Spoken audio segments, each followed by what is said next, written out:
Maryse, we're live now? Yes, we are. Perfect. Good evening, everyone. Salut tout le monde. Welcome to the August 10th meeting of council. Bienvenue à la réunion du conseil pour le 10 août 2020. On va commencer la réunion. Roll call. I'll ask members of council to announce themselves, please. Michael Ternosky, présent. André Brisson, présent. Jamie Lauren here. Cindy Saucier here. Perfect. Madame Camille Laflamme, our clerk, is here as well. Yes, Mr. Mayor, I'm here. Thank you very much. We'll move on. Item 2, the prayer national anthem. We don't do it during a virtual meeting. Item 4, additions, deletions, or amendments. We have a few additions. Under section 18A, Councillor Saucier in regards to speed on Dignard Street. Item 18B, Councillor Lorrain in regards to a petition received last month and construction traffic in the area. And myself, 18C, in regards to the recreational complex grant application. Was there anything else for members of council? For mine, just for clarification, Mr. Mayor, it's for Russell Trails. Russell Trails, perfect. We'll make sure that's included. Okay, if there's nothing else, I'll need a motion to approve the agenda as presented. I need a move by Conseiller Brisson, seconded by Councillor Saucier. You guys okay with that? André, oui. Cindy, yes. Perfect. All those in favor? Mike Ternosky, yes. André, oui. Jamie, yes. Cindy Saucier, yes. Perfect. Item are carried. Item 6, disclosure of pecuniary interest. Do we have any? Seeing none, hearing none, we'll move on to the next item. Item 7, l'adoption des procès-verbaux, procès-verbal de la séance ordinaire du 15 juin 2020 et le procès-verbal de la séance extraordinaire du conseil du 6 juillet 2020. Motion d'approuver les procès-verbaux tels que présentés. Need a mover and a seconder. Moved by Councillor Ternosky, seconded by Conseiller Lorrain. You guys okay with that? Councillor Ternosky, yes. Jamie, yes. Okay, I'll call for the vote. All those in favor? Mike Ternosky, yes. André, oui. Jamie, yes. Cindy Saucier, yes. Perfect. It is carried. Item 8, presentations, we have none. Item 9, délégation pétition, il n'y a pas. Item 10, consent items. Motion that all items listed under consent items be received as presented. We have item A, minutes of the Parks and Recreation Advisory Committee of May 20th, 2020. We have B, minutes of the Environmental Advisory Committee from February 5th, 2020. Item C, minutes of the Township of Russell Public Library Board of May 21st, 2020. Item D, minutes of the Russell Historical Society of June 23rd, 2020. Item E, minutes of the United Counties of Prescott Russell, May 27th, 2020. And F, the pay list for June 2020. Need a mover and a seconder. Councillor Saucier moves, seconded by Councillor Ternosky. You guys are okay with that? Yes. Oui. Parfait. I'll call for the vote. All those in favor? Mike Ternosky, oui. André, oui. Jamie, yes. Cindy Saucier, yes. Perfect. Items are carried. We will now move on to item 11, reports from department and council committees. Item A, the Industrial Park Servicing Report FS 29 2020. The council receives report FS 29 2020 dated August 10th, 2020 for discussion purposes and identifies for the administration if further assumptions should be evaluated against reference scenario in the business plan prepared by Hemson Consulting Limited and presented to council on June 15th, 2020. So this has been a topic of discussion for as long as I can remember, a few council mandates now. We've had this report for several, about six weeks now. We've had an opportunity to ask a lot of questions, but I'll turn it over to Monsieur Godin to start us off on this updated report. Monsieur Godin. Merci, Monsieur le Maire. Bonsoir, chers membres du Conseil. Like Mayor LaRue said, so we on June 15 presented a report from Hemson and a business plan for the servicing of the industrial park. In the last few weeks, we've received some questions from members of council, and we've sent responses. So we included all those questions and responses as an attachment to this report. Like you've seen in the recommendation, basically for the time being, we're just proposing to bring this forward to council for information purposes and for council to be able to have a discussion. I'm sure you might have more questions. So we've had Andrew and Natalia from Hemson Consulting are also with us tonight in case there are some more specific questions or more technical questions regarding the methodology used and all that. You'll notice in the other options in a report, we're also presenting the possibility of making a decision today or not as to whether to proceed or not with the design of the industrial park servicing, which was tendered at just over $1.7 million. Also, just considerations for council would be to mandate the administration to seek out interest for private-public partnership potentially, or to consult with the public before moving forward with this. So basically, this is where it stands at this moment. And I guess if council has any questions or wishes to comment or discuss further, this would be the time. Thank you very much, Monsieur Godin. I'll open the floor for members of council if you have questions. Councillor Saucier. Yeah, I had a few. I would be in favor of consulting with the public before we proceed. I noticed there was 209 acres that might not be developed, and so the sections 5, 6, 7, because it comes right up, and there is a farm right in the middle of all of this. So I'm just wondering, I was curious about what would happen to that farm. And also, I was concerned about converting prime agricultural land which is class 1 into IT. In the provincial policy statement, it recommends that we not do that. So those were one, and I was also concerned about increasing taxes again after we had a 4% tax increase last year. So I think I did ask, would we be pursuing government funding? And I got the answer was yes on that one.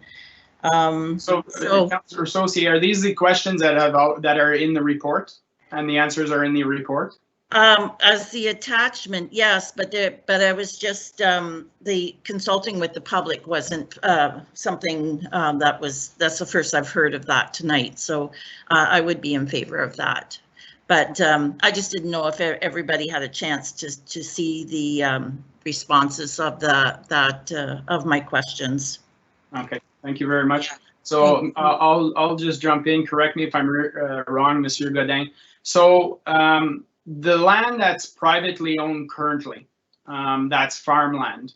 If ever the designation was changed on that land, if the land continues to be farmed, there's essentially no change for the landowner as far as taxation goes. There would not be, with impact, it's not because that it's automatically changed to industrial that we start taxing them at an industrial rate. Is that correct, Mr. Godin? That's correct. So impact basis, that's the tax rate that's used is really based on the usage.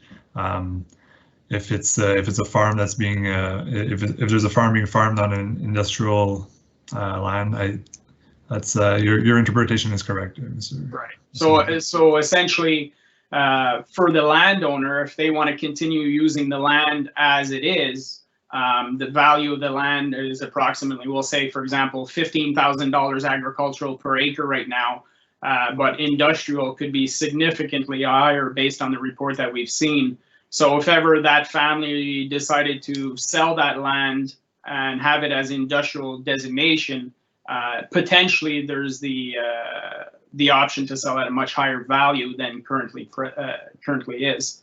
But that being said, this report is very much the financial plan. Any change in designation is through the official plan of the United Counties.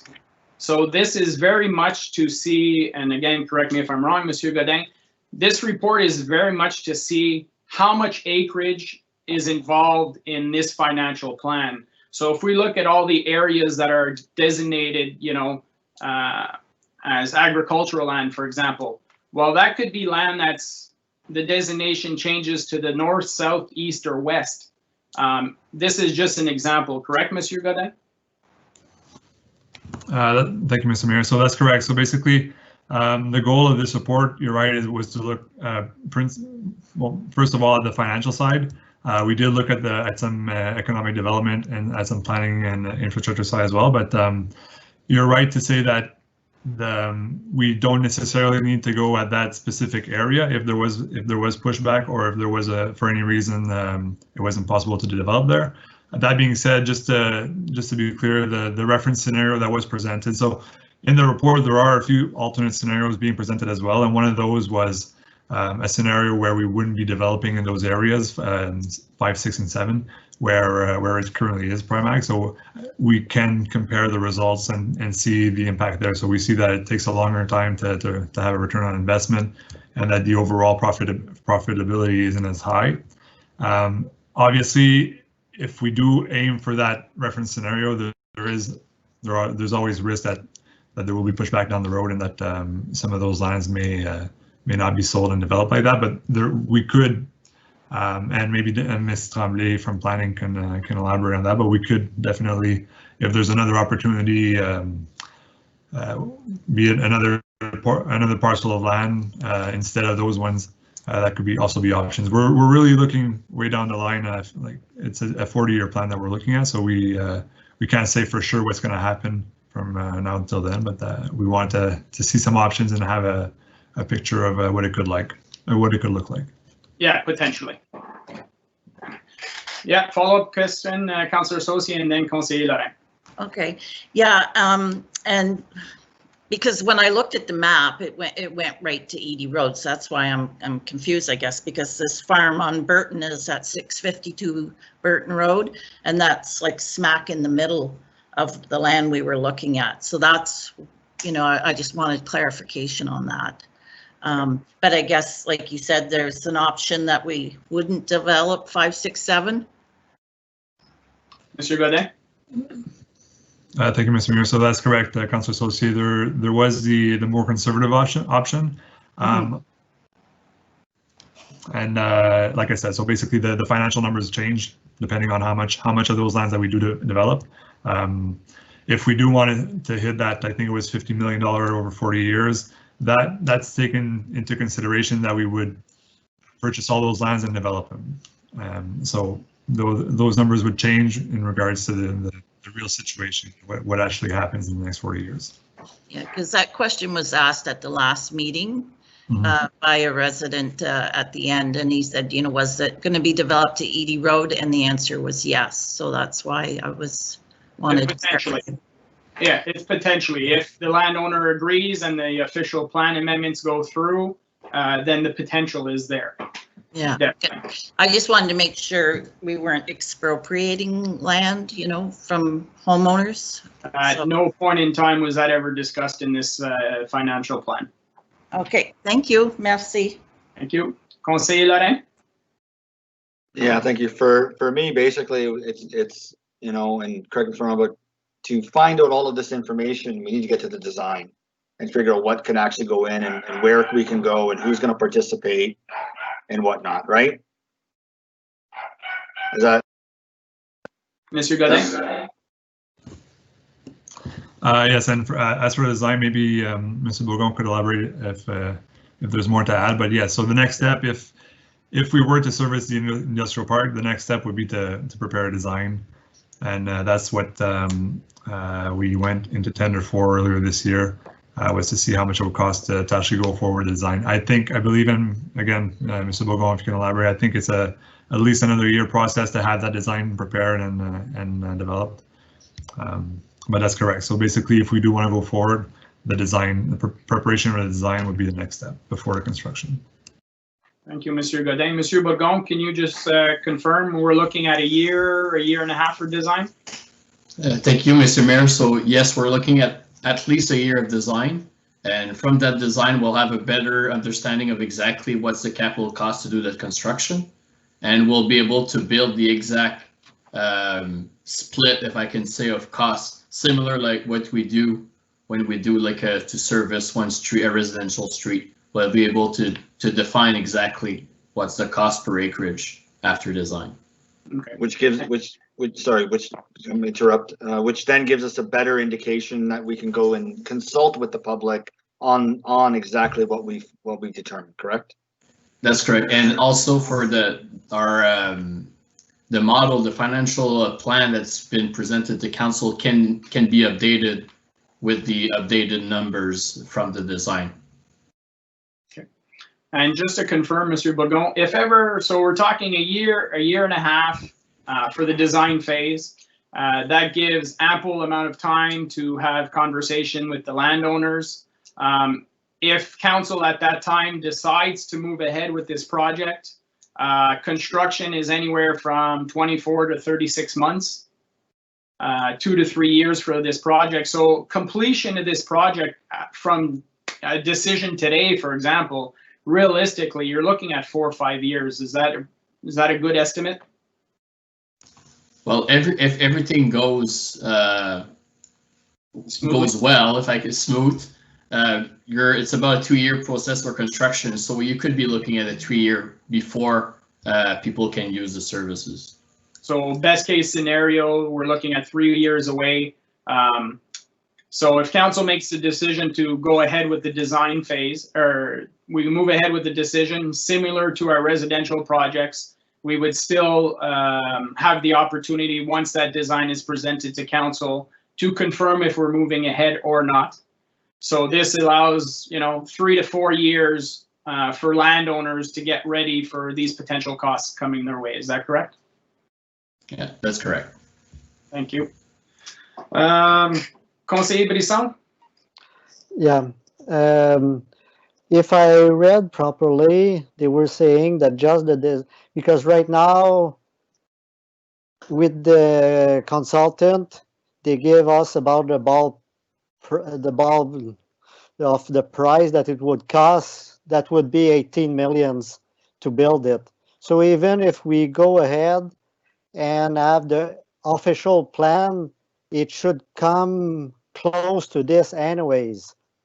The question I have for Mr. Godin, with the 2 million investment right away, it will put us for the cash flow real tight for any other project, for like the rec complex and the library. Is that right? Monsieur Godin, correct me if I'm wrong, but the water sewer reserves, we have what, 8-10 million in reserves? Well, overall, through Ms. Mayor, so not just the water and sewer reserves. So overall, for our reserves, we have between $8 and $10 million. The water and sewer reserves specifically, if we take into consideration all of the other ongoing projects that haven't been financed yet, we do have just under $1.7 million available there.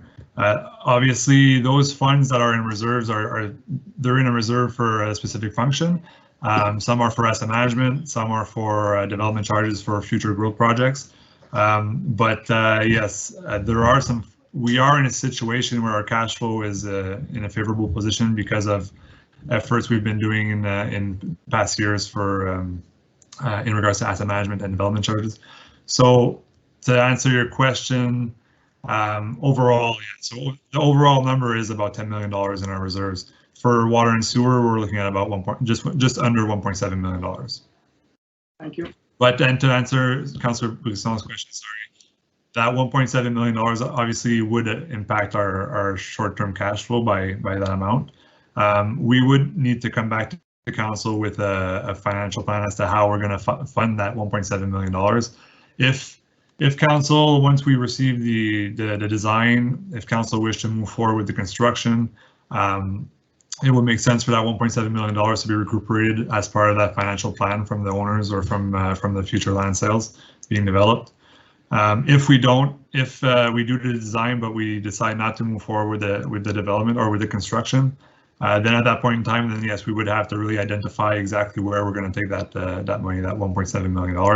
And as I indicated in the report, that could be a mix of water and sewer reserves, of land sales from future unserviced lands, or from taxation, which would also be justifiable due to the fact that essentially this project is to bring the commercial growth in the municipality and lower the burden on residential taxes.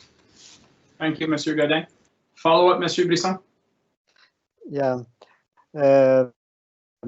L'autre chose, c'est que mon point de vue, c'est que le projet est quand même de 18 millions. Puis on n'est pas sûr combien de monde qui vont. On l'a vu dans la présentation que ça nous met extrêmement cash flow tight. Puis mon point de vue est si on, comme en plus de nous mettre cash flow tight, qu'on ne peut pas dépenser pour les autres infrastructures, comme c'est là l'avantage, c'est qu'on peut avoir du commercial à un prix plus raisonnable, je pourrais dire, ou plus cheap pour les entreprises qui vont se bâtir comme c'est là.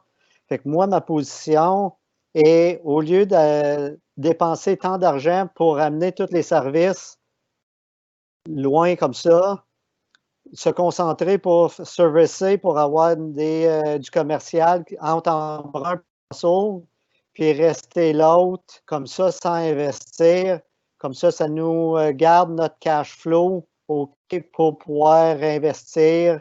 Puis dans comme le Rec Center, puis la bibliothèque. Puis en plus, on peut avoir les deux sets de commerce de ceux qui cherchent du loyer, du terrain un peu plus cheap pour s'établir. Puis là, on va avoir quand même des bonnes taxes. Puis ceux qui vont avoir les services, mais qui seraient servis entre Russell et Embrun. Fait que moi, personnellement, j'ai de la misère à accepter le projet pour de 18 millions à aller servicer à 417. Okay, merci beaucoup, Monsieur Brisson. And let's not ignore the possibility as well that by designing this, as the report states, there's opportunities for possible private-public partnerships. Does the possibility of us having a design for 1.7 million and the private sector coming along and deciding to do this themselves will recoup potentially those costs? And as you saw in the report, the return on the investment is significant if that area is serviced. We know that areas in Ottawa are getting jam-packed. They're coming out further and further west and east. So this is a definite possibility for creating a revenue stream for the municipality. Councillor Tarnowski. Thank you. So just to give my points on this file. So I'm definitely interested in commercial development or in that area. I think it's a great initiative, but there is a fair bit of risk associated to it. I know through the budget process we talked about what 1% of taxation looks like and what value that is. So if I look at that $1.7 million investment or $1.75 million investment, just strictly on that account alone, you know, it would be over 10 points in terms of taxes. And I know that there's different funding formulas around it and so on. But that is a bit of a concern for me. I would like to be able to have a little bit more information, or more detailed information on how we can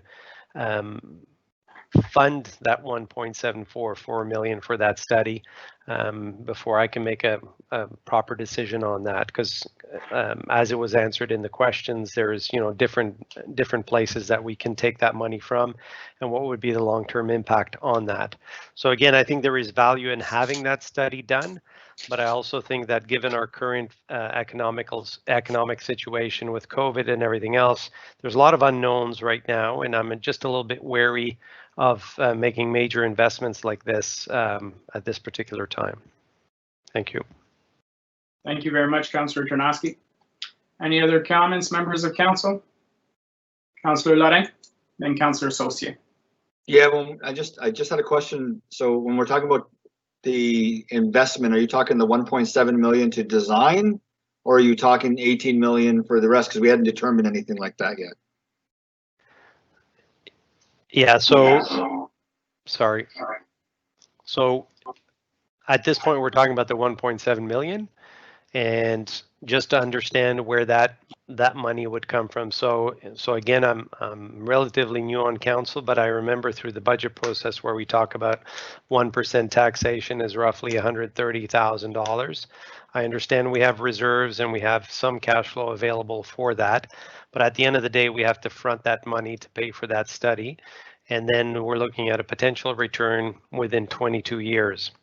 So that's a bit of a challenge for me under normal circumstance, given our current economic situation with COVID and a lot of the uncertainty that's coming around that. It just makes me wary. So I really want to better understand on the opportunity of regaining that initial investment, and how we're going to fund it, so that we don't come around at budget time and have to make more major increases. Like increasing any kind of amounts in this coming budget are going to be a real challenge, certainly from my perspective, given the current economic situation.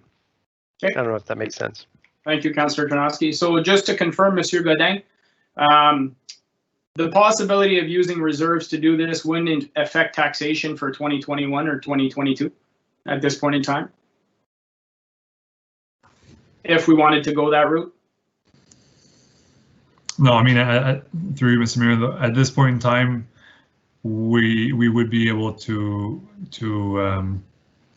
support that investment short term, but Councillor Tarnowski's point is very valid, that we will at some point in time identify where those funds are going to come from. And when I say that we have that our reserves are able to support this, yes, they are, but they are also reserves that are for specific functions like asset management and other things like that. So we will have to at some point we will have to identify some funding that we don't have in our reserves that's going to be able to fund this, right? So, I mean, if we do go forward with the project, obviously that would be it would be recuperated as part of that cost that we would charge all the property owners. But where we could run into difficulties or to a scenario where either we had to increase taxes or water and sewer rates would be if we decided not to move forward with that project and still have that $1.7 million to pay. Right. Thank you so much. Okay. Any Councillor Sosi, you had a follow-up question? Well, actually, Councillor Tarnowski touched on that, because I, was also questioning the 22 years before we see a return. And the COVID thing is a really good point, because I hadn't even thought about that, because we could still, have another go at this COVID and then be more impacted financially. And, I was just saying 22 years, I won't even be here. Well, I think realistically, this is a revenue generating project.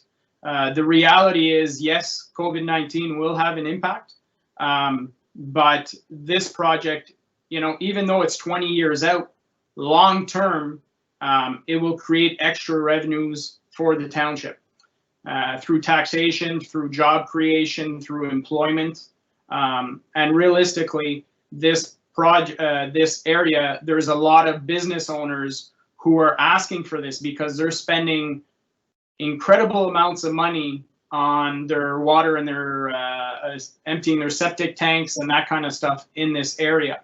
So for those, I don't know if we really had a discussion last mandate about this, but I remember Conseiller Lorrain and I were on about 10 years ago, this came to council. And there was the business owners that were against this were very minimal. There was, maybe half a dozen, and a lot of those people have actually changed ownerships, and the new owners are looking for this service now. So I think similarly to like we did for La Madeleine, like we have a discussion for Sophia and Alain tonight, there's a request to actually see what the costs would be.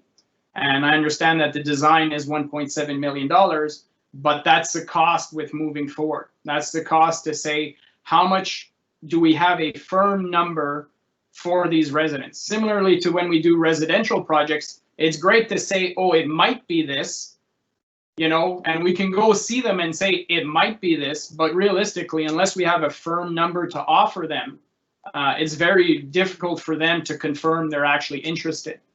So doing this design phase and being able to go back to our business community in the 417 Industrial Park and giving them a very clear number of what the cost is, I think that's a reality of doing business, especially for a multi-million-dollar project like this.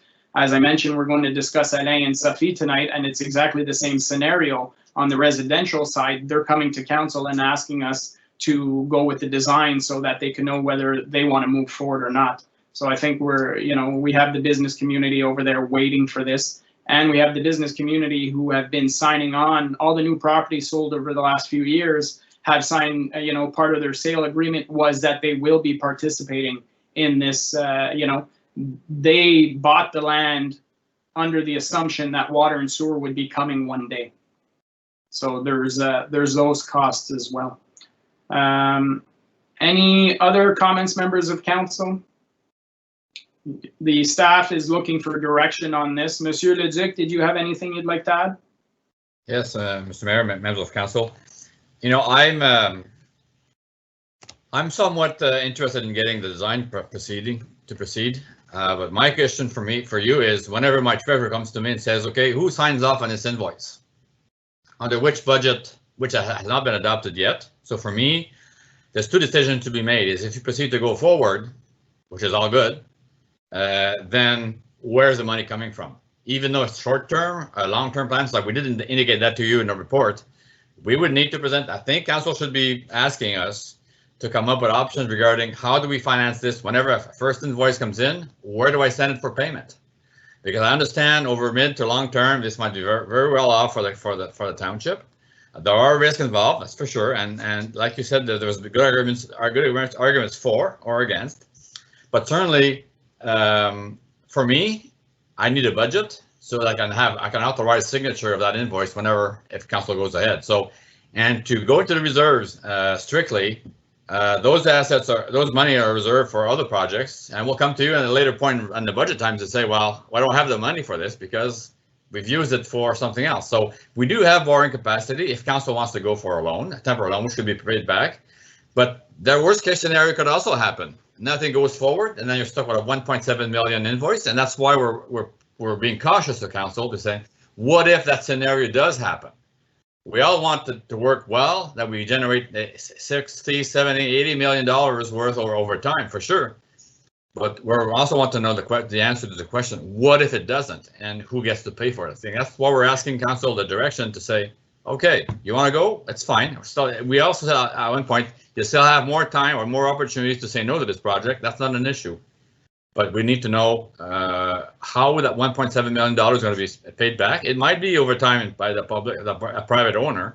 Who knows if that's going to happen? Maybe it will, maybe it won't.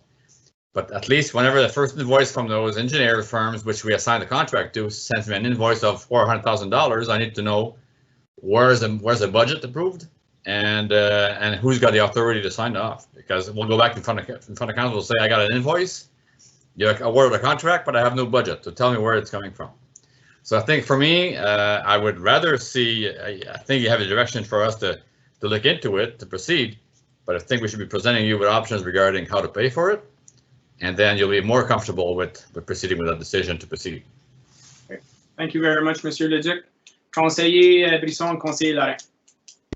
Et puis, il ne faut pas oublier, par exemple, que justement, si on avait déjà quelqu'un qui disait « Oui, on est intéressé à s'en venir » pour dépenser, aider à repayer ce 1,7 million-là, c'est pas pire. Puis, comme c'est là, la vente de terrain se fait bien. Ça fait qu'on a déjà des revenus qui se fait, qui rentrent.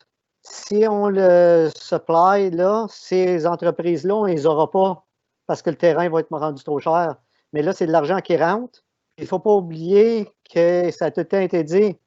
Si on va de l'avant, même si on a une partie avec du public, ça nous met cache-tête qu'on est pour 20 ans, qu'on a oublié d'investir ailleurs. Puis, il ne faut pas oublier que dans la présentation qui a été faite le mois passé, il y avait beaucoup de spéculation de terrain. dedans. Parce que qu'est-ce que tu regardais? Le bénéfice de seulement le passer l'eau PSO, les égouts, c'était pas un gros montant. Ça fait que si ça reste tout du terrain privé, puis qu'eux autres font leur développement, c'est eux autres qui vont avoir le revenu du 20 millions qu'elle disait au bout de 40 ans, là. S'ils veulent pas vendre, puis ils veulent le développer eux autres mêmes. Fait que moi, je suis pas prêt à mettre 1,7 million pour me faire dire, ah, ça va coûter, ah, c'est pas 18, ça peut être 20 millions, tant que j'ai pas quelqu'un qui me dit, oui, je suis prêt à investir le 18 millions suite dedans.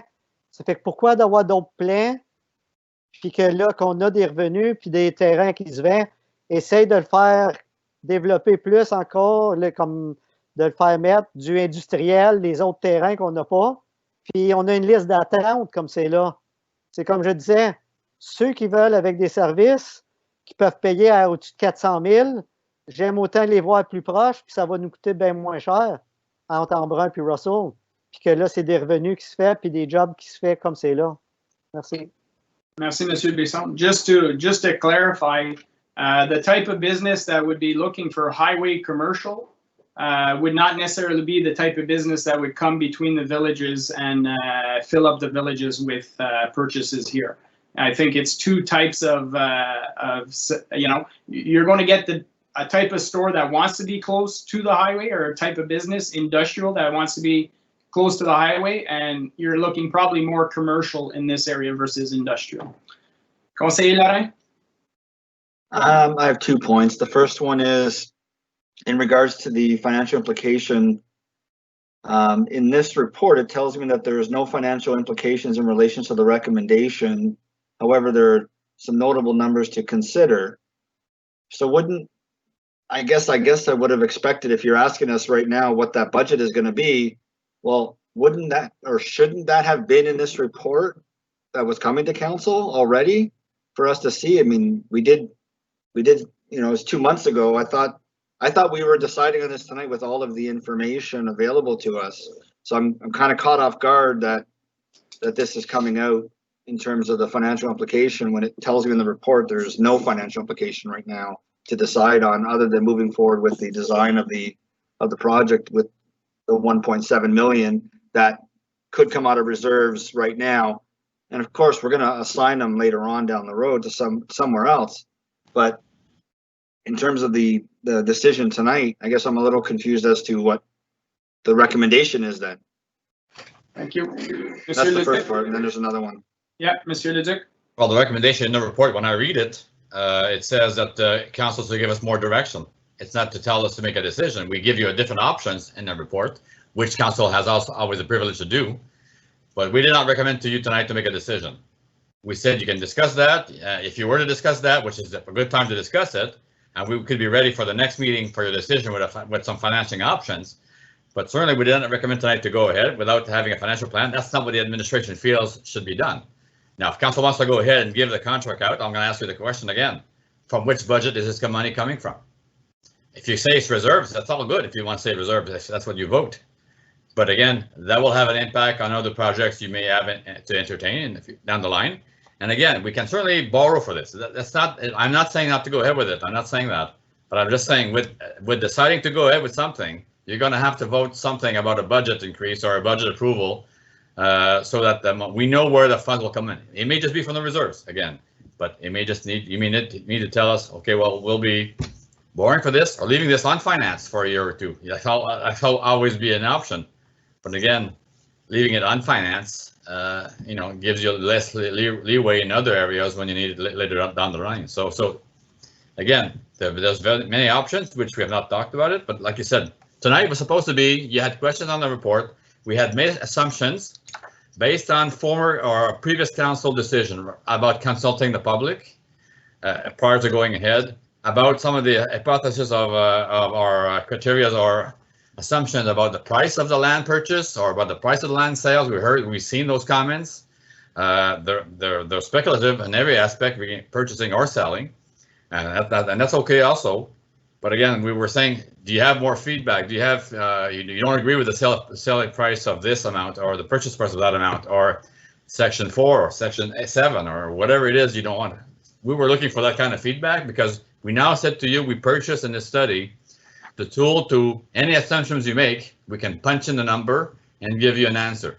If you change a price from 150 to 250, we know right away what's going to be the results. If you change a price, the purchase price from 45 or 85 to 150, what's going to be the impact?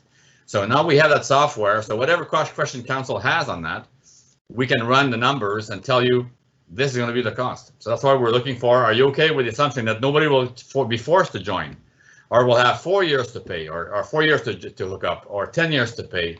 So we were looking for some feedback about that. Are you comfortable with that? Because it's kind of saying to people, you're forced to hook, but with a 4-year payment or 10-year payment, so we were looking for that kind of feedback before making any decisions. So, but if council has no more than what was questioned, was raised with the questions, then we don't have to run anything special right now. And if council is secure and feels secure in proceeding with the decision, then again, in the options of the report, council could make that decision if they want to do.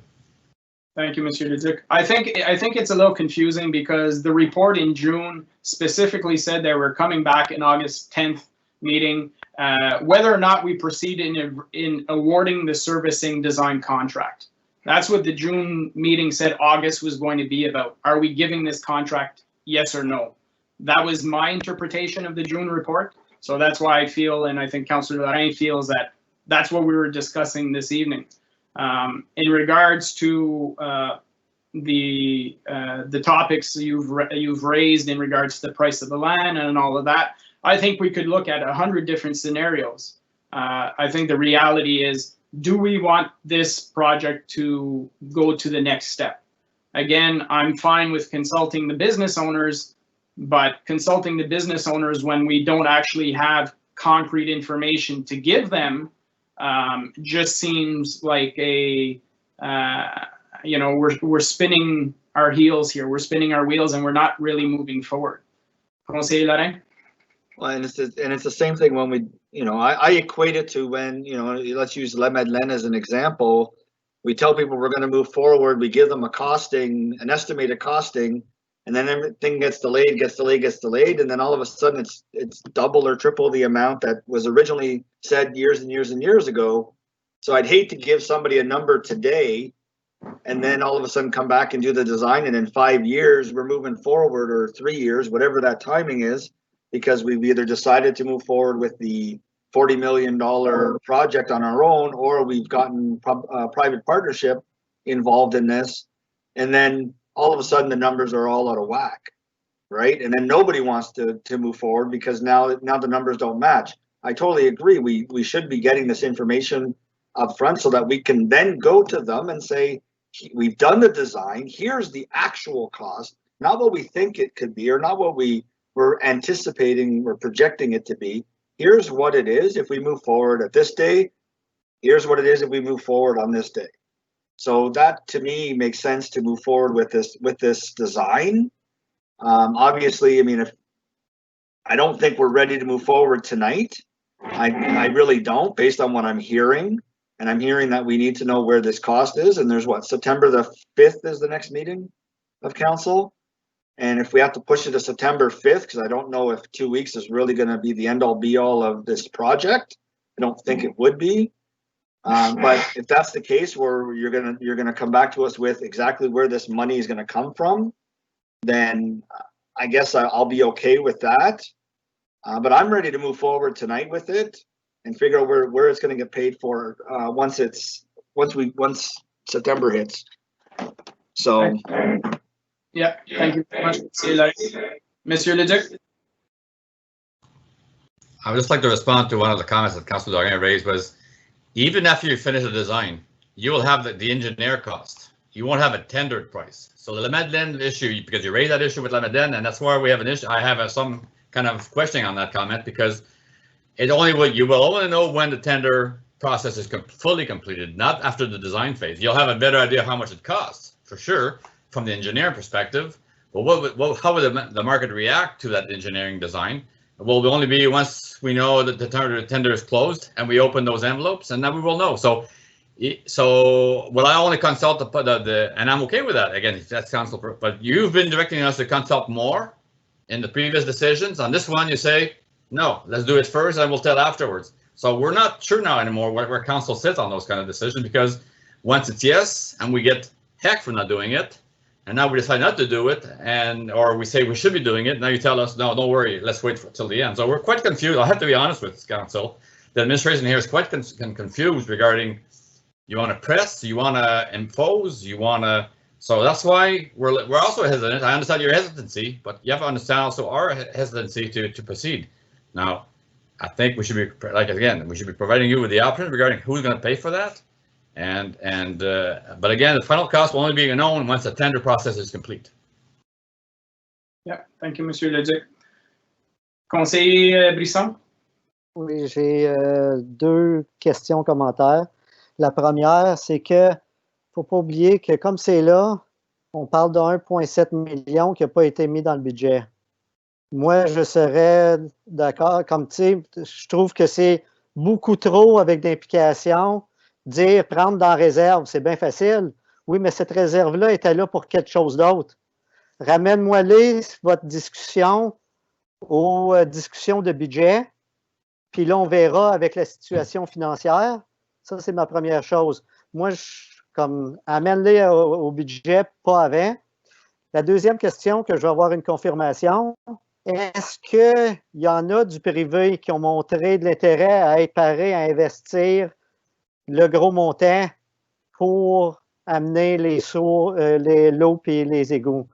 Was there somebody that said, oh, we're ready to put 5 million in to up costs pour repayer those costs? If we don't have anybody, and if nobody is interested at 18 millions, not even at 18 millions, why do we go ahead and continue spending if we don't have anybody that are interested? Well, let's just be clear, Monsieur Brisson. Everybody that's purchased land has signed an agreement with the township, has agreed to pay these costs. They bought land knowing that at one point in time services would be coming.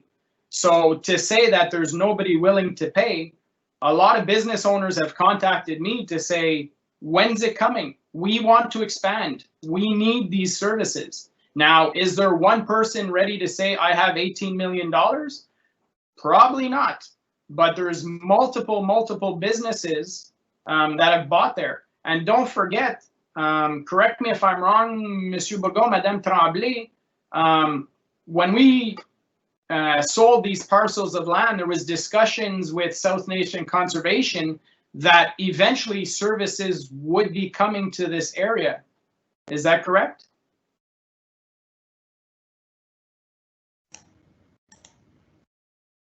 Good evening, members of council. The only discussion that was with South Nation is the fact that we had the obligation to connect if service would come in the contract. And that's the only reason why South Nation was asking us to confirm that we had that clause in the contract so that the proponent wouldn't have to install a full septic system and they would be permitted to have holding tank in the meantime. However, I just want to confirm to members of council that I would say 80% of the proponent back then that had the holding tank are now switched to a full septic because the service never came. So that's the only reason why South Nation they were involved in the discussion, is that they wanted to have a confirmation that the obligation wasn't a clause included, so they would allow for a 3-year period, which is now a longer period, holding tank compared to a septic. Thank you, Madame Tremblay. And since this is really about economic development, can we get your thoughts on the matter as the Director of Economic Development? Is the expansion of this area, is the servicing this area, based on the report, in your opinion, a worthwhile project? To be fair, Mr. Mayor, I'm not going to pronounce myself. I'm only here to obviously protect the best interests of the township financially and to create job. I feel that we're doing a pretty good job at this moment. However, for me, the only concern I have is to be able to designate those properties. So as it was mentioned earlier, it's a long process, and we just want to make sure that on the planning side that we will be able to designate all those properties, because for me, this is where the risk is coming from. If we're not able to justify all of those lands to be included in the industrial land, then the investment is a lot more and the financial impact is a lot more on the township. So it's all about timing. Is it the best timing at this point? I'm not quite convinced yet, but that's why you're council and I'm just a staff. But at this point, yeah, there's a lot of factors that need to be considered. And for me, that's my concern as a planner, is basically the hard time that we could have based on appeals, based on council, not council, but owner, existing owner, for redesignated those property. Okay, thank you. Councillor Tarnowski. Thank you. So I'll just thank you very much for that, Madame Tremblay. That just adds kind of a little bit to my direction in terms of stating the point that our current situation is a little bit uncertain, and add to that the fact that we may have some challenges with redesignating some of those lands. So adding even more speculative or speculation into that particular project. I would just like to voice my kind of final point on this. So too much speculation at this point. I would like to know more about the $1.7 million planning. Taking it from reserves to me is not a smart thing to do unless we have a plan to pay for it. And given the uncertainty right now, that's kind of, we would have to be pretty creative on that. I'd like to hear what we have as options. How is it going to fund, and what happens if it does fall through? So let's say that we do spend the 1.7 million and this doesn't advance. So where's that money, and what are we saying no to because of that 1.7 million? Councillor, I'm sorry, I'm just blanking. Excuse-moi, Audrey. Councillor Brisson said earlier on that land is being sold already, albeit not at the highest possible price. And I know that there are issues there, but there is demand for that land as it is. I would support the idea of trying to find out a little bit more detailed information in terms of number of proponents that would agree. In terms of how much we're looking at, where is this going to come? And I would also be in favor of doing that at budget time.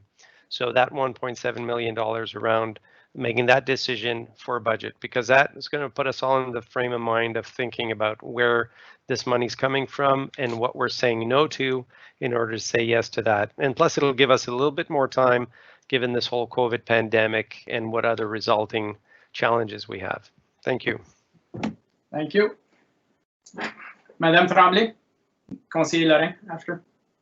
I just wanted to add just a point of what I mentioned earlier that we also need to consider is at the speed that we're selling right now. So I think if members of council decide at this point that we move forward with, let's say, the design, then I think we need to re-ask the question to the administration, are we keeping selling land in between those period of time of when we're making those decisions?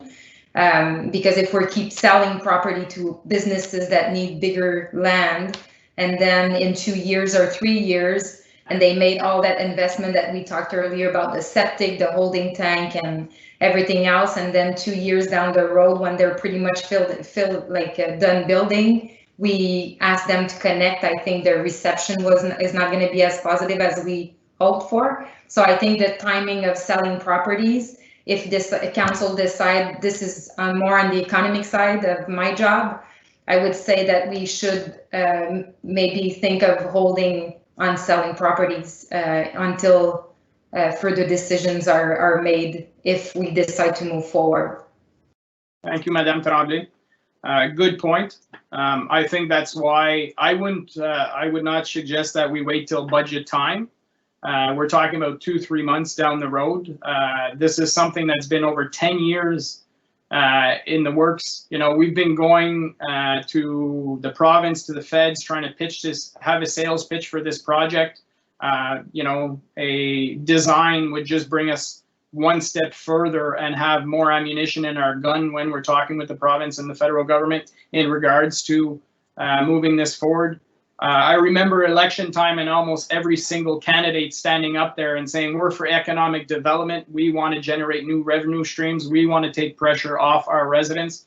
Because let's be clear, the taxation base for Russell Township from the industrial and commercial side is very low. It's at 6%. And we want to, you know, a healthy municipality is closer to 18-20%. So, you know, is there growing pains? Is there investments that need to be made? Of course there are. Are there risks? There's risks in every decision we ever make. But the reality is, if we're not going to be investing in economic development, then we can safely say that residential taxation will continue to increase, because our services will continue to be, and our assets will be increasing, and we won't have the proper mix of tax base to hold off the pressure on the residential side. Conseiller Lorrain. Thank you, Mr. Mayor. I guess I need to ask a question of Mr. Godin, because I'm a little confused.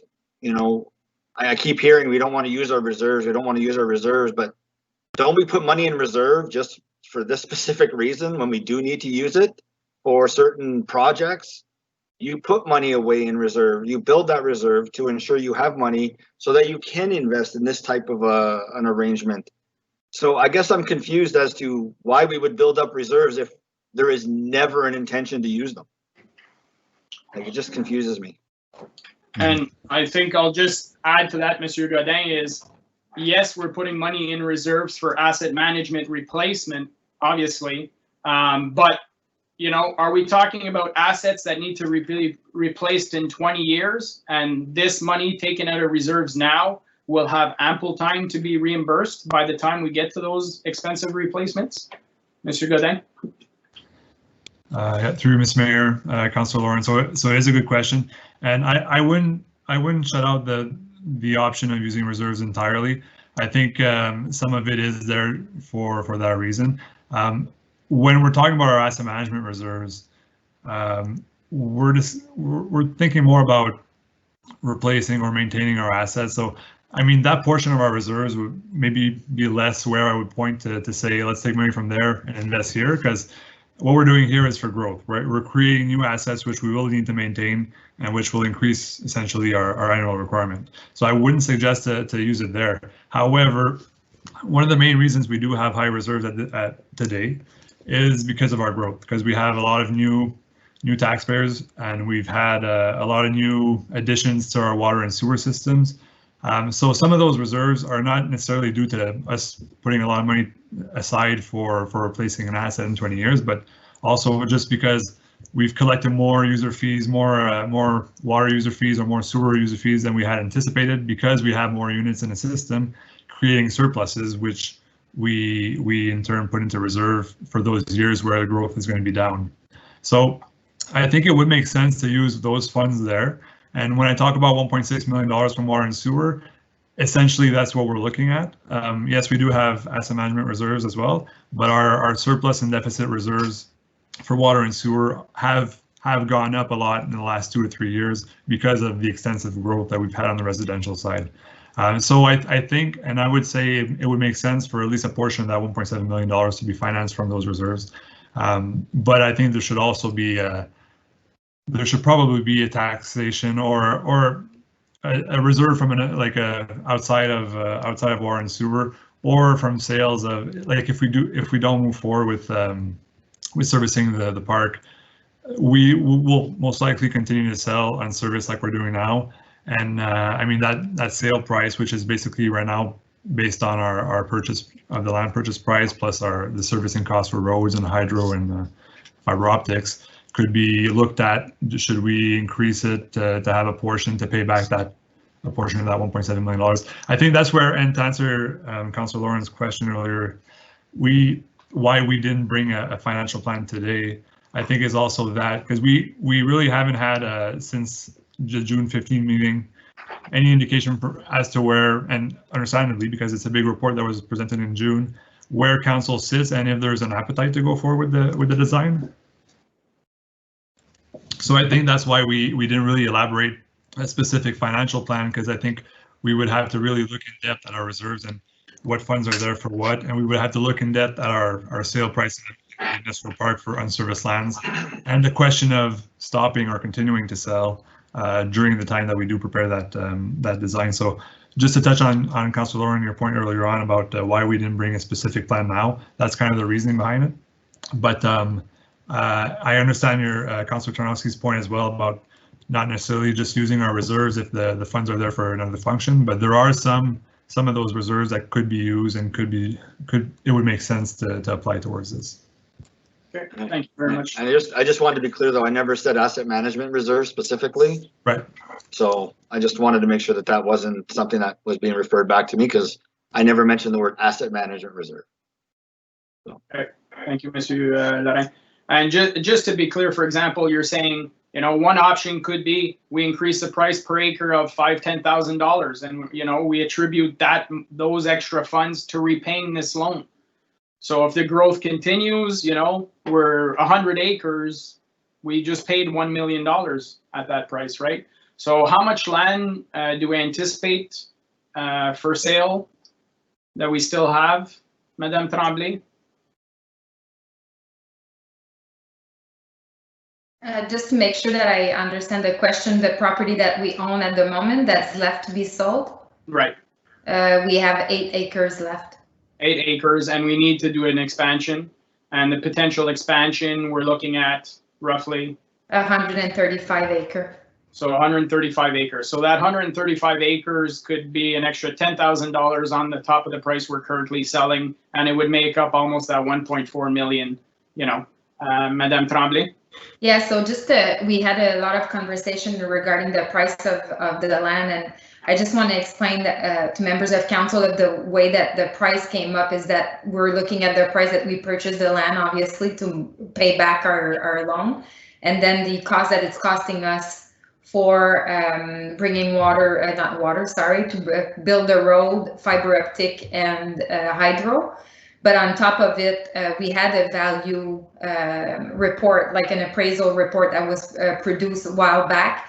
And we added in calculation that if the water and sewer would come, how much would the total cost of the land would be, that was bringing us close to what's being sold in Ottawa. So we did consider, yes, we're selling less than the city of Ottawa right now, but we were considering that if water and sewer were coming and that the owner would have to pay, let's say, $30,000 per acre, plus the price of land that they paid at 45, then it was bringing them to that $76,000, $80,000 that we were seeing back then, the land being sold at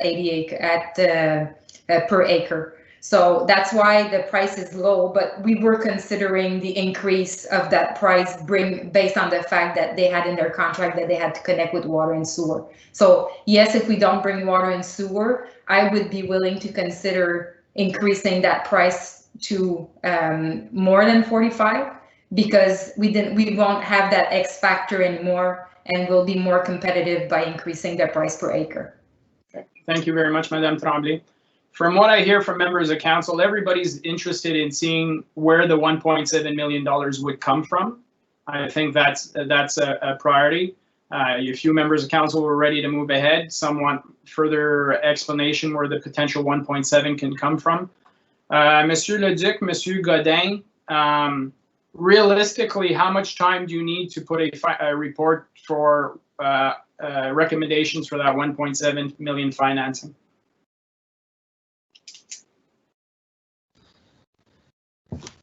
Through you, Mr. Mayor. Personally, I think we would be ready for the next council meeting. I mean, we don't have a million different options as to the funding. I think it's just to really look into it and elaborate that right formula, reserves or land sales. Is it 50? Is it 75? Is it 25? We just had to sit down and maybe have some discussions and put that together. But if the only thing for the report, in addition to what we've already presented, is to have that financial plan and to have a few options, maybe to recommend to council regarding where that money would come from, I would be comfortable to say that we have 3 or 4 weeks before the next meeting, we would be able to produce that. Okay, thank you, Monsieur Godin. Conseil Brisson and Councillor Tarnowski. My point is, it's a big money that we're talking, and then we're talking is in September to bring the report. So that's why I'm bringing it back. Why don't we wait at budget time, which is mid-October? It's just a month difference for such an amount. So that's why I don't understand why rushing it now, even for our staff, that they bring us the complete picture at the budget, and then we'll see where's it's coming from, and they will have it prepared. And you're talking about a month difference, so it's no big deal for this. That's my first point. The other question I have, whenever... Well, just to reiterate, Monsieur Brisson, there's a lot of business owners who are waiting and have been waiting years for council to move this forward. So yeah, the reason I'm asking Monsieur Godin, if it's ready in September, what's the problem with having that discussion in September? Why push it back up? But that's what I'm saying. They've been waiting for years. What's a month difference that we have a full view with the budget, with where's the money coming from and everything. So that's why I'm saying put in the discussion with budget, and we'll wait. There have been waiting for a few years anyways. The other question that I have is that it was 8 acres that was left to sell. And then Mrs. Tremblay mentioned that there's another 110 acres, I think, that we own. But is it change the zoning now, or if it's not, because just to know if it's changed or not. Madame Tremblay has to go through the official plan at the United Counties, correct? The process? So the 8 acres, we're the owner and it's already designated. And there's a 40 acre that we're not the owner, but it's already designated out of the 135 that we're looking to purchase. Does that make sense? Yes, it makes sense. Okay. All right. So, members of council, I'm for bringing a report in September. Conseil, let's just say, do you want to wait till budget time or bring it in September? Monsieur Godin indicated that it can be ready in September, not a problem. So I'm looking, let's go one by one, say when you would like to see it. That way we can give direction to our administration. Okay, so I would go with Mike Tarnowski. I would go with budget time so we can get a nice holistic view of the entire financial position. Okay, thank you. André Brisson at budget. Okay, thank you. I'm fine in September, to be honest with you. Okay, thank you. Councillor Saucier? Cindy Saucier, I will wait till budget time. Okay, thank you very much. So we're pushing this discussion back to budget time.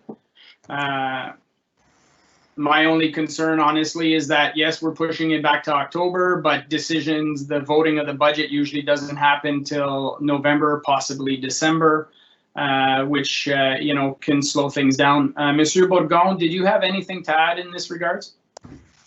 Yes, thank you, Mr. Mayor. I would have to see if the proponent is willing to maintain his price until that time. When did we have to give an answer by, Monsieur Bourgon? Well, we did advise that council would give the administration a direction for design today. So even though like September, that's still fine with them, but I will need to make sure that they're okay waiting for either budget discussion or budget to be approved in November. So there is a potential risk with pushing this down the line, correct? Yes, that's correct. Okay, so members of council, just be aware that there's a potential risk with pushing it further down the line.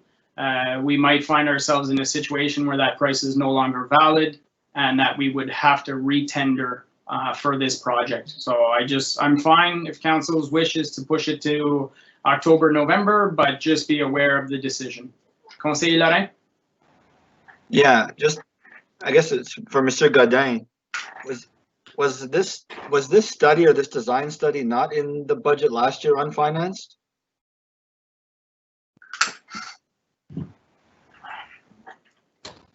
I thought we already decided on that. Yeah. Mr. Godin? The industrial park servicing study, the EA was in the budget. I'm not sure if there was additional funds for the actual design study. Mr. Bourgon could probably confirm. I want to say no, but I'm not 100% certain. I know that at some point there are certain budgets that had included the whole scope. We had at one point in time estimated $13 million, and we would put that $13 million in the budget just to show that we're working on this, and that would be the total budget, knowing that it would be a multi-year project. If it was in the budget, it's unfinanced. I can verify, but I'm pretty sure Mr. Bourgon would be able to confirm on that. Thank you very much, Monsieur Bourgon. And to be honest, I know we, like Mr. Godet mentioned, it was in our budget in the last couple of years for the construction, but I can't remember if it was for the 2020 budget. I'm 90% sure that we did put that on finance for construction to allow us to seek funding from the different government, but it's something that I would need to validate as well, just to confirm. Yeah, thank you, Mr. Bourgon. Now that it's mentioned, I think it has been included in budgets for the past numerous years, as unfinanced. And that's normally when we put a project in the budget unfinanced, the discussion comes forward in a report to council how we're going to pay for it. Pushing it back might pose some risks to the tender process and people who have bid on that tender. My worry is that by pushing it back, they might find work elsewhere because they have no confirmation from the Township of Russell, and then we risk the possibility of losing that. Conseiller Lorrain? Yeah, I was wondering, can we pull this item out of the consent grouping, and hopefully by then maybe I can ask that Mr. Godin in the background pulls up the budget, or Mr. Bourgon, just to make sure whether or not this was included in the subtext or whatever of it, not just in the construction costs. Because I mean, I would hate to say, I mean, we've put something in the budget as unfinanced for the last few years. Now we've got a piece of that's coming up. We've tendered out the actual design of it, and now we're going to say, well, now let's wait till the next budget. That concerns me. So if we can do that, it would be appreciated. Yeah, it will be pulled out as a separate item. Thank you very much, everyone. Move on to the next item. Item B, removal of part lock control, refer to bylaws at number 16. That's BC. They're the same. Do we have any questions from members of council? These are pretty standard. No. Anything to add from the administration? Hearing none. Perfect. We'll move on to the next item. Item D, water and sewer unit allocation, Village of Emberham, report PD 46-2020. That council receives report PD 46-2020 dated August 10, 2020, and that council allocates the requested units of municipal water and sewer unit for secondary dwellings. Units for the properties described as follows: 0.65 water and sewer unit for 505 Coura Court, Emberham, lot 12 on plan 50M 340. 0.65 water and sewer unit for 446 May Street, Emberham, block 64, 50M-334. 0.65 water and sewer unit for 448 May Street, block 64, 50M-334. 0.65 water and sewer unit for 442 May Street, Bedard, block 63, 50M-334. 0.65 water and sewer unit for 444 Mays, Bedard, block 63, 50M-334. And 0.65 water and sewer unit for 341 Moisson, Bedard, lot 8, 50M-340, for a total of 3.9 municipal water and sewer units. Questions, comments, members of council?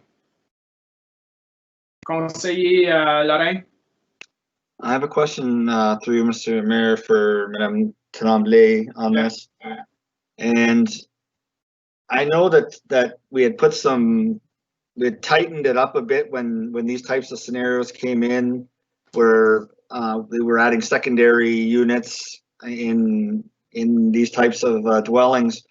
And I just want to know, is this the result of us having done that, and this is now the good thing that they're coming up this way and not afterwards, or is this still something that should have been dealt with at the time of the site plan so that people had the ability to comment on it then, and whether they had objections of having that additional unit in the basement that wasn't there in the original design?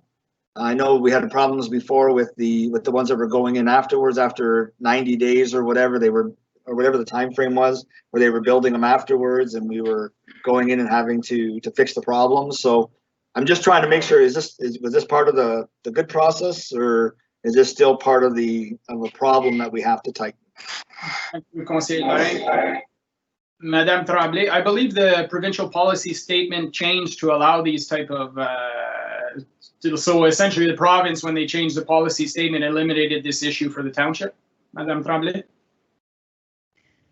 So I think we're not talking about the same thing. So the good news is the only reason why we bring those report to council is because we have the allocation policy that stipulates that every time that you're adding a unit, that the unit needs to be approved by council. So the other good news is that Monsieur Bourgon and myself are reviewing this policy, so you won't see those reports anymore if the new proposed bylaw would be approved soon. Basically, this policy was put in place back in 2005 when we were limited in water and sewer, and we wanted to keep track of where the water were going. So basically, it's not irrelevant at all to building permit application.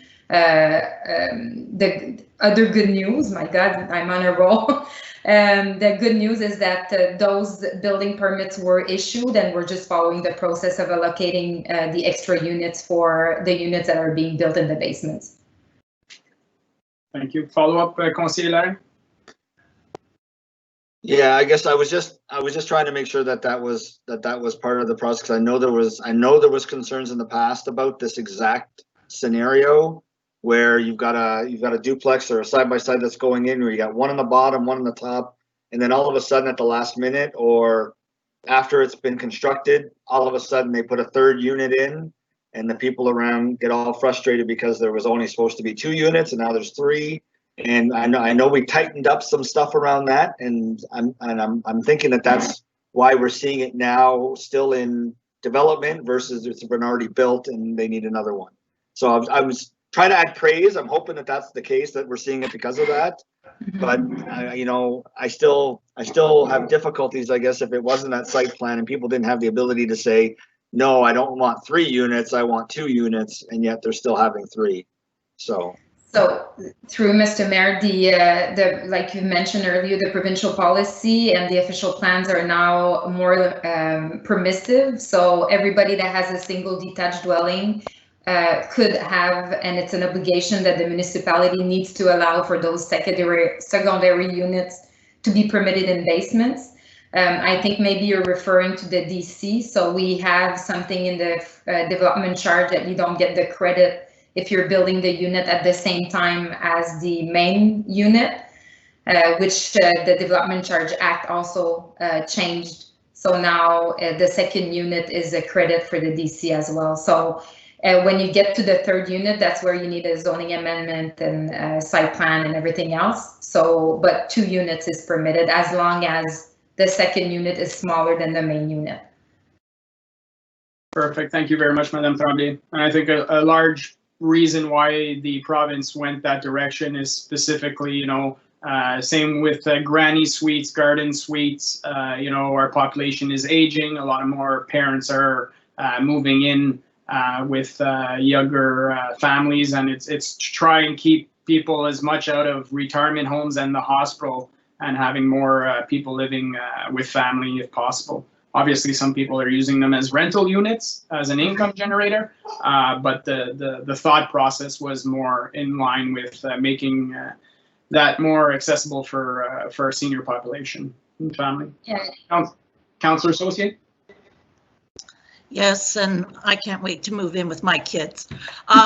What my question was I think to also talk about what Councillor Laurent said is we were having trouble like making sure they were with code and that, you know, for fireproofing and things like that. So that was, I remember issues that were happening with those basement apartments. They weren't adhering to all the regulations. So how are we getting around that now? Madame Tremblay.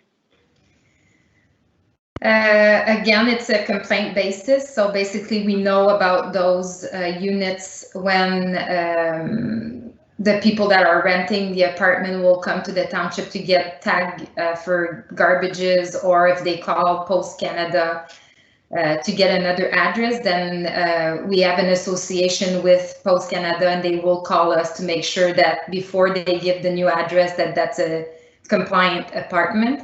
However, if we're not aware of it, there's still many apartments that are in the township that didn't have building permits. It's also sometimes notified that when you own a building and there's an illegal apartment, if you wanted to sell it with the apartment, the lawyer will do a search, a zoning search, and then this will come up saying that the apartment was not is not as per the code because they didn't get a building permit. So then they need to either fix it or get the apartment removed. So we're still dealing with those cases. There's less and less because there's more communication in between all the departments. So every time that finance gets something, they contact us and the other way around. So I would say pretty much all the new apartments that we're seeing, it's in the best interest of the owner and all the builder that they apply for building permits. It's the older apartment that we're seeing that has a harder time. Okay, merci. Perfect, thank you very much. No further questions or comments. We'll move on to the next item. Item E, zoning bylaw amendment report PD 48-2020, property owned by France and Daniel Legault and known as 1261 Saint-Jacques Road in Embrun. The council receives report PD 48-2020 dated August 10, 2020 and approves the zoning bylaw amendment to bylaw number 2018-94 for property known as 1261 Saint-Jacques Road in Embrun and legally described as part of Lot 8, Concession 8, being Part 1 on Plan 50R-8833 and Part 1 on Plan 50R-9508 to extend the temporary zoning of Residential 1 temporary to permit a garden suite as a continued use on the site for a 3-year period. Questions, comments, members of council? The report was pretty specific. Anything to add, Madame Tremblay? No. No, perfect. We'll move on to the next item. Item F, water and sewer unit allocation, Village of Embrun, report PD 49-2020, property known as 145 Bay Street in Embrun. The council receives report PD 49-2020 dated August 10th, 2020, and that council allocates the requested 1.28 municipal water and sewer units for the properties legally described as being as part Lot 9, Concession 6, known as 145 Bay Street in Embrun. Questions, members of council? None. Anything from the administration? Hearing none. We'll move on to the next item. Item G, sewer unit allocation, Village of Russell report PD 51-2020. Property owned by Peter Young and Tyler Vetter and known as 1913 on 2nd Avenue in Russell.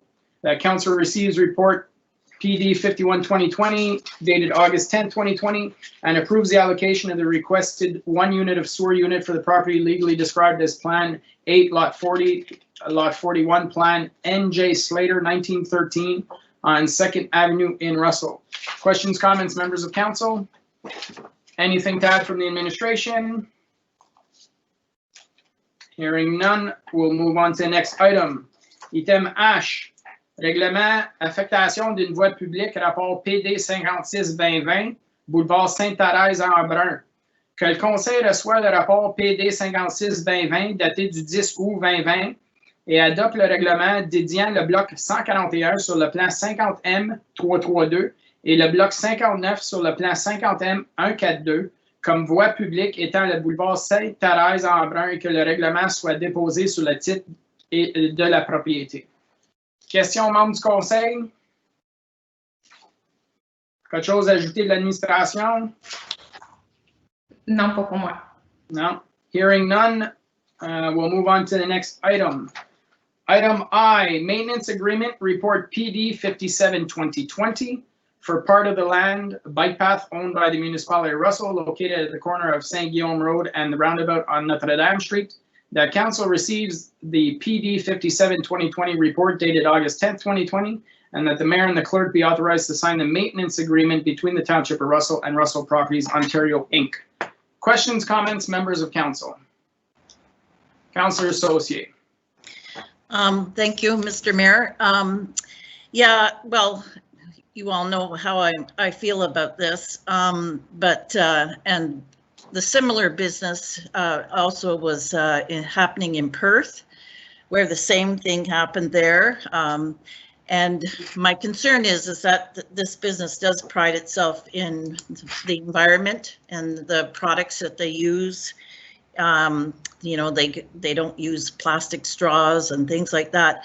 So I was still hoping that a compromise would be possible where not everything was removed, because I know somebody looked at the site and there's over 40 different species in there, of some of which are very rare and sensitive. So I don't know if it's possible to you know, come up with the landscape plan where not everything is clear cut. So that was one of the concerns that I still had about this, and I would like this item pulled so I can vote on it separately. And we also received a lot of letters about this as well. A lot of people are concerned. I sort of spent my day answering letters, but anyway, those were my comments. Thank you. Thank you very much, Councillor Saucier. Yes, I think all members of council received the copy and paste letters. It's simply unfortunate that the group or organization that put the information out there for residents to send us letters did not put all the facts and both sides of the argument. You know, I'm all for resident participation. That's what democracy is all about. It's unfortunate that some people choose to ignore a lot of information and try and just push one side of the agenda without educating the people on both sides of the question. Any other questions, members of council? Councillor Tarnowski. So I just had a question. If I look at the contract, and I'm not a lawyer, so pardon me if some of this is obvious. In C8 section of the agreement, of the maintenance agreement, it talks to do not significantly impact visibility of the building and or signage located on 1044 St. Guillaume. What is significantly impact? Is there a way to define significantly impact?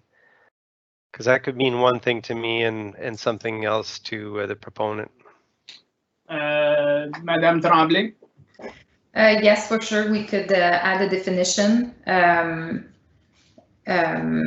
I have no problem. As I mentioned, the contract is still in draft because we're still waiting for insurance confirmation. So if it's not a problem to make the changes, and members of the mayor and the clerk could still have the authority to sign, even if those changes are minor. I don't know procedure if it's okay if we make the adjustment after, if it's discussed in front of council. Madame, I guess that would be a question, Madame Camille Laflamme. If the council approves this agreement in principle and there's minor changes afterwards, does it have to come back to council, or council can give direction to sign the contract with the flexibility for minor changes approved obviously by the administration and before the clerk and the mayor sign? Monsieur Leduc. First, Mr. Mayor, suggest a clerk response first, and then I'll add my comment. Okay. Mr. Mayor, council members, well, normally it's the draft that is attached. So council is in fact saying yes to what is attached. But with respect to minor and major, I'm not a lawyer either, so that would depend on exactly what the changes are before we can decide if that would go ahead or if we need to come back to council. Okay, so Councillor Tarnowski, you're looking for a definition in the contract, is that correct? And you're on mute, Councillor Tarnowski. That was one of the points I had. I have another point as well. Just looking for clarification. But yeah, that to me it was just more like, and I almost don't mind what the result is of that, but I think it should be clarified. So for me, like significant could be like 10% or 30% visibility. I'm not sure, but there should be some way to define that. So that was the one point I had. The other point I had is pertaining to any potential exit clause around this. So could someone walk me through what that exit clause is? For example, if there is for whatever reason, disagreement with the business and we want to take over that land, what would be the requirement there? It might be obvious. I can't find it for the life of me right now. So just for clarification purposes, the land is still our land. Yeah. All of this is a maintenance contract that the developer has to pay for the maintenance of this property. Monsieur Leduc, sorry I skipped back. You had comments to the previous question. Maybe you can jump in on this one as well. And you're on mute now. Yes, I was hoping for at least. I think council can give direction to proceed with small addition like that. That's okay. I think myself, as long as this group discusses it. I think you've just done that regarding the impacting the visibility ratio or something. If council is comfortable with that, in a definition that could be added without an issue. And when the clerk and the mayor signs, well, they know they're looking for a definition about visibility impact. So I was going to say yes, probably to proceed with that. I think for the out clause, there are some. I think I saw an out clause in the contract. If they weren't performing, or if they weren't. We know we do if the assignee, if it's assigned to somebody else, if he sells it off to somebody else, that person's still responsible of this. But I can't remember. I know there was something. I believe I saw something in regards. There was 30 days notice from the township. Yes. Yes. So we have to give a notice to the owner, 30 days in notice in writing that we're terminating that agreement. So and that clause was included as part of our lawyer when he reviewed the agreement. He added a clause that it's a B4, so the township may terminate the maintenance agreement and proceed with the alteration on the subject property with a minimum of 30-day written notice to the operator. So it's section B4 of the agreement. Perfect. Thank you very much, Madame Tremblay. I think I just want to point out as well is that even though the proponent made this request, what council is doing is not for the proponent. This is the gateway to entrance to the village. It speeded up the discussion through the administration and council on what are we doing with that piece of land. And I think the direction of council is we want to clean it up. We want to start from new and be able to put something together that suits more and beautifies that area. So just to be clear, this is, and the fact we're just two birds with one stone, we're getting the proponent to pay for the maintenance of this property for the next 20 years. So I think it's a win-win for the taxpayers. Councillor Lorrain, Councillor Bisson, Councillor Tarnowski. And throughout the process, we maintain the ownership of that property. They have to make sure that it's that, what we put there, they maintain, right? So I don't believe that we are going to design something in that little section there that is not conducive to what we want to do with our municipality, considering that it's the gateway into the community with the sports dome there, the commercial that's going on both sides of the road, the town hall. I think that's the one area that we should be looking at to ensure that it looks fantastic coming into the community. The other piece is that where I get concerned is you've got a big parcel of land there, and then you've got our parcel of land right beside it.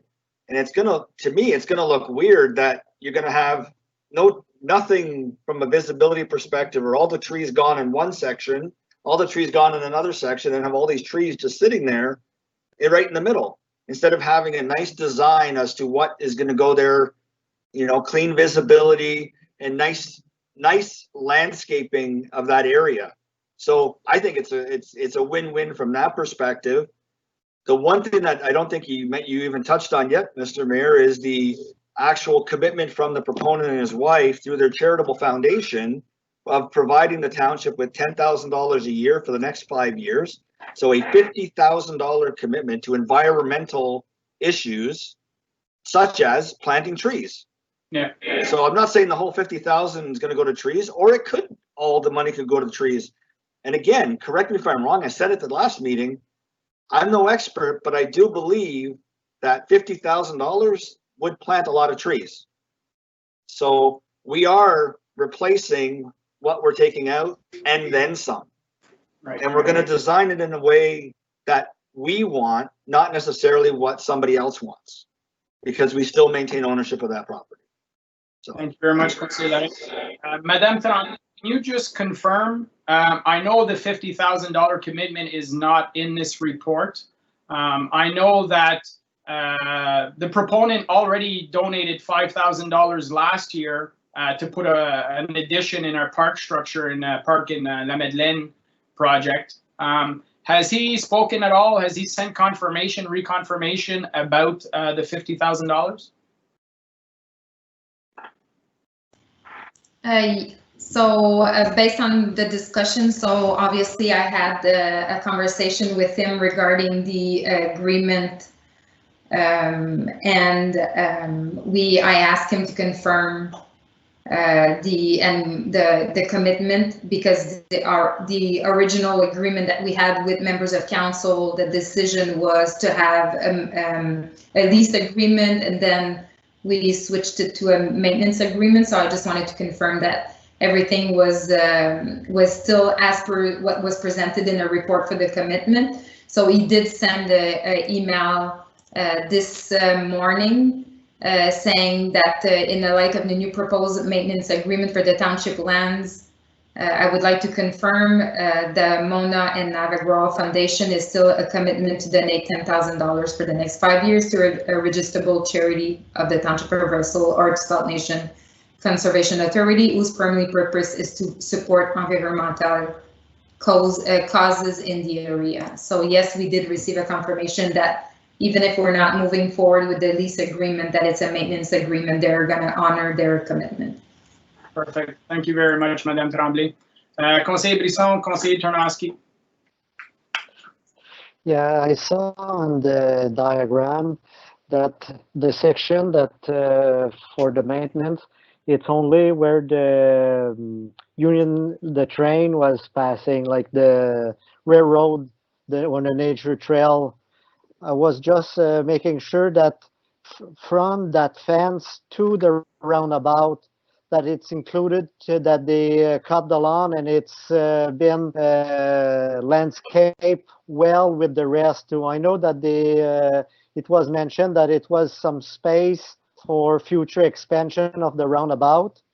But I would like to see that making sure that it's in the agreement, that it's a total unit. Je sais pas si tu comprends qu'est-ce que je veux dire.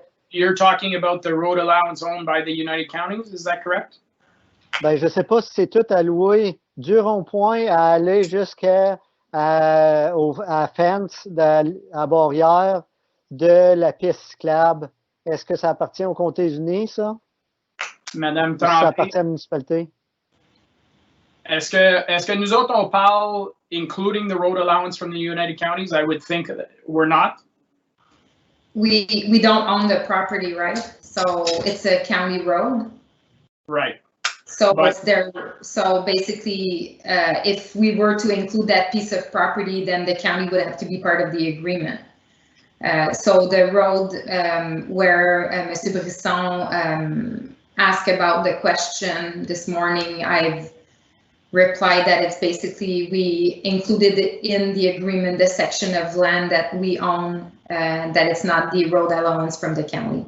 And I believe that there's no major tree in that section either. So, and I think it would get complicated as well when the roundabout, if ever is expanded, then it would make it more complicated with the agreement of maintenance. But that's why it was not part of the agreement. So what I would suggest is that this agreement be sent to the United Counties once it's approved, and they have the option of being aware that this area is going to be maintained. So if they have a parcel that they have to maintain, they have to do so, or they can contact the proponent themselves and see if he's willing to just maintain it, and they can have that discussion with him. Okay, Conseiller Brisson. Parce que je trouverais vraiment désolant qu'on essaye de faire un landscape avec juste cette section-là, puis qu'à côté, il y aurait de la branchaille qui pousse, parce que comme c'est là, c'est ça, tu sais, il y a des arbustes, de la branchaille qui pousse, des quenouilles, tout ça. Fait que c'est pour ça que, personnellement, j'aimerais mieux qu'il y ait une entente, même avec les comtés unis, pour que ça fasse un total jusqu'au roundabout pour l'entretien. Puis c'est plus facile, puis ça coûte quasiment rien que quand tu arrives pour couper l'herbe. C'est pas ce petit carré-là qui va aller plus, mais ça va regarder beaucoup mieux si c'est tout fait en un coup, à aller du roundabout, à aller jusqu'à sa propriété. Oui. Ben, ça va être comme on a dit. Madame Tremblay, tu veux ajouter quelque chose? Oui, c'est certain que je vais la circuler aux comtés unis, mais je pense que, je ne sais pas si M. Bourgon va peut-être ajouter, mais je sais qu'il y a des fossés dans ce coin-là, puis il faut faire attention aussi au niveau du drainage, parce que le design du roundabout est probablement prenant en considération que l'eau va s'en aller dans les fossés. Donc, je ne voudrais pas changer ou altérer comme le zonage, pas le zonage, mais le drainage dans ce secteur-là. Puis l'autre point que je voulais mentionner, c'est que je me tiens responsable des estimés qui ont été donnés. So the estimated cost that was part of the initial report that I was mentioning to members of council, that we could landscape that property with the cost of the cash in year. I didn't include that piece of property owned by the county either in the cost estimate, so I wouldn't want to increase those estimates and then go back to the applicant that he needs to pay for the extra based on what was not discussed initially. I understand Mr. Brisson's point, but if members of council are aware that this could increase the cost of landscaping and tree cutting because that was not part of the estimate, then I'm willing to get a new estimate, but it could increase the overall cost of landscaping and tree cutting.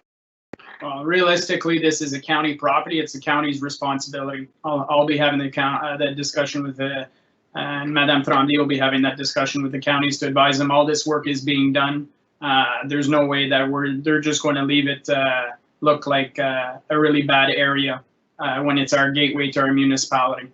So, parfait. Next was Councillor Tarnowski and then Councillor Saucier. My questions were already answered. Thank you. Perfect. Thank you. Councillor Saucier. Well, I'm happy to hear that that was confirmed this morning because I had asked that question before and it was stated that it wasn't confirmed. So that is really good news. And again, I remember we did talk about seeing a landscaping plan.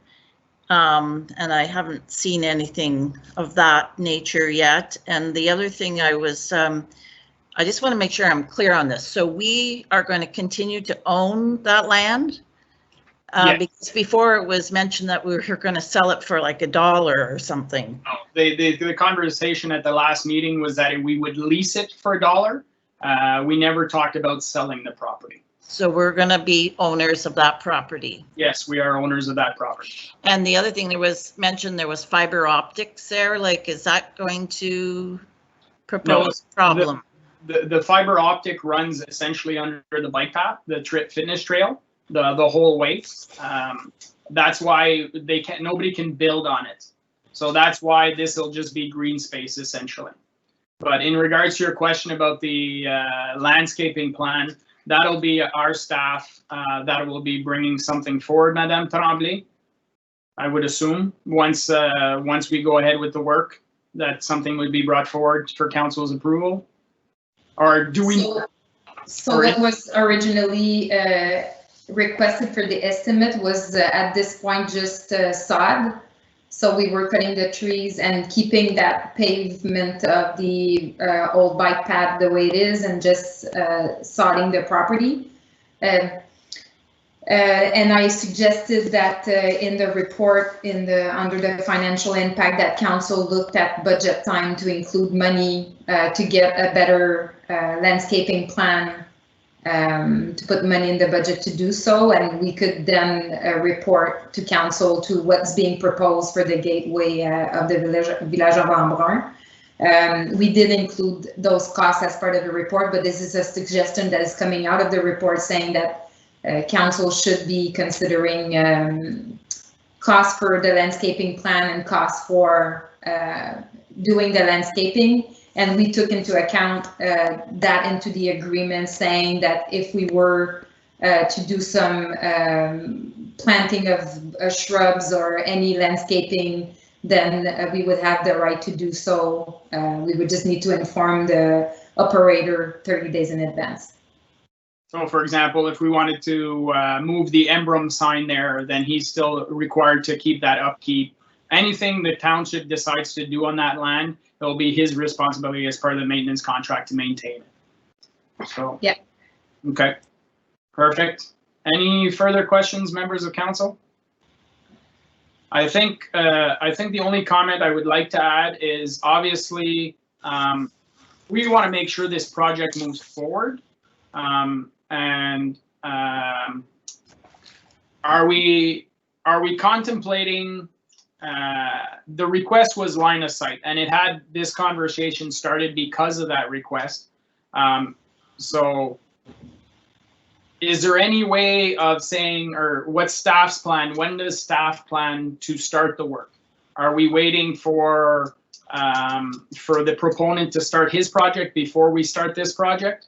Or we're, because if we're waiting for that, then we have time to have that discussion at budget time on how we're going to beautify that area. Madame Tremblay? So it was mentioned at the last council meeting that in order to make sure that the project proceeds, that we would only cut the trees whenever the building permit is issued for the first stage of the building. So that means the A&W and the Ultramar.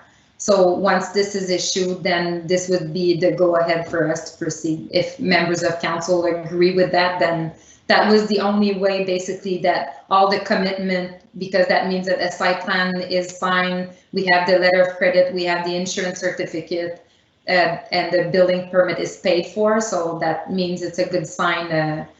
From what I heard, the project would start building at spring 2021. So that means we would probably see this moving forward just next year, at spring next year. Okay, perfect. Thank you very much. Conseiller Brisson? Juste une confirmation. C'est confirmé comme quoi que le propriétaire, comme c'est là, lui aussi, avant d'avoir le droit de couper les arbres sur son terrain, le permis doit être émis. Si c'est confirmé que ça, hein?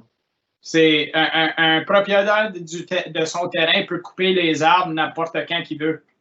C'est ses arbres sur sa propriété. Il n'y a pas rien qui, je pense pas qu'il y a contrôle par le conseil en place pour dire tu peux pas couper des arbres sur ton terrain avant que le projet commence.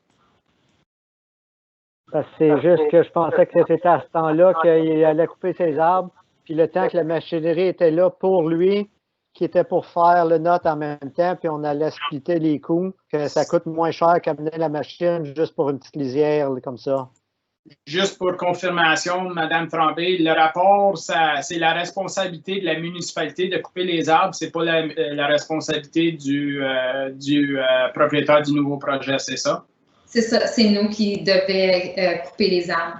Ça ne veut pas dire non plus qu'on ne peut pas utiliser le même contracteur. Tout dépend du timing, mais je pense que ce serait plus sage d'attendre que le permis de construction soit émis. Si lui décide de faire la coupe d'arbres et de préparer son terrain avant même que le permis soit émis, je pense qu'il devrait le faire s'il veut. Mais nous, ça devrait être plus sage d'attendre que le permis soit émis pour être capable de couper le restant des arbres sur notre propriété. C'est simplement mon opinion. Ouais, je pense quand on parlait d'un lease agreement, we were talking how he could do all the work, but it's no longer a lease agreement. This is a maintenance agreement. We're doing all the work. We're putting what we want on that piece of property, and then he'll have the agreement will be in place for him to maintain it over the next 20 years and saving the taxpayers those costs. Okay. Any other questions? Madame Tremblay? Just again, it's a technicality, but maybe for the clerk, since I was under the impression that we could kind of make some minor adjustment to the agreement, I just want to point out that the insurance clause, there's still like no amount. So I don't know if it's okay if we fix the amount after members of council once we receive confirmation for the insurance. Or if the council needs to discuss that we're going to add an amount of 2 million of 5 million. Monsieur Leduc, do you have any thoughts on that? Yeah, I think that's responsibility under Mr. Godin, but I believe we have taken a position that everything is about $5 million. That's how we're insured on our own insurance plan, so I think it should be no less than that. A claim can quickly be presented, and 1 or 2 million is quickly spent, so I think it should be 5 million. Okay, council members are okay if the 5 million is added. Everybody's aware of the 5 million. I see everybody's heads seems to be okay. Yeah, so we're fine with that. So that's the minor changes we've talked about. The insurance, the confirmation of the clarification in regards to their percentages by Councillor Tanoski. The item has been asked to be separate, so we'll have that as a separate item. Madame Tremblay, something to add? Yes, I'm so sorry, but since, and I really apologize, because the agreement was finalized this weekend with the lawyer, and it was sent this morning to the applicant, and he requested today to add a clause mentioning that he would have the right to review the estimates prior for us to proceed with the work. And this is something that I've discussed again with the legal advisor, and he submitted just at 5 tonight, a clause that could be included into the agreement to satisfy the right for him to review the cost estimate for the work that will be conducted by the township. I think that's a fair request. I mean, we're essentially saying that everything over this amount he's responsible for. You know, he doesn't want to give us carte blanche to say all of a sudden, oh, the work is $100,000. You only gave us 20, you have to pay 80. I think it's as an individual, as a business owner, I think that's something safe on his part to just have a clause that something that says he can review that work. And obviously, if he thinks that he has some way of contributing at a lower cost, he'd want to have that conversation with you. So I don't know if members of council would be more comfortable if I read what he submitted. He just said that basically the township will obtain no less than 2 written estimates for the completion of the work, which estimates will be provided to the owner for review. The township shall proceed with the selection of the bid in accordance with his policy. So he added this section under the section E5. Okay, so he's asking us to get 2 quotes, and I think that's normal standard practice for our own policies to get multiple quotes on this type of work. Is that correct, Madame Tremblay? Yes, I think it's even 3. Yeah.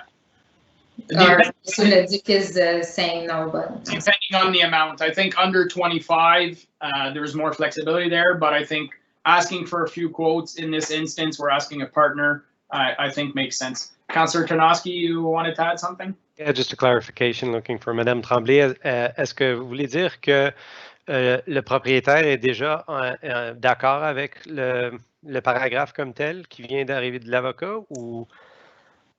Ou est-ce qu'il l'a pas vu encore? Je veux juste confirmer ça. Oui, lui, il est d'accord avec c'est lui qui a demandé d'ajouter cette clause-là. Mais non, je ne l'ai pas encore envoyé, mais il avait dit qu'il était d'accord avec l'entente. J'avais envoyé déjà l'entente. Il avait demandé juste d'être capable de revoir les estimés. Donc, je suppose qu'il ne doit pas avoir de problème avec ce qui est soumis. Parfait, merci. Parfait. Quelque chose d'autre, Madame Tremblay, c'est tout?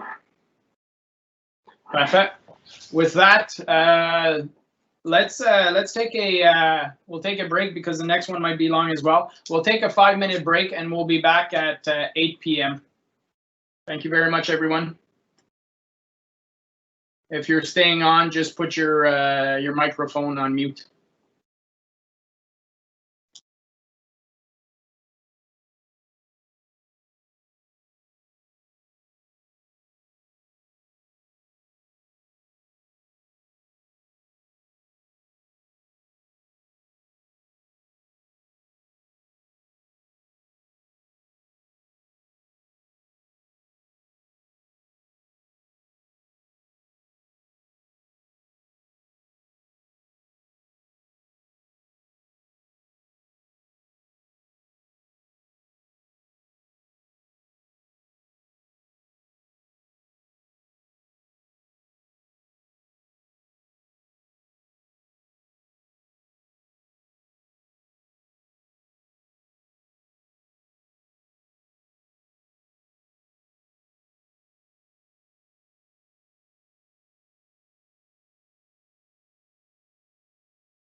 I'll ask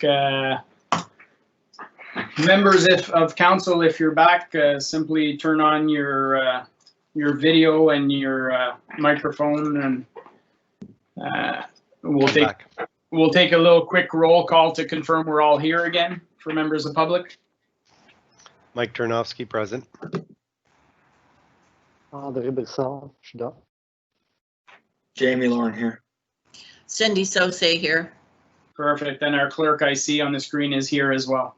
So we can, we'll move on to the next item on the agenda. Item J, Urban Hen Bylaw Report PD 58-2020.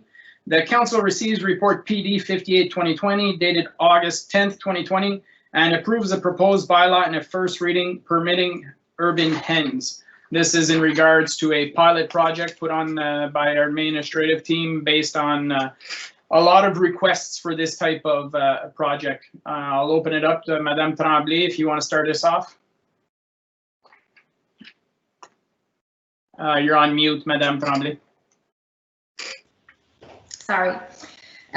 So yeah, currently the keeping of hens is only permitted in areas zoned that are agricultural or rural residential. So what the township is proposing is a bylaw to allow a limited number of hens on larger residential property, and that a temporary 12 months pilot project to allow hens on smaller and mid-sized properties for residential properties. Then we'll determine the success of the pilot project and come back to council if we wanted to extend, keep it as a pilot project, or keep it as a permanent project. Various steps we're taking to collect information would include research on existing urban hens policy, public survey, and public meetings. Staff has adopted regulation that would be best reflect the interest of the public and assessing the success and failure of other municipalities. Based on the findings, the most successful municipality have regulation that are based on lot size and number of hens permitted per lot size. So basically, as you know, we've conducted 2 surveys. One was held in 2019 and the other one was done in 2020. There's a total for the second one of 425 participants that responded to the survey. In majority, 71% of the respondents were in favor of keeping hens on inside village boundaries. La majorité est en faveur d'une réglementation des poules qui était contrôlée par le nombre de poules, la taille du lot, la marge de recul, les permis et les inspections. Lors de la détermination du nombre de poules, le public a préféré que le nombre de poules soit déterminé par la grandeur des terrains et qu'il soit limité de 1 à 5 poules par terrain. Les principales préoccupations concernant de ce qui est ressorti vraiment du sondage étaient que les poules font du bruit, les odeurs, les maladies, le visuel, la sécurité, les nuisances et l'attraction des prédateurs. Donc, les majorités étaient vraiment au niveau du bruit, des odeurs et de la nuisance pour les voisins que d'avoir des poules dans les villages pouvait créer. So basically what we came up with, and again, this is not something that we have to do. We just listened to what the resident wanted to have, and we came up with that project. So we will be the only municipality in the United County of Prescott and Russell that will have this type of bylaw, and the city of Ottawa doesn't even allow chickens on smaller property than 1 acre property. So this is really, again, something that we're trying to be proactive and listen to what the resident had to say. So the first project will be the pilot project. That's the 1-year project that we'll try out and see how it goes. And then it's going to be just as we go, basically, because they will probably see things that we didn't consider or didn't take into account for. So the pilot project will be for 1 year. It would be for lots that are 500 square meters to 2,999 square meters. So for those lots that are in that range of size, you'll be allowed to have 3 hens. If you live in a single detached dwelling or a semi-detached dwelling, so that's it's not going to be permitted in townhouses or apartment building. we had that question, so that's why I'm mentioning it. So we're not discriminating anybody. We're just feeling that to be better assess that project, that it would be better to start small and see how it goes on bigger property. And we'll issue 20 licenses. So 7 will be issued in Embrun, 7 will be issued in Russell, 3 in Marionville, and 3 in Limoges. So that's how we're gonna manage that 20 licenses, and it's gonna be on a first come first served basis. So as soon as the application is submitted to the township and it's considered complete, then the permit will be issued and the 1 year will go from the date that the bylaw is approved. So basically, initially the bylaw, this is based on the feedback that we had from the public meeting. So originally we were asking an applicant that would want to have a license to have the consent of all their neighbors to be able to issue that license. So we had a lot of pushback for many reasons, and I understand that sometimes you don't really like your neighbor and you just want to say no to say no. So we took that into consideration, and now we came up, discussing with Mr. Leduc, we came up with an option that the applicant for the license will only have the obligation to inform his neighbor by giving them a sheet of what the rules are when you have chickens. So therefore the neighbor will be responsible to make sure that if there's a complaint that they have all the rules, and they could call us and say, my neighbor had chicken, he has license, and he doesn't follow the rule of keeping the hens inside the coop from what time to what time. So the consent form is removed from the bylaw. So you just need to make sure that the neighbors are aware of you getting a license of being able to keep hens on your property. So that's the pilot project.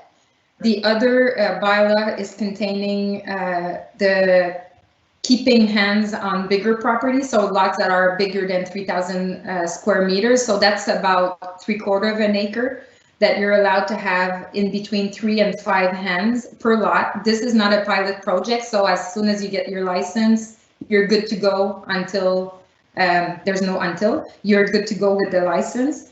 And then we say that's originally was 5 chickens, 5 hens on those bigger property, but the setback that were proposed was 15 meter from all property lines. So we had that comment again from the public meeting that 15 was a lot for setback. So we allowed for smaller number of hens on closer to the property line. So all the setbacks are in the bylaw that is being proposed tonight.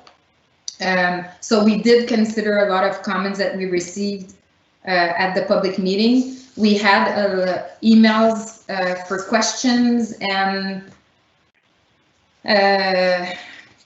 it was attached to the report. So those emails, some of them you have the answer, the response that we gave into the emails that we received, and as well you have the result from the survey that were conducted. So we proposed, since we had a lot of public feedback, but we didn't really heard anything from members of council, we've suggested that this is the first reading tonight, so people could basically look at what's being reviewed, what's being presented. And just for your information as well, bylaw did review the Department of Bylaw reviewed the proposed bylaw. We've also sent it to South Nation Conservation to get a better idea of the feedback for the setback for the septic. And as well, we sent it 2 weeks ago to the health unit to get their feedback as well. Since the public meeting, we've received information that we should hold information session for people that wanted to have hens. So I've consulted with the health unit to see if this is something that they would be interesting to hold in collaboration with the township. So I'm still waiting for health unit to get back to me. So that's why we presented the bylaw in one reading only and get back to members of council at the September meeting for approval. Okay, thank you very much, Madame Tremblay. First off, I'd like to say congratulations. Over 400 respondents for a municipal survey. We don't get that very often. So I think that just shows how passionate people were. Obviously, there was more people interested in this as opposed to contrary, but it's nice to see that we had public participation on this file. Open it up. Questions, members of council. Councillor Sosi and then Councillor Tarnowski. Thank you. Yeah, can councillors have chickens? No, that's not my question. What I didn't see in the report what the cost of the license would be. Madame Tremblay. It's a good question. We did talk about it. It's not going to be expensive. I'm saying less than $50. We did contact the City of Kingston because they do have Markham as well to get information of how they were charging for that license, but it was too expensive. So basically it would be just to cover time, staff time to review the application and the implementation. So close to the pool permit, I would say $25 to $30. Okay, thank you. Can I just follow up there on that? I think the huge interest is because especially during COVID, a lot of people are growing their own food this year, and they also want to have fresh eggs. And this is something that's just really, there's a lot of articles on it. There's a lot of magazines that are promoting this, so and it's just desirable. So I congratulate you on all the work you did on this. So thank you. Thank you, Councillor Sosi. Councillor Tarnowski. So I just have a couple of points to make. So there was 446 respondents to the survey. Is that correct? It says 424 in one spot, so I wasn't sure. The other one is there was 36 non-residents. So is there a big difference in the result, like of the 70%, if we don't include the non-residents? I just want to. And then family. It's probably still a majority but. Yeah, I have I don't believe so, but I could look at it and confirm for sure. Okay, so I figured it's probably still a majority because mathematically it would still be, but I just wanted to be sure of the actual number. The other thing I was wondering is, I'm all for it, certainly for a pilot, for all the great reasons that Councillor Saucier has so well indicated. I was wondering if there was any appetite to just a way to ensure that the residents that will, maybe not in the pilot stage, but eventually down the road that decide to go down this route, if there is a way to ensure that they are familiar with keeping hens, in the sense that it's great when everything is going well, but what happens when they stop laying eggs or like when they get sick and so on. So I don't know, I would just hate to see people that are maybe not, that don't fully understand what to do or fully understand the scope of what it is to keep hens and start getting hens, because it's a cool thing to do. I don't know. I don't have any experience on it, so I'm just kind of, guessing on that. If there is maybe some kind of, little video that they have to watch to demonstrate that they actually understand what they're getting into, and I don't know. That's just a thought I had. But I'm all for the pilot project. Perfect. Thank you very much. Any other comments before we move forward? Conseiller Brisson? Oui. Oui, moi aussi, je suis pour le projet. C'est un peu comme le conseiller Tarnowski, puis que je t'avais mentionné, Dominique, qu'il devrait avoir peut-être un crash course. Juste clarifier, quand tu as parlé du Health Unit, c'était-tu un genre de cours avec Health Unit? Parce que je verrais un peu, mais je verrais aussi sur quelqu'un comme de technique, de savoir pour savoir s'il faut le winteriser, parce que les poules, qu'est-ce que tu fais avec durant l'hiver, comment longtemps, crash course. Fait que juste clarifier, si le health unit, c'était ça, tu parlais du cours, mais je verrais que ça y ait du technique aussi pour... Oui, Madame Tremblay, ça c'est essentiellement, tu cherches un partenariat de ce genre-là. Oui, c'est ça. Puis juste pour rassurer mon petit conseil, puis je sais que c'est technique, mais dans le règlement, dans les sections générales, on dit comment, je ne veux pas dire le mot débarrasser, mais quand les poules sont à leur fin de vie, qui ne donnent plus de poules, donc qui ne pondent plus d'œufs, on dit comment les gens doivent s'occuper de leurs poules en fin de vie. Puis on mentionne dans les sections générales que oui, ça doit être hivernisé, le coût pour être capable de s'assurer que les poules vont être en sécurité durant l'hiver. But yes, that's the kind of association that we want with the health unit. And I don't know if they have somebody specialized in this field, but I've also asked them if they are not, who could they suggest, so we could have an information session on how to keep hens in your property, on your property. Okay. Thank you very much. No further questions or comments. We'll discuss this. I'll come back under the bylaw section. Move on to the next item, item K, Town Hall Lower Main Roof Replacement Report. The council receives report AM02-2020 dated August 10, 2020 and authorizes to increase the budget from 120 to 160,000. This amount includes 1.76 of non-refundable HST. The council approves the proposed bylaw to award a contract and authorize the entry into an agreement with CLS Roofing for the replacement of Town Hall's lower main roof. Questions, members of council? Councillor Sosian and Conseiller Tarnowski. Yeah, I was just curious, have we used this company before on, like, we had another part of the roof fixed, and also were they a local company? Thank you. Monsieur, through Monsieur Godin, you taking this one?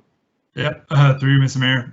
So no, I've never personally worked with them before. We have reviewed their reviews and also lean a bit on our consultant. I mean, we did hire an engineering firm to conduct the purchasing, the procurement process. We did receive 7 bids, and this one came lowest by just over $15,000. So to answer, and for your other question, they're an Ottawa company, a company from Ottawa, as were the 2 next lowest bids as well. Perfect. Thank you. I believe Councillor Tarnowski had a question as well. Thank you. So, so this is going to be about 33% above what we had set aside for this. And if I remember correctly, when we talked about the cooling towers, we had a budget of 10,000 that went about 30 some odd thousand above that as well. And then the 4th floor of the township office renovation also went up above budget. And later on in the agenda, we're going to be approving something, or looking to approve something that's going to be an extra 600,000 above budget, or yeah. So I have a couple of questions pertaining to that. I understand that these things happen. I just want to know, is there anything that we can do to be better prepared? Because we spend so much time at budget to try to plan for these things, and it seems to be, if we add up all these extras, that we're way off on a lot of them. And I don't know, are we being too conservative? Like when the budget is presented, certainly when it was presented last time, we make decisions pertaining to increases in taxes. We make decisions around a lot of things based on certain assumptions. So I just want to be sure that we're doing the best that we can to know as much as we can, because that's kind of the trend that I'm seeing. And again, I'm not saying that that we're not doing our job properly or anything. That's not what I'm alluding to. I'm just saying, is there maybe are we being too conservative at budget time when we go through this process? Is there a better way of doing that? The other aspect to that question is that if we're talking about assets, and we have an asset management policy where we're putting money aside to pay for these assets as they get replaced, if we're underestimating the value of those assets or replacing those assets by this much on a regular basis, is our asset management policy kind of off as well? In other words, the reserves that we're putting aside to pay for them, if we keep being so far under budget, are we causing ourselves to be in the hole down the road? So I just looking for some kind of guidance around that. Okay, thank you, Councillor Tarnowski. Monsieur Godin. Through you, Mr. Mayor. So all valid questions, Councillor Tarnowski, and understand where you're coming from. If I speak to this project in particular, I can just say it was based on a study we did from the building envelope and some recommendations in there. It was a few years old, so we did adjust slightly to try to reflect better for $20. Obviously, we were off again by 30%, like you said. I think there are a lot of efforts being done, and I can maybe I'll mention Monsieur Bourgon in this because he is taking kind of a lead in changing the way we budget to try to kind of catch up and be looking more planning forward instead of putting a number in a budget and then going out to do the tenders. We're trying to kind of catch up and start a procurement process during the budget time or before budget time so that we have better numbers. Unfortunately, it's still not always going to be the case, and I think that there is something to be said about year 2020 with all their uncertainties and how that impacts the way companies bid. I can't speak for all the projects that you mentioned, but for this one in particular, and even if we did another portion of the roof last year with a different company, but looking back to that project, looking at the dimensions and all that, we could have probably guessed that this one would have been a bit higher up, but that project was just being completed while we're preparing a budget, so we didn't adjust in time. That being said, and to follow up on and for your further question regarding asset management, we obviously have a lot of assets and infrastructure in our database, so there's always room for improvement, and we're always working on improving it. When we do receive tenders like this that are off by a significant amount, for certain assets we've made more advancements, like for our core infrastructure, which are the main assets that are required from the province to be asset management planned. We're turning towards price per unit instead of just how much we bought it for and how much inflation is bringing it today. So we are always working on those methods to improve our numbers. And yes, like you mentioned, there are a few cases just in this meeting and the previous that we've had to adjust, and we try to learn from those. Thank you. Conseiller Laurent. Yeah, this is more just it might be just a typo, or maybe I'm just reading it wrong. But in the above information early on, it talks about the tender price of $144,991 being excluding the percentage of HST. And yet at the bottom on page 3, the last paragraph says that it includes 1.76% of non-HST. Is that the total price of $144,991, or do we add 1.76? I just want to make it clear because it seems to be different in the English version. Monsieur Godin. Through Mr. Mayor. So yeah, that's a good catch, and it is that 144,991 is the contract amount excluding HST, so it does not include the 1.76%. Okay. We just make sure that gets fixed then, please. We'll have the report corrected. Okay, thank you. Any other questions? Anything else to add, Monsieur Godin? No. Then we'll move on to the next. We'll move on to the next item. Item L: Summary of purchases awarded over 25,000. Report FS 26/2020. Council receives report FS 26/2020 dated August 10, 2020 for information purposes. Questions, members of council? Anything to add from the administration? Pretty standard stuff. Hearing none, we'll move on. Item M, rapport sur les applications de CROI 2020, Q2, rapport FS 27-2020. Que le conseil reçoit le rapport FS 27-2020 daté du 10 août 2020 à titre d'information. Question, membres du conseil? No. Councillor Saucier. Yeah, there was just one in there, number 6. I didn't realize that we maintain the boat ramp. I thought that was done by South Nation. I believe we have a contract with South Nation to maintain it for us. Madame Guitard, can you shed some light on that? Thank you, Mr. Mayor, members of council. Yes, that's what it is. So we pay an amount to South Nation to maintain the boat ramp, Nokomis Park, Okay. and Burton Park. So that's all money that we give them every year. Okay, merci. Perfect. Any other questions? No, we'll move on to the next item, item N. 2020 Q2 financial report, January to June, report FS 28-2020. That council receives report FS 28-2020 dated August 10, 2020, and acknowledges receipt of the second financial report for 2020, covering the period of January to June 2020. Questions, members of council? Councillor Tanoski. You're on mute, Councillor Tanoski. Sorry, folks.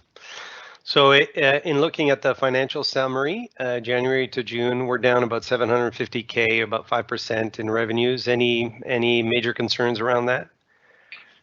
Monsieur Leduc, Monsieur Godin. Through you, Mr. Mayor. So no, not at this point in time.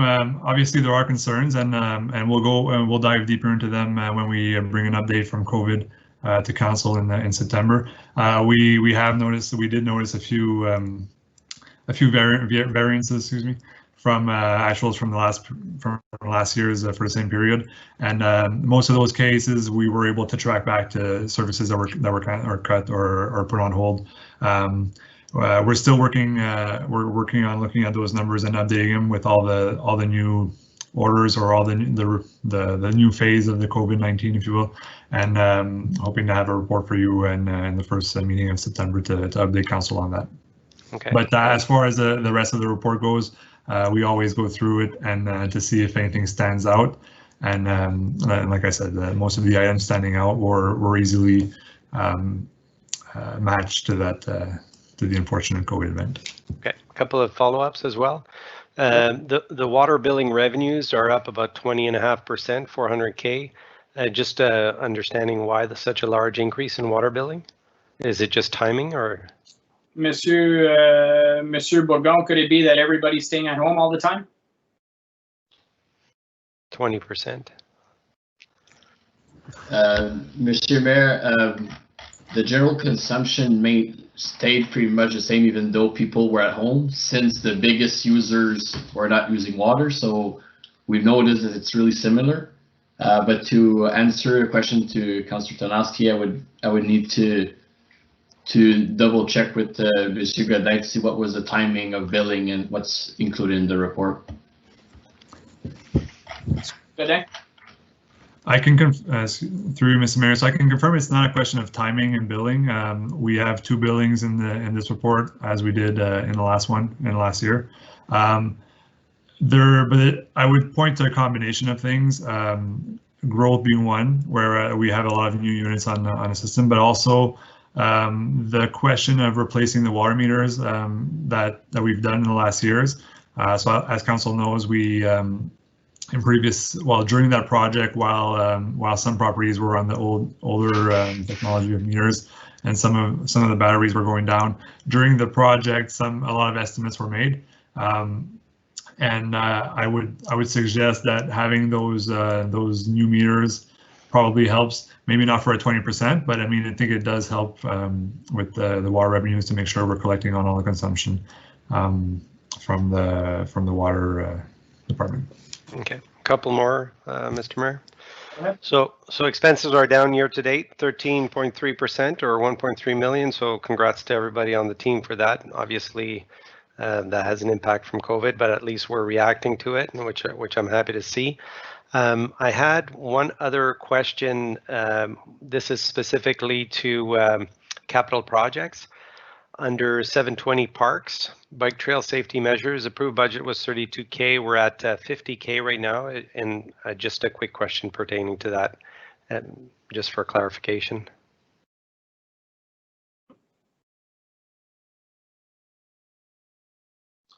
Monsieur Godin ou Madame Guitard? through Mr. Mayor. So I'll have to, Madame Guitard might have a response, so I will let her answer. If not, we can definitely check on what happened there and what the situation is. Yeah. Thank you, Mr. Mayor, members of council. So what happened is we had that $50,000 in the 2019 budget. We spent about 17 on the roundabout lights, which we shared the cost with counties last year. So this year we had the remaining $30-something thousand left, which we paid the rest of the roundabout realignment and all this stuff. So basically that budget should be at zero as of today, because we finished all the work, but maybe the invoices are not all in. That might be why. So I'm not sure if it answers your question. No. Well, so I think I'm seeing where the money's gone. It's just it was approved at 32,000, but we've spent 50,000. Yeah, so we spent more than what was approved, because you're probably saying it's because. Yeah, you don't see the 17,000 from last year. That's why. Okay.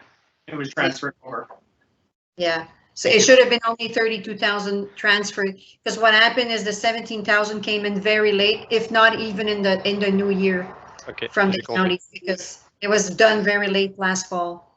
Okay. Thank you very much, everyone. Appreciate it. Sorry for being a pest on this. Any other questions, members of council? Okay, we'll move on to the next item. Item O, Economic Recovery Plan, Report EcoDev 06-2020. The council receives Report EcoDev 06-2020 dated August 10th, 2020, and the council approves a financial contribution of $5,000 to the Prescott and Russell SME e-business grants program. Any questions from the administration or from members of council on this one? Councillor Saucier. Yeah, this is excellent. I love this economic recovery and the slides that you presented as well, Dominic. And the one thing I wanted to ask, are we going to continue profiling businesses like we have in the past?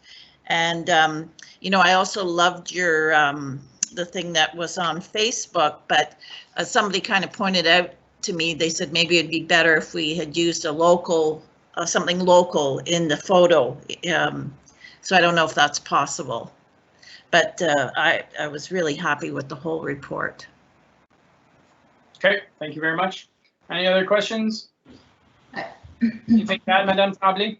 Yeah, I just want to mention that we are still doing the profile, the business profile. So last month it was Porte Express. This month will be Chantilly. So we're still at a distance producing those profiles, businesses, and they're part of the program as well that we're short-term keep doing. And I just want to we started this survey, and the county came in after and saying we should do that for the entire county of Prescott and Russell. So we have our own plan, and they do as well have their own plan, which is really great because we could see if you could see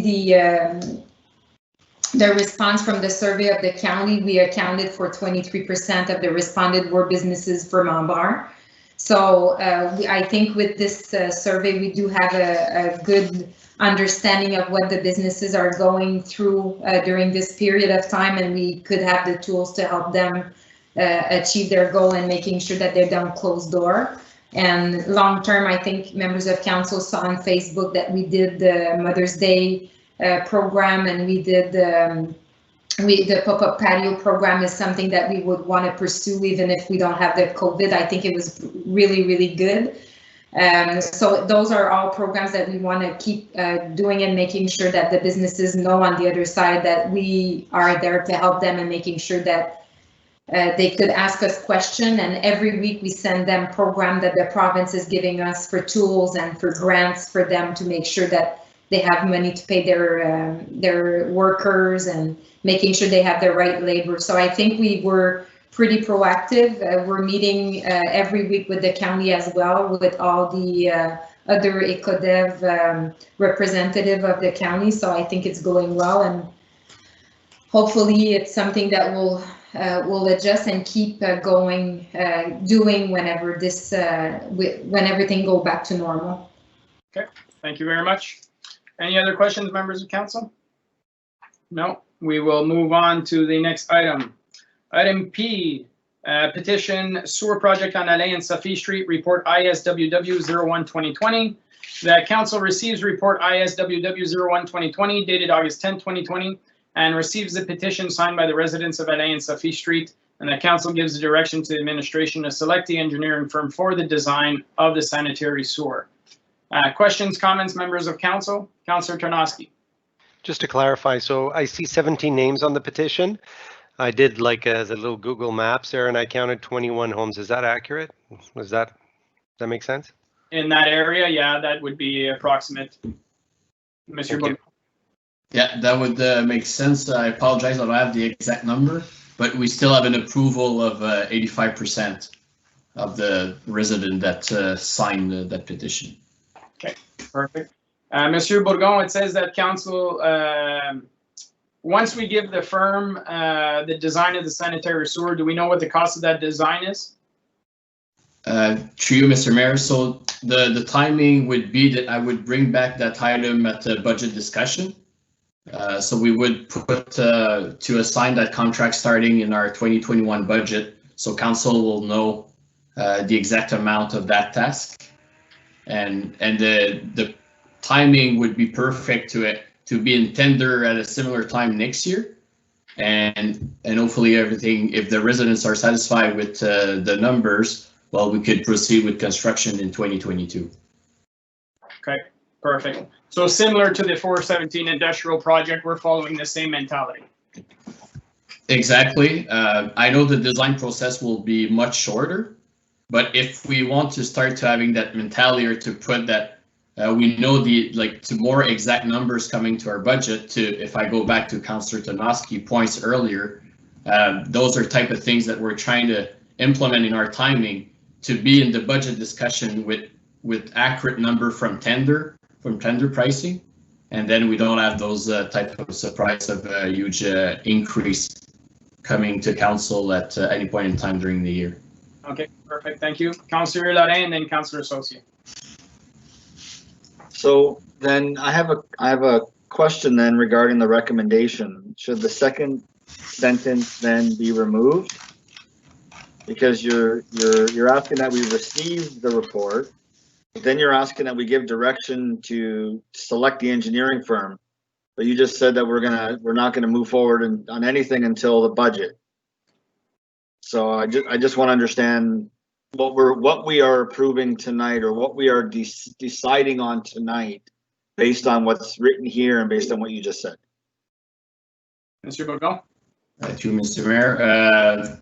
So I'm looking for direction from council to start the RFP process and to select that firm. Then we will seek prices to accomplish the design and administration, contract administration throughout the construction to do inspection. So I would be able to come in front of council during the budget process with to award that contract with a specific price starting in January 2021. So basically council would give me direction to proceed with the RFP process. For the design of the sanitary sewers, not for the selection of the engineering firm. That's what we're giving approval for tonight. Well, to do the design, so we need to go out an RFP to select that engineering firm that will do the design of those sewers. Okay, so that'll come back to council once you've done the RFP and you're about to hand the tender off to the engineering firm. That'll come back to council with where that money is going to come from and everything. Correct? That's correct. Okay, thank you. Then I'm good. I'm good with it. I just want to make sure what we were actually doing. That's all. Okay, perfect. Monsieur Leduc.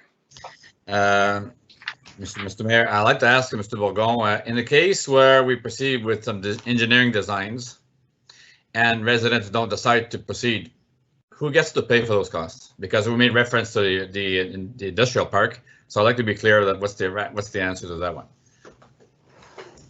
Mr. Bourgon. For all the similar project that we've done so far, that never happen. Well, not since I'm here. But it would probably fall on the rates or the reserve from the sewer department to finance. But certainly it's something that we can bring forward in that in that report as well, when we bring that the selection of that engineering firm. Right. So obviously it's not as high as the 417 industrial park, but is essentially the same thing, that if ever a project did not go ahead, it would fall back on the township would swallow that cost one way or another. That's correct. It would come back to the sewer department, one of the way of financing to cover that cost. So yes, there is a risk to move forward, but as you mentioned, much lesser extent than going for the 417 industrial park. Okay, perfect. Thank you very much. And Councillor Saucier and then Conseil Brisson. Yeah. So I'm sorry, I don't know. Is this a new development? No, this is an old development off La Pointe Street. Okay. It's one of those pocket areas that don't have the service. Okay. So it says residents will benefit from reduced costs from the partnership with the developer. How does that work in an older area? Monsieur Bougon? Thank you, Mr. Mayor. So that wording comes from the bylaw itself. So basically, I was trying to illustrate to council the steps throughout that process that was approved last year. It's our first request from residents following that process. So basically, in that case, there is no future development in that area. They're already surrounded by a serviced area, so it's only those residents that would be paying to get the upgrades in this case. So they won't receive any benefit then, no. They'll be paying themselves. And then what about, I didn't see anything about the capital charge that we had discussed before. And how much, I know we had got that amount down, I think it was 1,234. So is that what they would be charged? Monsieur Perron? Yes, Monsieur Matt. So they would be facing that charge. But again, at this time in the process, we haven't done the full public meeting with the resident, showing them exactly how much, all the costs they would be facing and exactly how much it would be. So it's really first step of the process. Right. It was to the residents to show that they want to start, and that for them to understand that it's not up to the township to seek those projects. And that, again, from direction from council last year when that bylaw was approved, was to make sure that all the residents that did have one or the other services or both to be aware that process is now in place. So following our mail out of that bylaw, we received that petition from residents to start the process. Okay, so and once they see the real cost, do you think you'll still have that high amount? Would you say 85% of the residents were wanting this? So do you think that could change if, with the when they see the numbers? I think it may be reduced a little bit, but I think they're in the point in time that for them it makes sense to seek that future connection on sewer before they start doing anything on their septic bed or septic field. Okay. So I would, from my professional opinion, it would be that the project would still proceed for this area, because similar to Héritage and Richelieu, the landscape around them makes sense for them, or makes it a more reasonable project to move forward than other areas in the Russell or Ambrim. And then in the bylaw, nobody's being forced to go on water. It would be like the bylaw state that they don't need to connect, and they can wait at a further date to connect and be charged. Okay, merci. Thank you. Conseiller Brisson. Oui, ça fait que juste pour clarifier, c'est que là, au lieu que tu arrives au budget puis rencontrer les résidents avec une approximation que toi, tu as faite avec les autres projets, tu arriverais avec une quotation directement de la compagnie, dire OK, ben c'est ça que ça va nous coûter parce que j'ai la quote comme c'est là, c'est ça? Ben, vous voyez, M. le conseiller Brisson, l'intention serait de rencontrer les résidents aussitôt qu'on a un estimé de nos ingénieurs pour ne pas attendre trop tard dans le processus, mais de pouvoir leur donner une mise à jour aussitôt qu'on fait l'appel d'offres. Donc, on veut être capable, on veut être engagé avec les résidents de ce projet-là, comme qu'on le fait avec les résidents de Richelieu Héritage, qui a très bien fonctionné en leur donnant des mises à jour aussitôt qu'on en a. Ça fait que ça serait que tu aurais un estimé pour commencer pour rencontrer les résidents, mais par le temps que tu le présenteras pour le budget, là, tu aurais vraiment une cotation d'une compagnie. Exactement. On aurait fait le processus de l'appel d'offres, qu'on aurait un nombre exact. Donc, un nombre exact du coût par résident à ce moment-là. Puis les résidents auront la chance, encore une fois, de se prononcer sur est-ce qu'ils veulent procéder ou non avec la construction. Il va falloir que ce soit assez vite parce que justement, vu que c'était au mois d'octobre, le chose, il ne te reste pas grand temps. Non, mais là, on parle ici là, de l'appel d'offres avec le contracteur serait dans un petit peu plus d'1 an d'ici. OK, ça serait pas en 21. Ça serait pour le prochain budget. Ça serait pour 22. Oui, c'est ça. Ça serait pour le budget 2022. Exactement. Parfait. Right. OK, c'est bon. Merci. No commentaires? Other questions? No, we'll move on to next item. Item Q, upgrade of pumping station number 7, report ISWW 02-2020.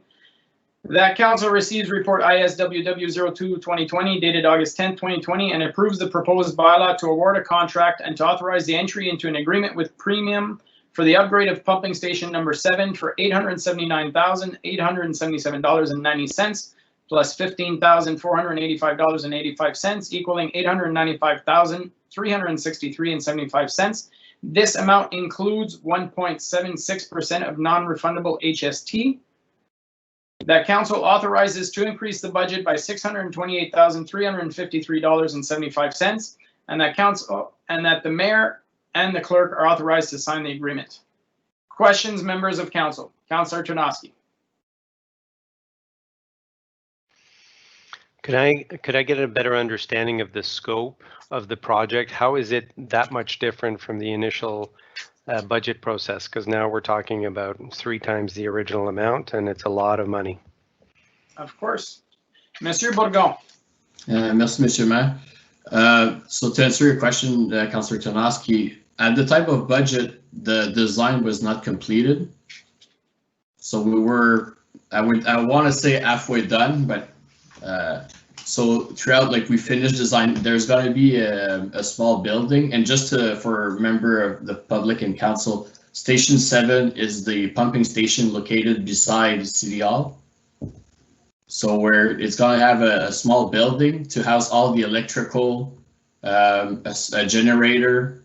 We're upgrading the pumps for future. So that's why it comes from the DC. But all those, to finalize the design, that's how we, like our estimate at budget doesn't drive what we're seeing now.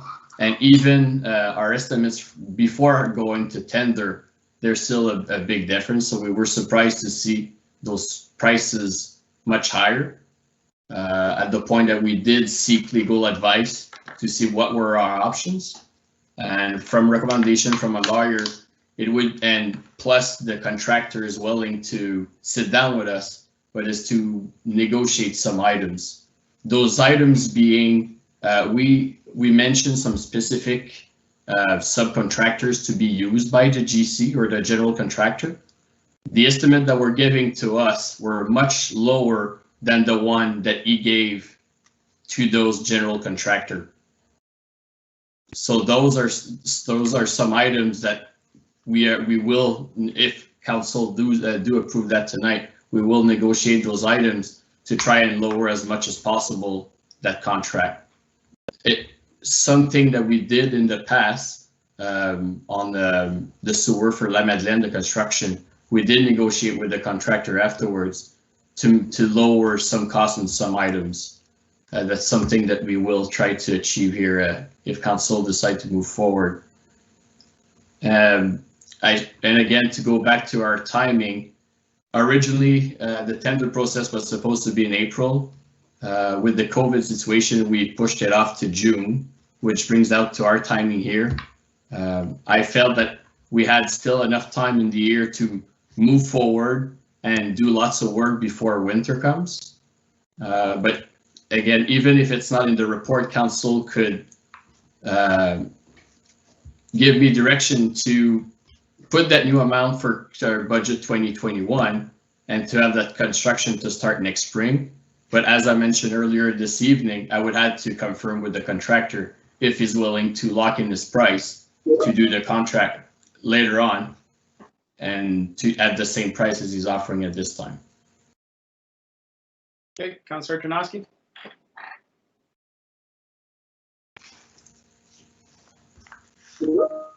You're on mute, Councillor Tarnowski. All these great words I just said, and no. Mr. Bourgogne, you're saying that we are able to negotiate with some subcontractors to potentially lower this amount.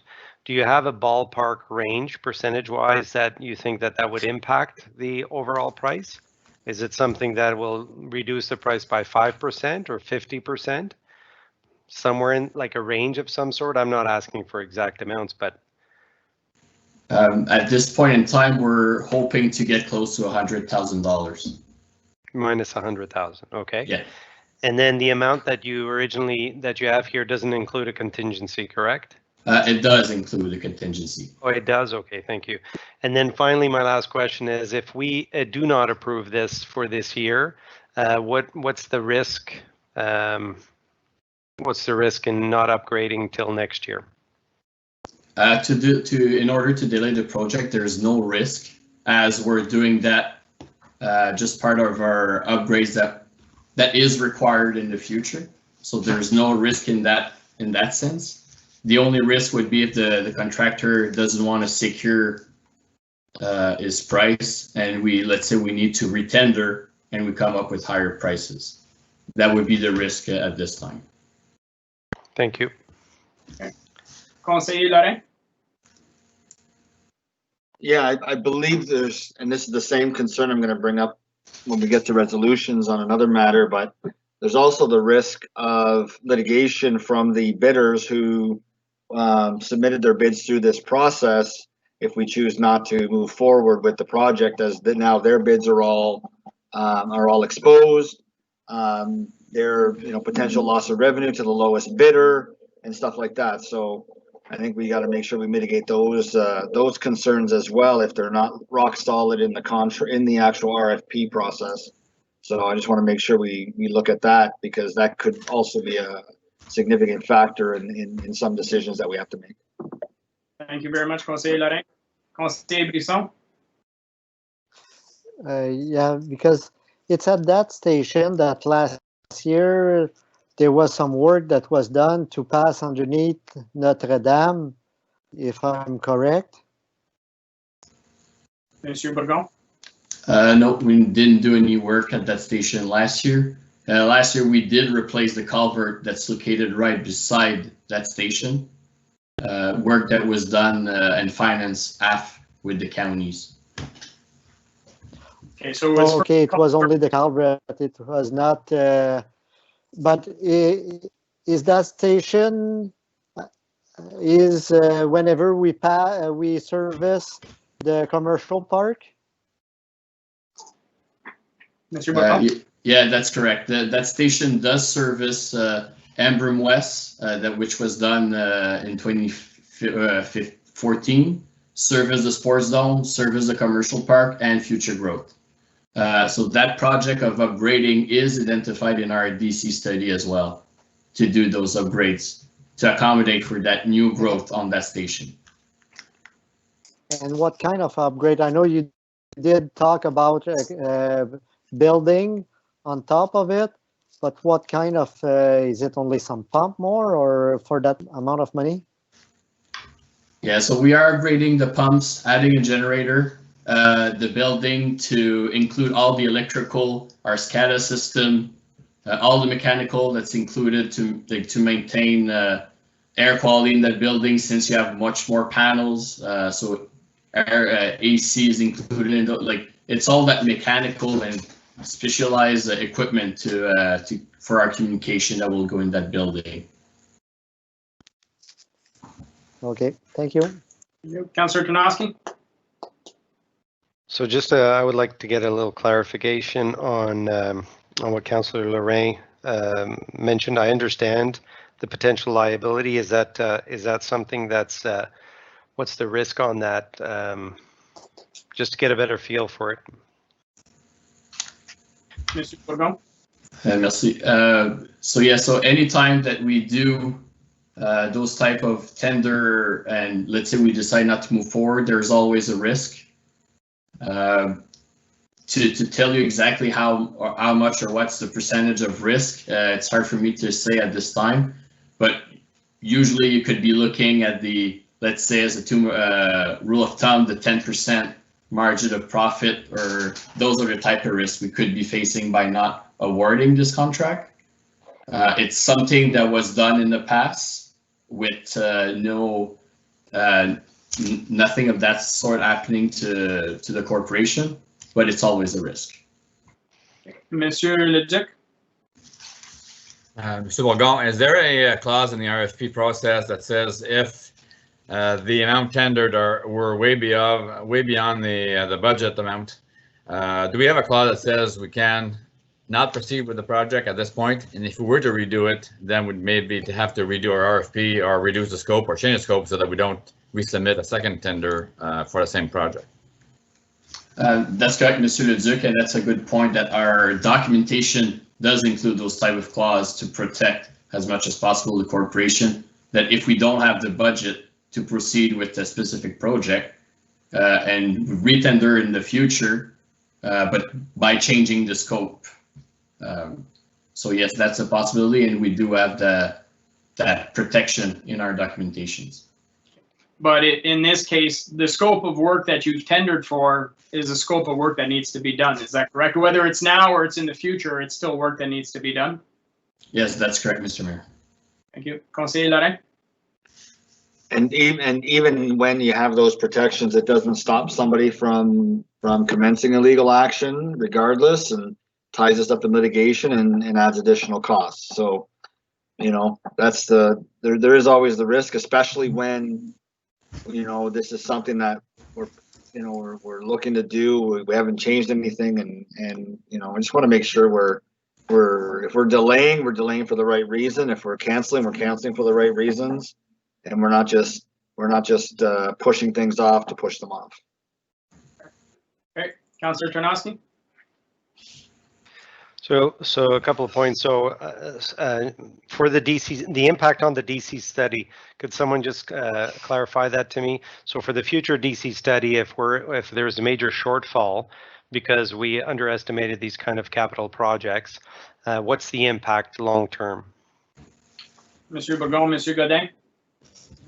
Yeah, I can respond to that one. So through Ms. Mayor, essentially when we do the DC study, we're listing a list of capital projects to come in the future, and we're also looking at what's been done in the past and reconciliating that. So whatever the DC reserve is at the date of the study will be included in that list of capital projects. So I mean, for example, if we actually had savings for example, $2 million, well then that's $2 million that we don't need to recuperate from the developers in the future. So it's going to be allocated there. If we have shortfalls or like cost overruns, then those are also listed. It's kind of like its own project to say, well, we have to recuperate $600,000 here from the development community to make sure that growth is paying for growth.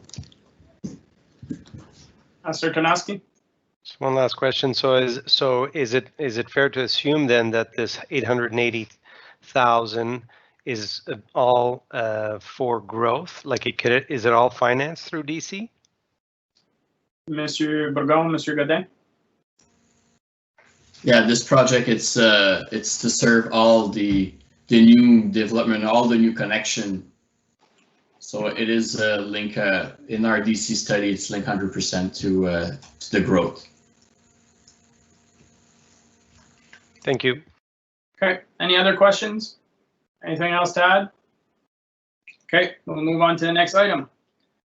Item R, Recreational Facilities Flags Report, Report PR 10-2020. The council receives information report PR 10-2020 dated August 10th, 2020, and approves the administration recommendation to install a Canadian flag and a Franco-Ontario flag in both arenas as well as in the dome. Questions, members of council? Conseiller Lorrain. Is there not already a Canadian flag in the arenas? I thought there was. Madame Guitard, I believe in the report it indicates the which facilities have what kind of flags. Thank you, Mr. Mayor, members of council. Yes, that's right. Unfortunately, for technical reasons, I don't have access to my report right now, but I do believe maybe Councillor Lorrain is right. We do have Canadian flags, but I just wanted to make sure that now it's a must that we have Canadian flags in both arenas, the dome and also the Franco-Ontario flag. Okay, so it's not necessarily adding additional flags. It could just be to ensuring that we going forward have these flags if we don't currently have them in there. That's right, because we don't have any flag policy, as I mentioned in my report. So this is why I really wanted to make sure that we understand that those two flags will now be in both arenas and the dome.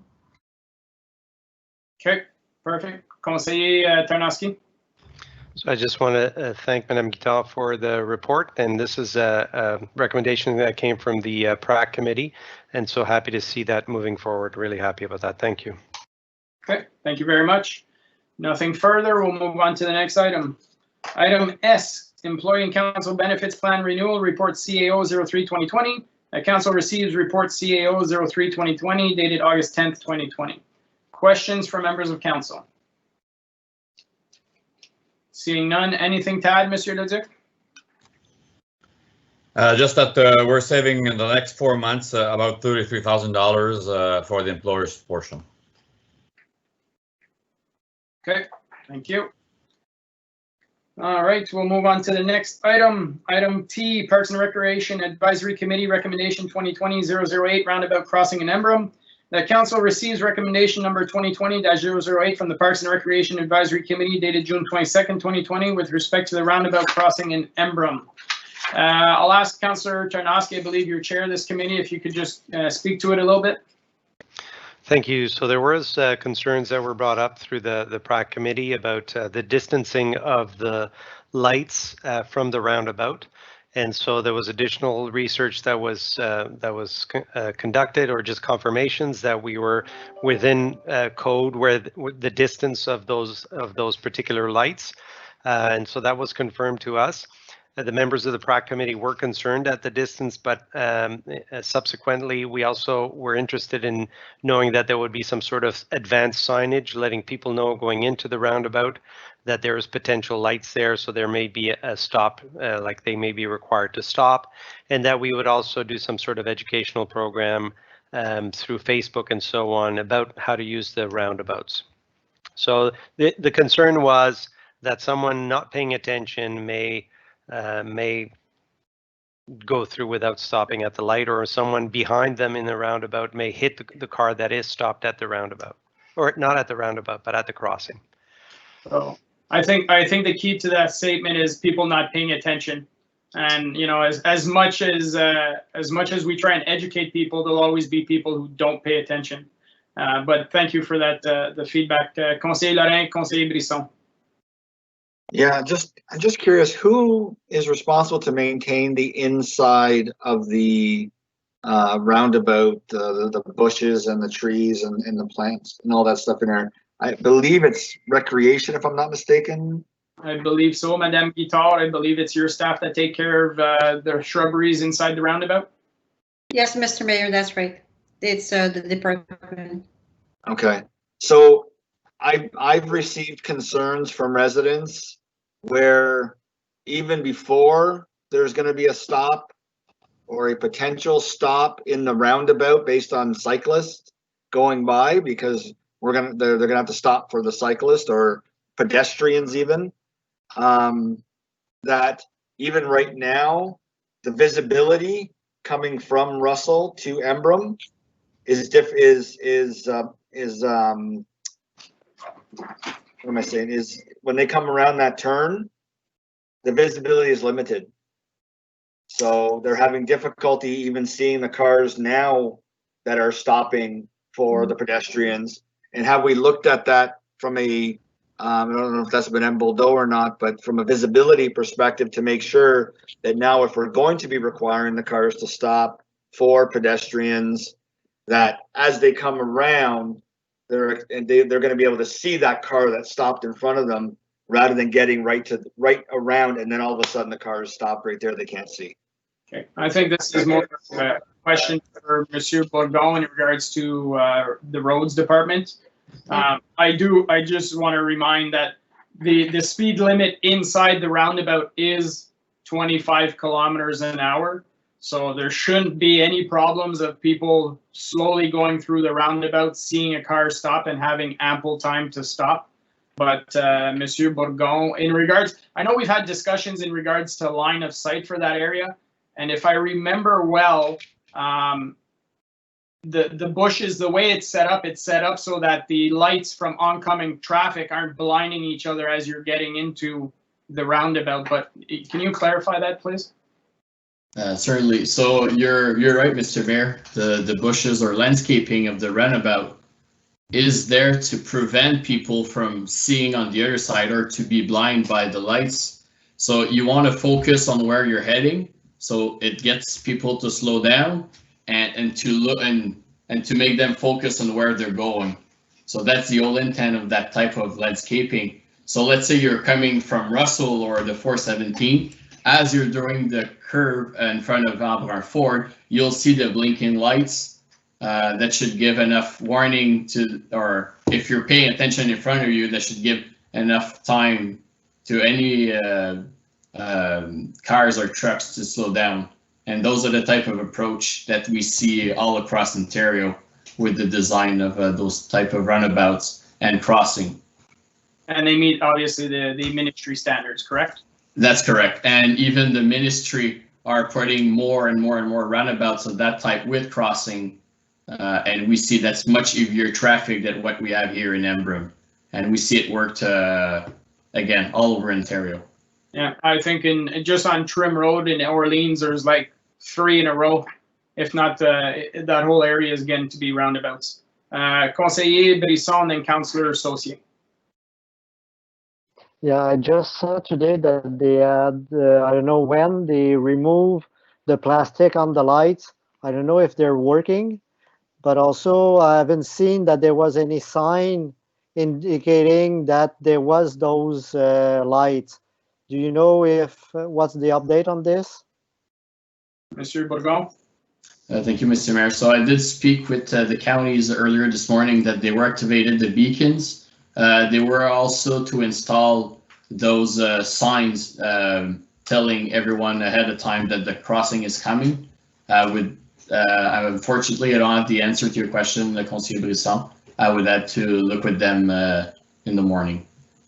So once you have an maybe answer, they get hit with the rain that they didn't have the time to install the sign. But I just saw that there was no cover, but I haven't seen any sign saying the lights before. So once Monsieur Bourgon has information, just send an email to members of council so they're aware that the signs have been put up.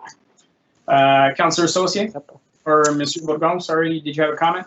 I was going to have we mentioned the education piece of that crossing at the roundabout. Myself and Madame Guittard, we will be working with communication to prepare a video of that crossing. And our intention is actually to ask you, Mr. Mayor, to help us or to assist us in the preparation of that video to educate our resident. Not a problem, we'll do. Perfect. Councillor Saucier. Yes, thank you. Yeah, I've received a few letters of concern, but I've also seen the same sort of roundabout in other cities. I know there's one in Long Sault, and it works very, very well. It's so visible, and you know, like you should be looking ahead, like everyone said, not across the island. And I have to commend staff on the way that circle looks. I think it's beautiful, and they've done a lot of wonderful maintenance there. So we've moved the crossing out of the roundabout. So I think, you know, you're going to have enough time to see that there's somebody crossing there, and that you'll have time to stop. I mean, I've been in them in other towns. There's one in Picton also, and it doesn't seem to be an issue. It seems to work quite well. So I'm sure there's been lots of research done on it, and I think that educational component is really, really important. Perfect. Thank you very much.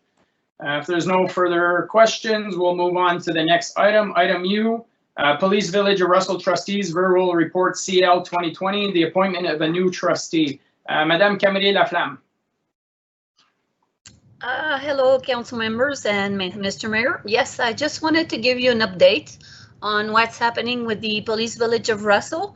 So in October 22, 2018, at the last municipal elections, 3 Police Village of Russell trustees were acclaimed, and those were Gregory Joseph Rokosh, Wendy McNally, and Mike Miller.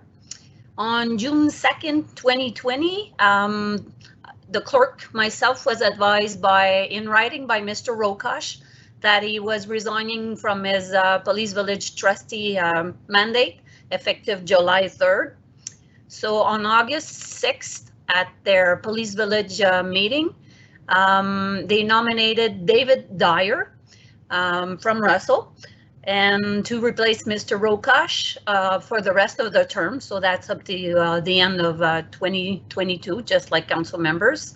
And their new roles and responsibilities for council members to know, it's now Wendy McNally will be the chair of the Police Village, Mike Miller will be the treasurer, and David Dyer will be the secretary. So for the last part, on this morning at 11 a.m., I, as the clerk of the township, I proceeded to the swearing in of Mr. Dyer, and he signed his declaration of office pursuant to section 232 of the Municipal Act 2001. So I just wanted to give you a verbal update on this. If you have any questions. Thank you, Madame Camille Laflamme. And to confirm that this isn't something that happens often, and Madame Camille Laflamme verified with the Ministry of Municipal Affairs and Housing and legal opinion on how to proceed in this case, because it was a question of it's an elected position. Is it council that has the say? Is it the trustees themselves? In this case, it is the trustees, so everything was followed, and it's information for members of council. That way there's a new trustee in town. Any questions, members of council? Seeing none, perfect. We'll move on to the next item. Item 12, reports from an investigator and the ombudsman. We have none. Item 13, notice of motions presented by myself for a full level of service review. It is moved by myself and seconded by Councillor Tarnowski. Whereas sound fiscal policy requires stakeholders and decision makers to fully understand the costs, benefits, and value of assets and services provided to the community. And whereas the COVID-19 pandemic created unprecedented fiscal pressures and increased debt load on the provincial and federal governments, thus creating significant downstream risks for future funding constraints on municipalities. And whereas the impact and extent of this new fiscal reality will not be fully understood for years to come, causing uncertainty and risk on the Township of Russell as a corporation and its residents. And whereas the Township of Russell has significant projects being contemplated in the near future, and whereas per the municipal asset management planning regulation 58817, a full level of service review would need to be completed by July 1st, 2024. And whereas and whereas a completed full service review will help council, the administration, and taxpayers better understand current and future asset and service management needs of the corporation.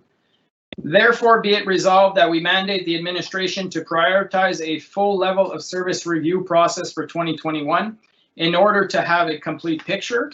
And also be it resolved that this full service review include a community education and participation portion so that the community can be involved in understanding and providing feedback on the desired level of services. As any notice of motion, this will be discussed at the following council meeting, which will be the first one in September. Now we will move on to item 14, which is question period on the meeting of the day. So I'll just, we have a few questions already listed. If I invite members of the public to ask their questions, name and address, please, for the record, and to submit it, and you'll have time because we have a few we have to go through. So the first one is by Mr. Dave Trigger. If the proposed sewer installation is approved, can any financial support be expected from either the province or the federal government? I believe this is in regards to the 417 industrial project. If it is, we as a municipality have been trying very hard to get provincial and federal funding support for this. So we will continue to try and do that. If it's not, if it's in regards to residential for Alain and Sophie, we've never had, not to my knowledge, has the province given federal and provincial funding for that type of project. Conseil Lorrain, you have some feedback? Yeah, Mr. Trigger is one of the residents that signed the petition on Sophie and Alain, so that's where the project is. Okay, so perfect. So, Mr. Trigger, no, I would not expect that there would be any provincial or federal funding. We've looked at that in the past, and unfortunately, it is up to the residents 100% costs. Move on. Mr. Trigger had as well a question. How soon will the estimated installation cost be available for the individuals affected? Monsieur Bourgon, you spoke a little bit to that as well. Once we have a company hired, they'll give us some cost estimates. We will speak with residents, give them an idea. If the support is still there, we would, with council approval, we would actually go to tender and get a final price for the residents. Is that correct, Mr. Bourgon? Yes, that's correct. That's the step. And if we look in timing, well, hopefully it would be maybe, I would say late summer, or if we're lucky, maybe early summer, we could meet the residents with estimate pricing. Perfect. Thank you very much, Mr. Bourgon. Mr. Baker, Forest Road, what are the details that were not provided on the Saint-Guillaume Notre Dame tree issue? Mr. Baker, if you're referring to what's in the report, I think there's a lot of information in the report and a lot of information that we discussed in regards to the funding, for example. If you're relating to the comment that I made that the information that was posted on Facebook didn't contain both sides of the issue, then I invite you to read what was posted on social media, and I invite you to read what the report is and the information that was provided by members of council during the discussion, and you'll see that there was quite an amount of information that wasn't shared. Mr. Baker, why is the township clearing township land for the developer? As stated, we're not clearing it for the developer. This is the gateway to the village of Embrun. We feel that this is an area that should be beautified. We will have discussions in regards to beautification for that area during the budget process. But members of council, the majority of members of council feel that there is it's worthwhile fixing that area up. So that's where we are with that. Mr. Armstrong, 85 Castle Street, Embrun, question. Item 11A. What will the acquisition of the additional 135 acres cost the township upfront, the investment cost, before resale to a business? Very difficult to speak to that now. Obviously, we're going to be negotiating for that land. But as normal, when the township does purchase land, it does become, we do pass a public bylaw that states how much we've paid for the land. So once that happens, you'll be able to see that. How will the land purchase be financed? Again, that is part of the discussion at that point in time. Item 11I, it is obvious the clear cutting is to benefit the developer. As mentioned by the mayor, the township wants to maintain the developer's line of sight. Therefore, A, knowing of the council's previous discussion concerning the lands of the former bike path, being the intent to assess the developer in developing the adjacent land. B, knowing that the municipal act prohibits both direct and indirect bonuses to a business. And C, that a bonus is not limited to financial bonuses as per the act subsection 106(2)A. How is clear cutting the lands not an indirect bonus to the developer?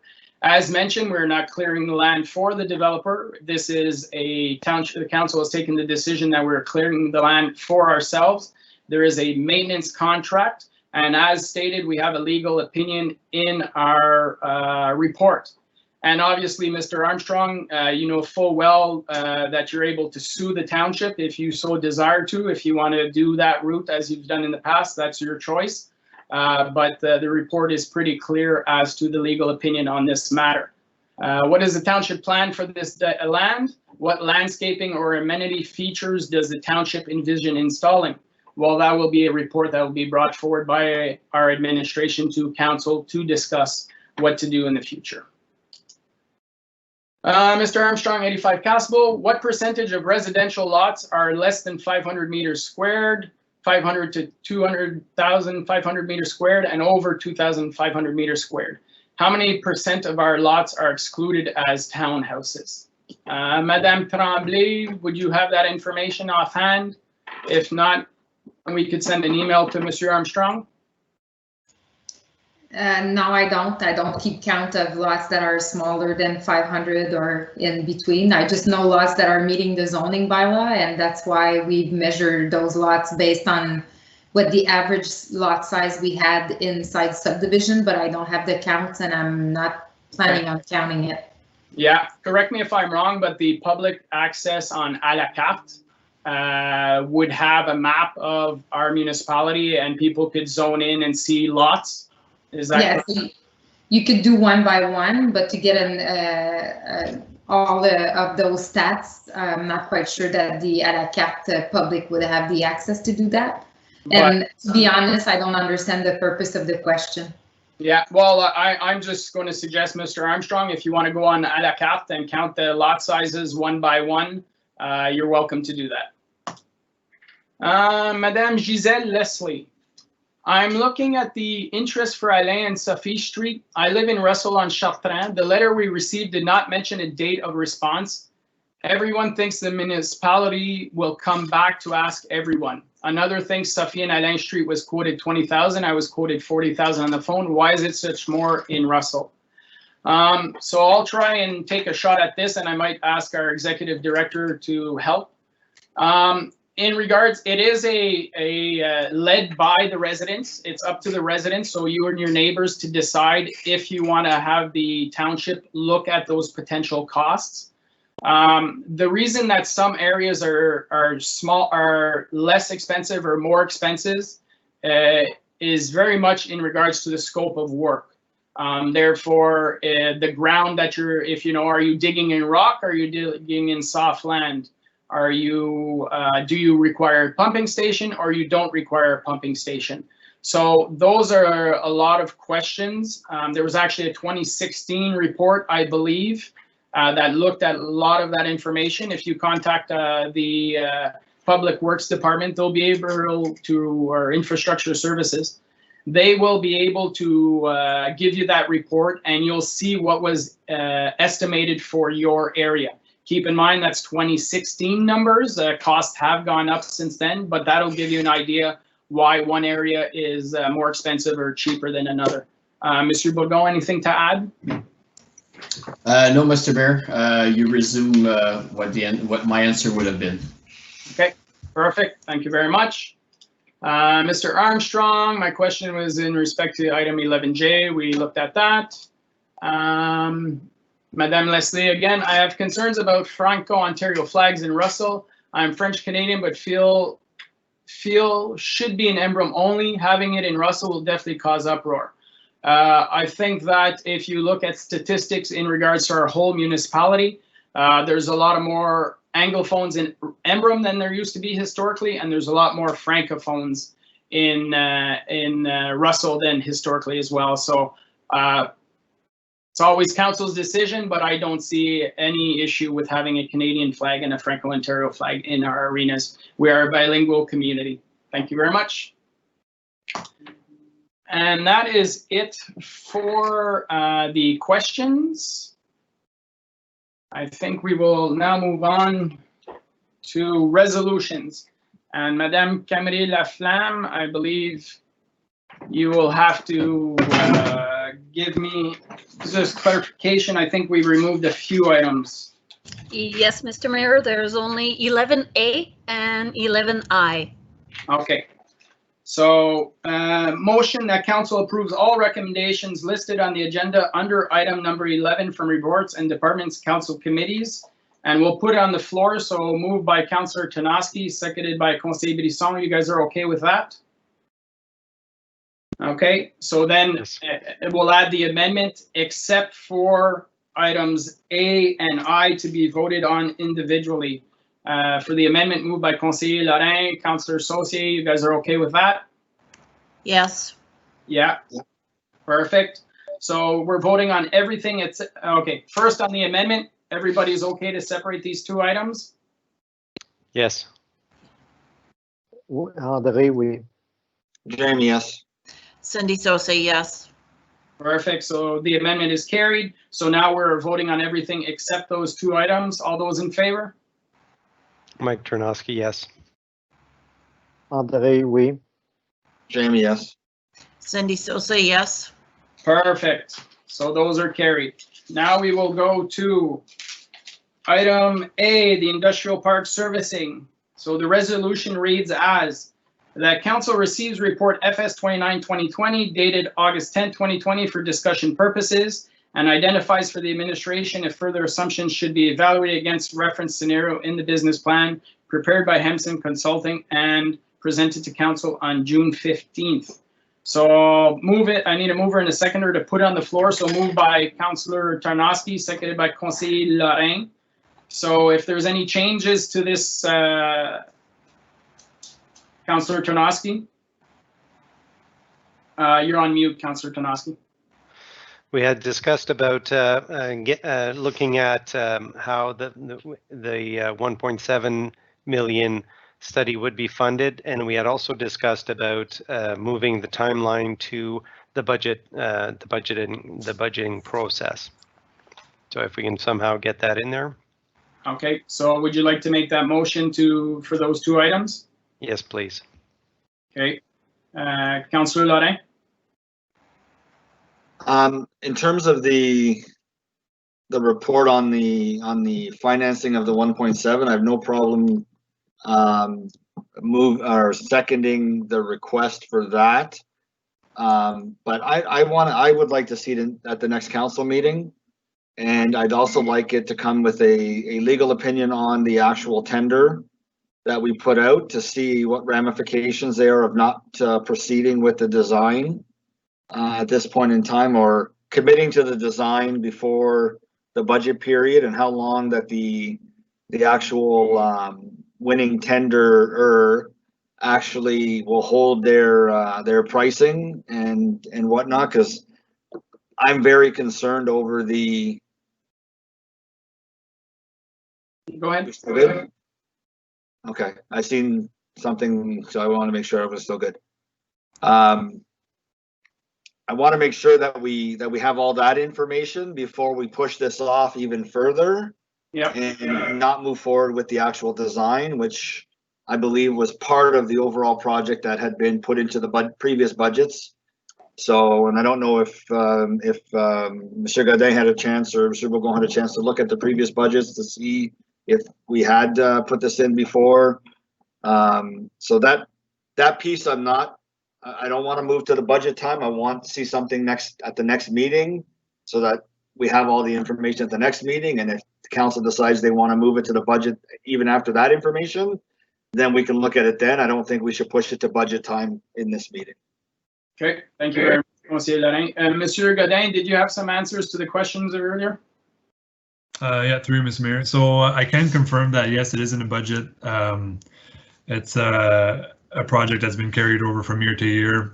kind of just to symbolize that we're working on it and to show council's seriousness about it when we do apply for grants. The amount that was put into the budget and that's been carrying over is $13.2 million. So we know that today that number is not sufficient. That was meant to represent the total project, including the design. So to answer your question, Councilor Lauren, yes, it's in the budget and and the design portion is included in it. However, the budget, like we see, isn't enough to cover the whole construction. But that's I guess that's kind of a detail where to answer your question is yes.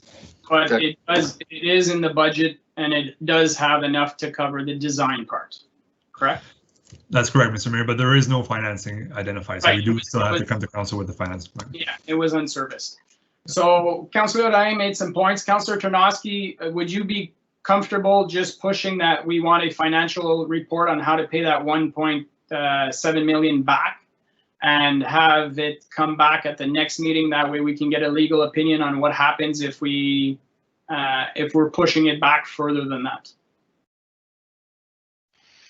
I'm okay with it because at the end of the day, if it's not good enough, I'm going to just push it back to the budget next week. I mean, it's just putting a little more burden on the staff, which I guess I'm a little concerned about in terms of the timeline. But if, as Mr. Godin said earlier on, that he can come back next meeting with that information, that's great. Having said that, I will be just as reticent in accepting the amount, considering the economic situation and this whole process. So I'm saying that I'm happy to support the change that Councillor Lorraine is proposing, but again, it'll have to be convincing next meeting to make me change the opinion around the budget time.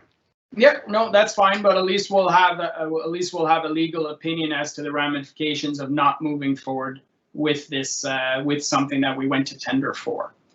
So, Conseil Lorraine, go ahead. You're on mute, Councillor Lorraine. Yeah, I've seen that. Outside of so we'll push. I've made the recommendation on it, and I'll second the motion of moving it to September for the financial costs. So outside of that, I have a big concern tonight. We're putting out tenders, RFPs, RFQs, RFIs, whatever you want to call them, and people are spending tens of thousands of dollars to put these proposals together with the understanding that there's going to be projects at the end of these. They come, we open up their tenders, we put them in the package, we put the pricing in the packages, and twice tonight we're talking about potentially pushing projects. Like, I have a concern over people actually bidding for projects in our township, or this driving up costs, or us not getting complete tenders because they're going to say, I'm not going to put the time and effort in if they're not going to ever actually go through with their projects. So I'm just saying I have a concern about this whole process. So, you know, twice tonight we've already talked about pushing tendered projects. So I'm just letting you know, I've got a very big concern, not just for now, but for the future when we tender other projects. If the decision does ultimately come back in September, that we're going to push this project even further and then have to go retender potentially. So I'm just stating the comments. So yeah, no, I think that is a very fair point. I think that if council has objections to projects, you know, they should be raising them significant concerns before we're actually going to tender, to give a heads up. Yes, there are concerns, and maybe we should be rethinking, do we actually even want to go through this whole process? But, you know, we are in the situation we are now, and we have to move forward. So there's an amendment on the table to put it for September 5th. So Councillor Tarnowski is making that amendment that we have a financial plan that's presented to council at the next following meeting, seconded by Conseil Lorraine. Let's put it on the table and then we'll continue the discussion. So moved and seconded, it's on the table. Conseil Brisson. Yeah, but I have to clear right now, we don't have any tender that was sent because we had that report that we did receive, but there was no tender sent for the project right away. So we're not pushing back any tender that we did receive for this project. Okay. Because now we're just deciding. Clarify, are you talking about the 417 right now? Wait. There is a tender Yeah. out there for 1.7 million that we've awarded, given to a company, and now we're talking about not moving forward after the tender has been given. Is that correct, Monsieur Bourgon? Or am I completely off here? Yeah, that's correct. There's been a tender process to select the engineering firm that could do the design of the 417. So the tender has gone forward. We have picked a company. Now we're deciding whether we're actually going ahead with it or not. That's where we are at this stage. When is tender allowed to go for? Because I know the report that it was of 25 million, but I don't recall going for tender for the plan. Okay, Monsieur Bourgon, can you confirm the date that we actually passed for the design? Apology, Mr. Mayor, I don't have the exact date, but that was last winter. I can't remember if it was like the first or the meeting in January or the 1st of February. That's where council gave direction to staff to move forward in the preparation of the RFP and issuing to get a price of how much it would be to do the design. At the same time, Monsieur Godin was to work on a financial plan. So those two activities happen at the same time. And when we're talking about the financial plan, we're talking about the report, that the full report that came from Hemson. That's correct. So it was all together, Monsieur Conseiller Brisson. That was not the way I just saw it. Sorry. Okay, Councillor Saucier. Yeah, I don't remember ever seeing that map, which, you know, showed it going right to Edie Road. I mean, the first time I saw that map was just recently. So yes. I don't. We're talking about two different things. In that report, it was one, to give the contract to Hemson, yes, to move forward with the evaluation. So yes, that is the report we received from Hemson is I don't want to say the first time we saw the possibilities. Madame Tremblay would, or Monsieur Bourgon could maybe clarify that, but I know we've talked about future phases. But at that same time is when we gave direction to go to RFP to find out how much the design would be. And that was all done at roughly at the same time. Yeah, because I mean, the map came out and then there was a question at the last council meeting, you know, are you proposing to go all the way to Edie Road? And then the answer was yes. Yes, and it's a 40-year timeline. So it's normal that in a 40-year period, the boundaries of a village will grow, the boundaries of an industrial park will grow. Growth is inevitable unless unless council says that we don't want any growth and that you know, residents will just keep increasing their taxation to cover for the decaying asset management. That's a conversation council can have. But these were done earlier this year, and the information was presented to council, and council made the decision to give the directions to the administration to move ahead. But that land hasn't been even rezoned. Like it's agricultural, and there's a farm right there. So how do we suddenly just go right through this farm? Okay, so Councillor Saucier, as it was mentioned earlier today, there's a whole process to go through a redesignation of land. That's through the United Counties. This here is in regards to a financial plan.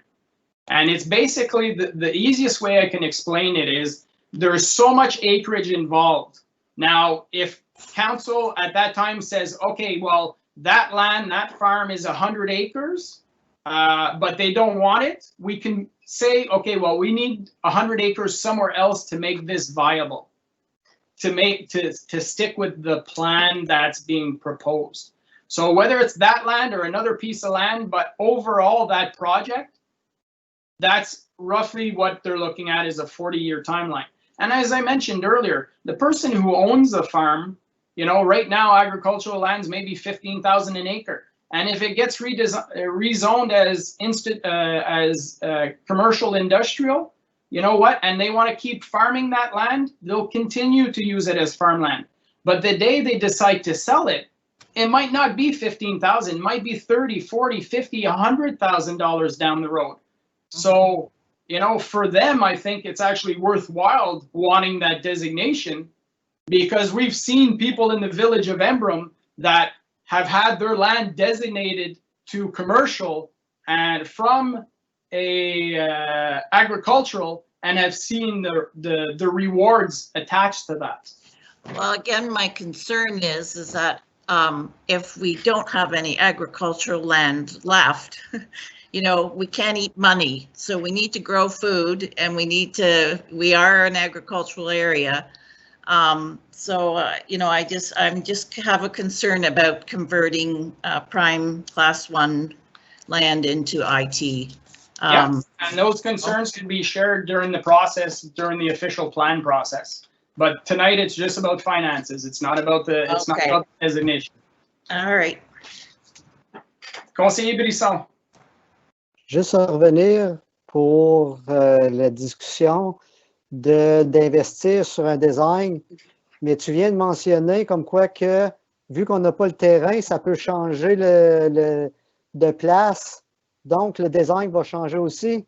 So why making any design before we have any commitment of enough land and everything to justify that cost? So my answer, I don't understand that part.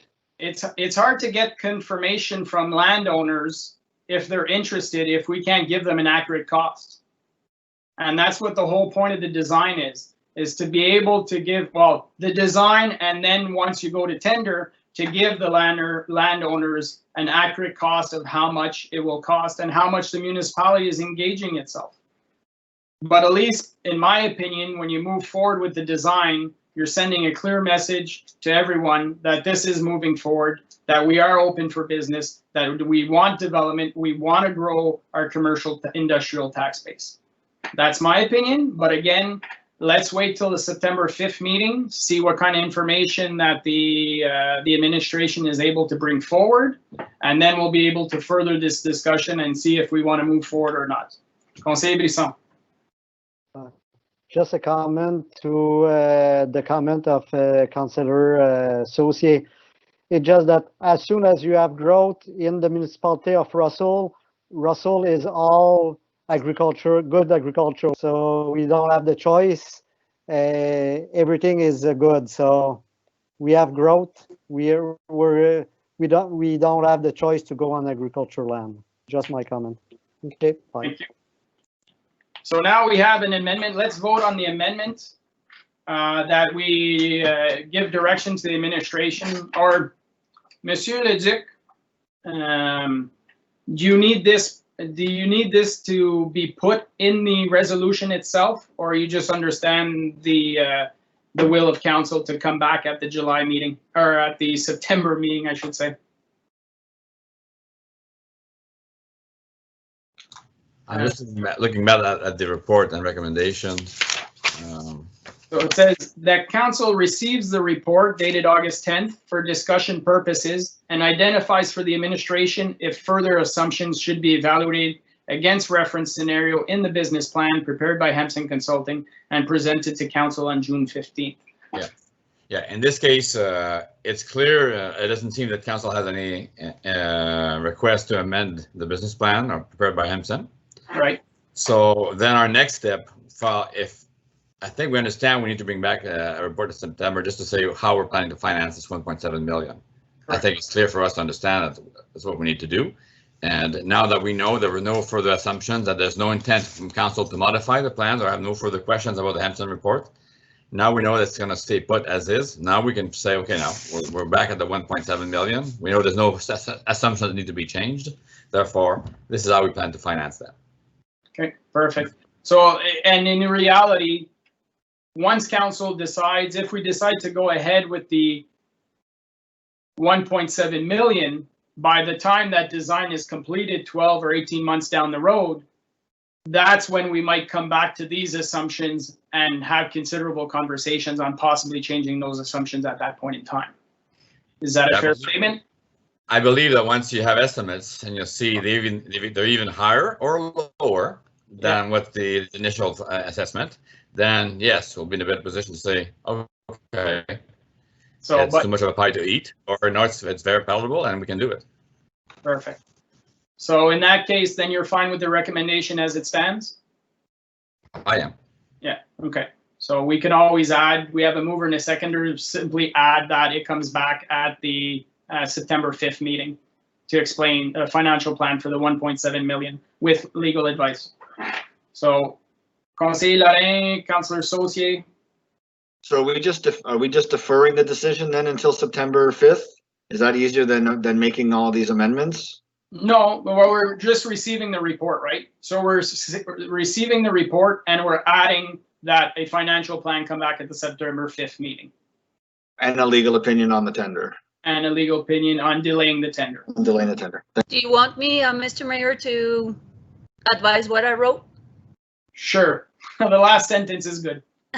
So the amendment is by Councillor Ternowski and Councillor Lorrain to add at the end of the motion, and that council gives a direction to staff to provide a further report at the next council meeting of it's September 8th, by the way, with the financial costs on how the 1.74 million will be funded, and also to obtain a legal advice if township does not move forward with the tender for the actual design. I think mover and seconder are okay with that. I see thumbs up. Yeah. Okay. So let's vote on the amendment. Or sorry, Councillor Saucier, you had a question? Yes, I did. Just to Monsieur Leduc's comment, I'm not okay with it all the way it is right now. So I would exclude 5, 6, 7 from that plan. So you know, I mean, I'm okay with looking at a study, but So let's just be clear. If ever we exclude 5, 6, and 7, I don't know what the total acreage is. Perhaps somebody can fill me in on the total acreage. But I believe 5, 6, and 7, you would be looking at a limit, like doubling the costs. So we probably wouldn't see our return on our investment instead of 20 years for 40 years. But again, as I mentioned, 5, 6, and 7 are identified as those lands from a financial report perspective, but those could be always moved to the south, to the north, anywhere. Is that correct, Monsieur Godin? Monsieur Leduc?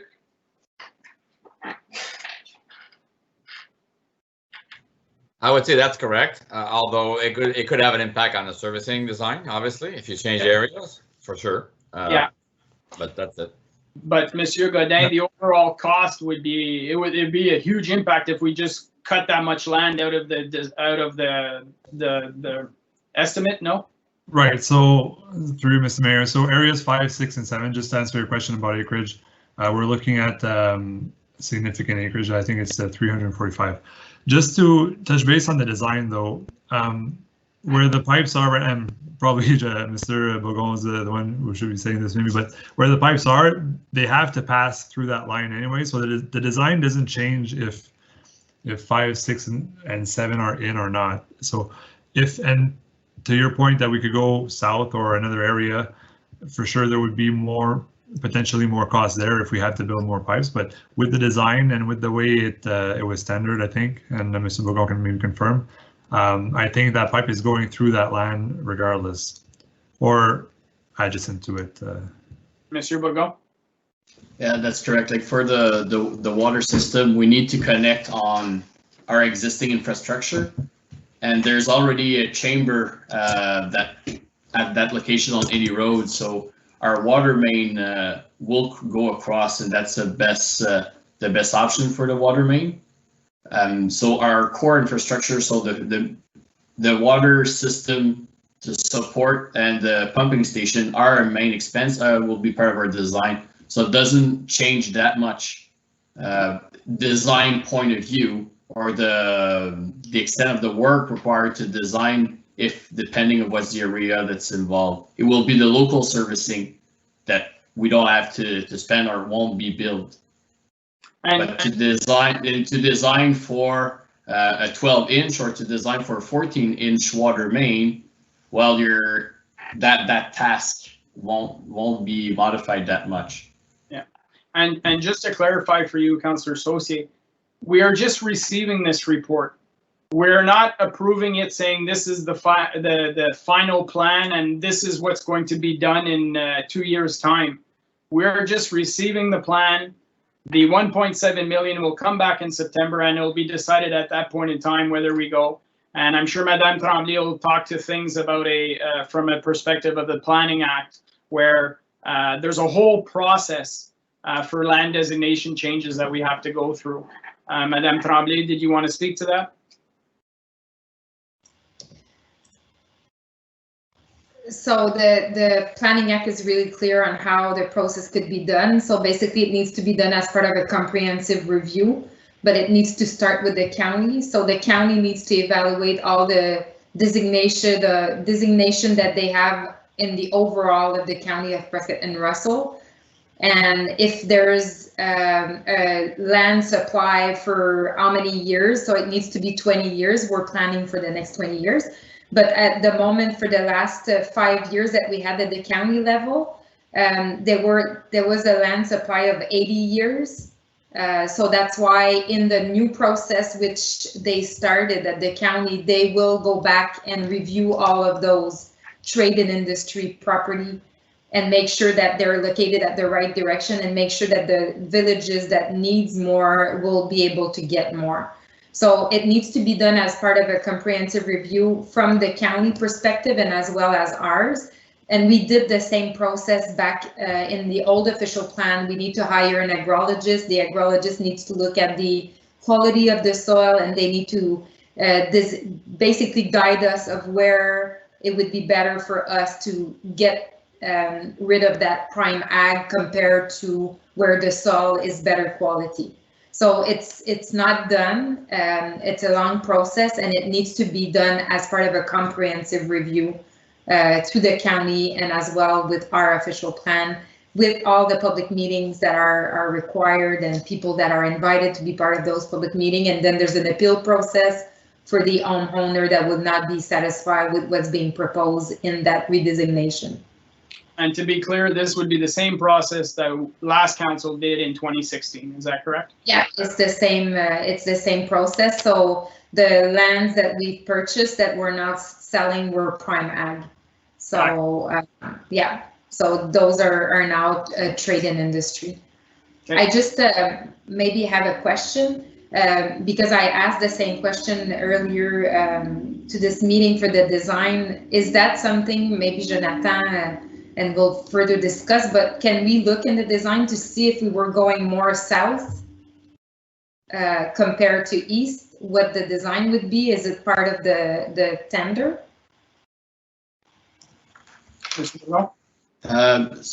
So no, it's not really part of the tender, okay, but it's more the captured area. So really, if we tell our consultant or the consultant, if we do award the contract, well, don't look at those area, but instead more south. Well, those options can be certainly be looked at without much more effort. That area being mostly flat, so it's the main thing is to make sure that our pumping station would be deep enough to capture the services or the serviced area. So from the design point of view, there won't be much more effort involved in looking at different servicing areas. And I think as well as once we start this design process, we'll probably have landowners who are going to be putting their hand up and saying, can you include my area in that study? Because similarly, when we had private owners who were asking in the 2016 study if they could have their land included in this designation change. You know, so there are landowners who are interested in having their land designated as industrial or commercial. So, Madame Tremblay, Monsieur Godin. I just want to mention as well that for us, it's like we're planning, right? So we need to know where we're going to expand. So we need to know, because we're building roads, road need to connect to existing roads. So if we're making a design of a road that doesn't make sense, and in 5 years we decide to go south instead of going east, it makes it more complicated, and we're spending money on infrastructure that it doesn't really make sense. So it's all those that needs to be considered whenever we redesignate. It's infrastructure wise, and it's also planning wise, and so we need to consider what's the infrastructure existing, and it needs to make sense on the plan moving forward. Yeah. There's a reason we have planners, is to make sure we're planning properly and looking to the future.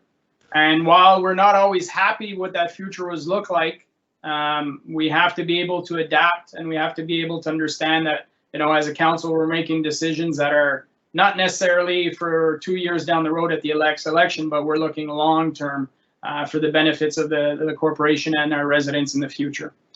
Monsieur Godin, you had something to add? Yeah, through Ms. Mayor. I was just going to add that maybe to respond to some of Councillor Saucier's concerns. If and I don't know if you still have that the business plan from Hempson open in front of you, but on page 9 we are presenting some alternate scenarios, because preparing this, we wanted to really look at what the potential of this was. So we did include a lot of land, but we also recognize that it's not a guarantee, and that that some of those sectors might not get developed. So if you look at the alternate scenarios, scenario number 4 is specifically excluding portions of Area 5 and all of Area 6B and 7. So essentially those are the lands that are prime ag, that they're not trading industry at the moment. And it's showing that we're still, I mean, the project would still, obviously we're by excluding those and keeping the rest as is, we're not making 48 million over 40 years, we're just making 12 million. So if that were the direction, probably council wouldn't want to go that way, but it's still making a profit over the long haul. And it's taken a bit longer to recuperate our costs as well. So it's just, and for the information is the report if you want to see that that scenario. Okay, we've had over an hour and a half discussion on this report. We're basically looking for more information to come in September. So can we just move along? And if you have more questions, feel free to send them to the administration, or hold off till you see the report on September 8th. So we have a mover and a seconder on the amendment. I'll call for the vote. All those in favor of the amendment? Mike Ternosky, yes. André, oui. Jamie, yes.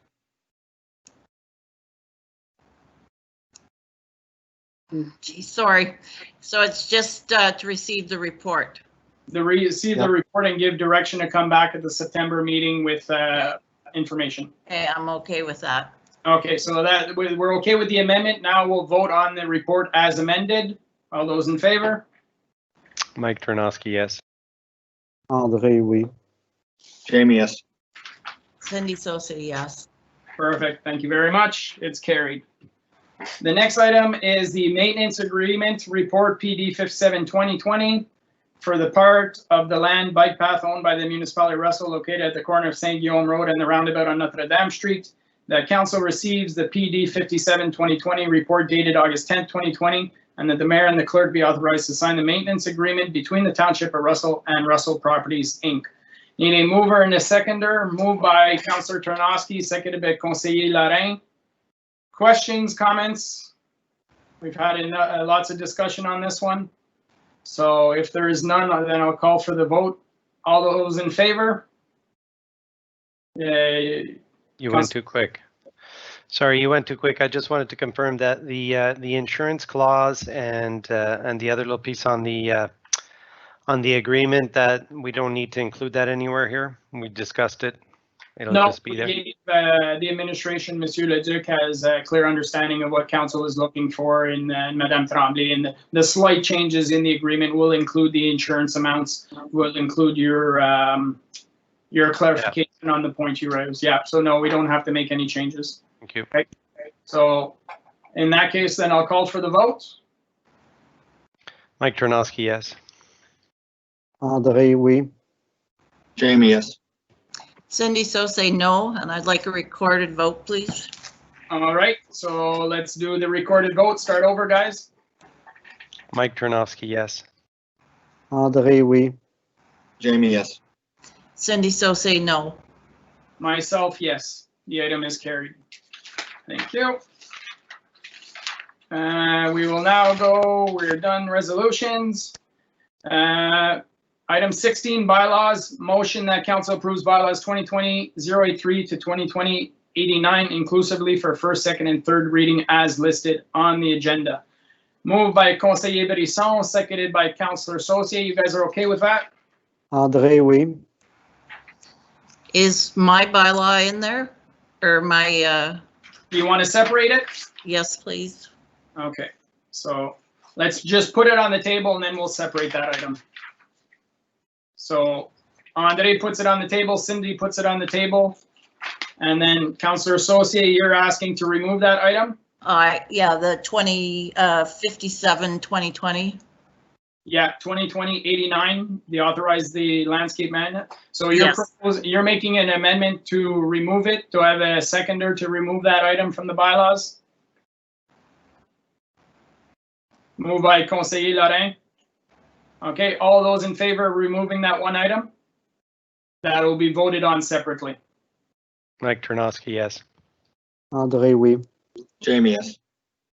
Cindy, yes. Okay, so that item will be voted on separately. So let's vote on everything else. Call for the vote. Mike Ternosky, yes. André, oui. Jamie, yes. Cindy Saucier, yes. Perfect. Now we will vote on 2020-89 for the landscape maintenance. Call for the vote. Let's call for a recorded vote. Let's get it out of the way right now. We just have to vote once. So I'll call for the vote. Mike Ternosky, yes. André, oui. Jamie, yes. Cindy Saucier, no. Myself, yes. Mr. Mayor, I didn't get a mover and seconder for that one. Moved by Conseiller Brisson, seconded by Conseiller Lorrain. You guys okay with that? André, oui. Yep. Okay. Sorry, so I missed the the voting.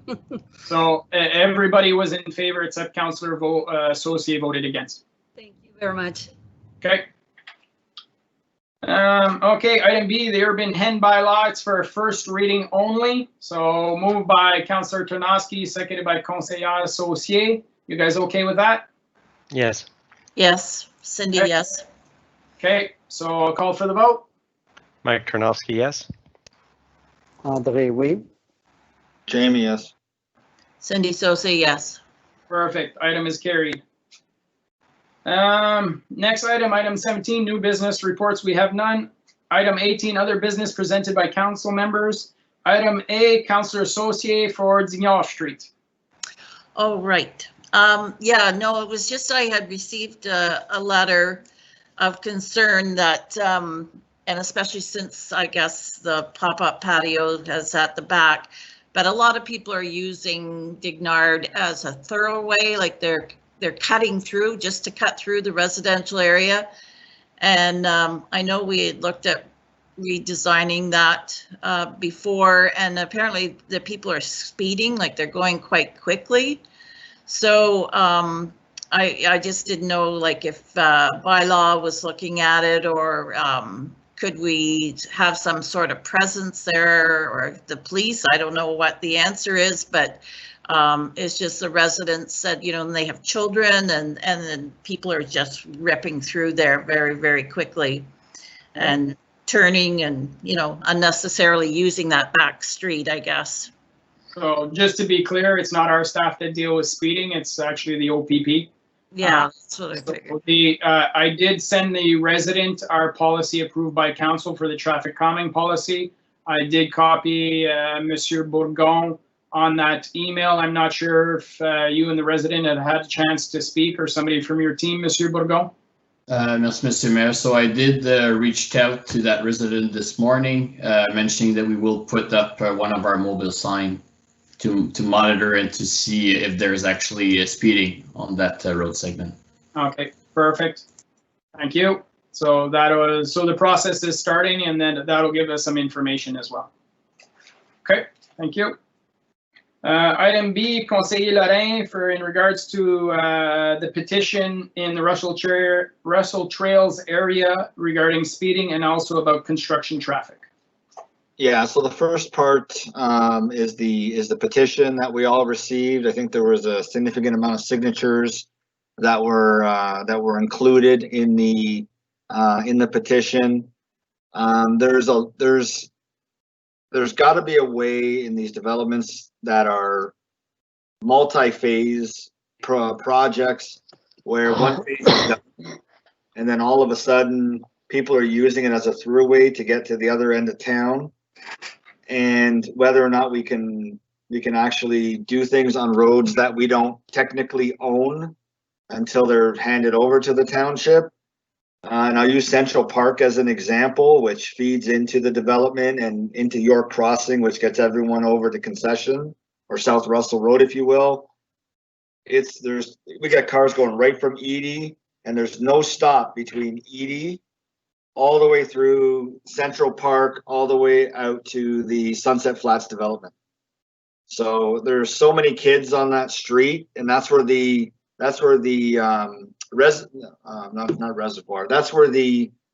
Storm Pond is, and that's the nature park that they put they've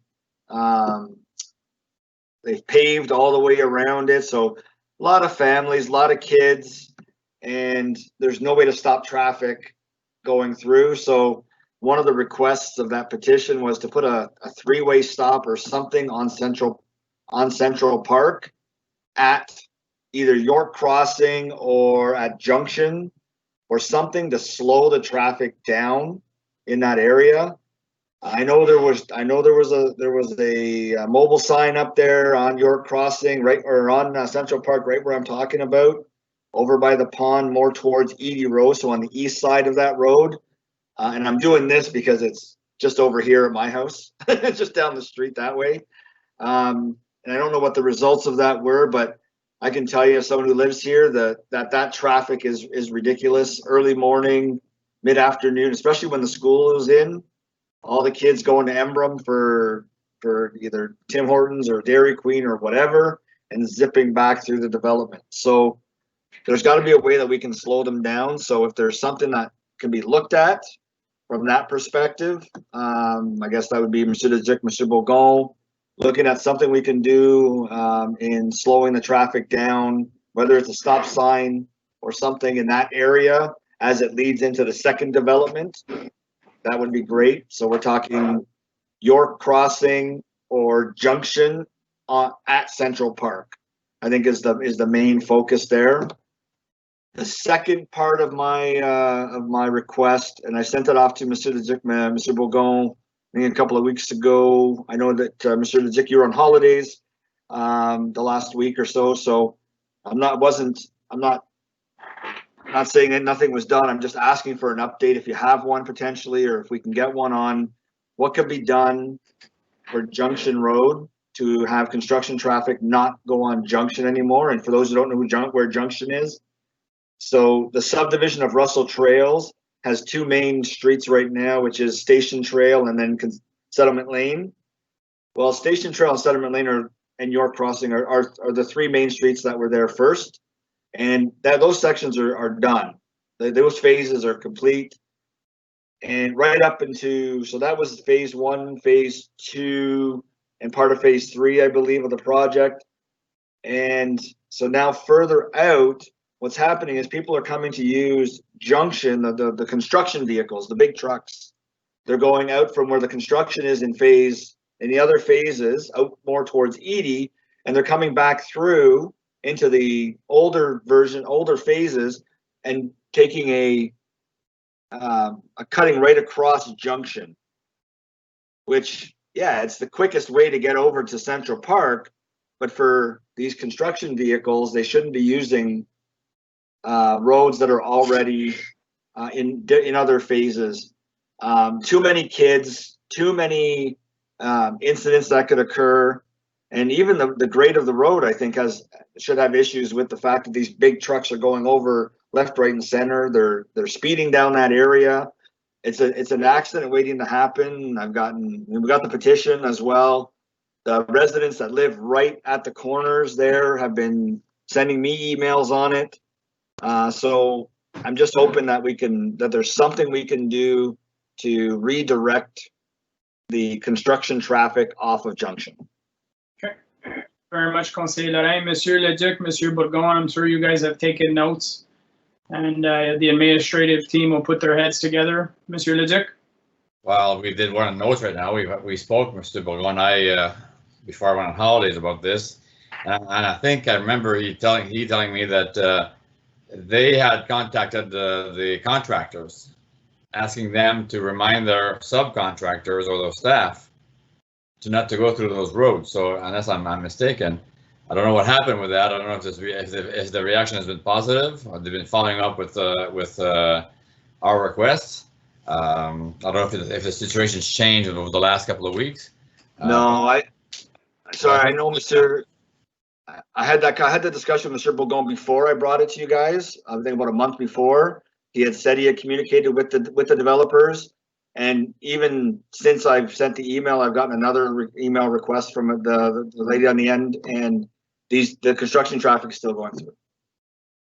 Okay, so Monsieur Bourgon, is there any kind of what's in regards to penalties, enforcement? Is there anything we have in the toolbox that can help, or is this strictly involving the OPP? Or well, I did another follow-up with the contractor, the builder in that area last month, but we have someone else in Embrun that did put up signs to advise construction traffic or the house builders. So we can definitely ask the owner of that subdivision to do the same for those completed roads. So that's a step that could be taken.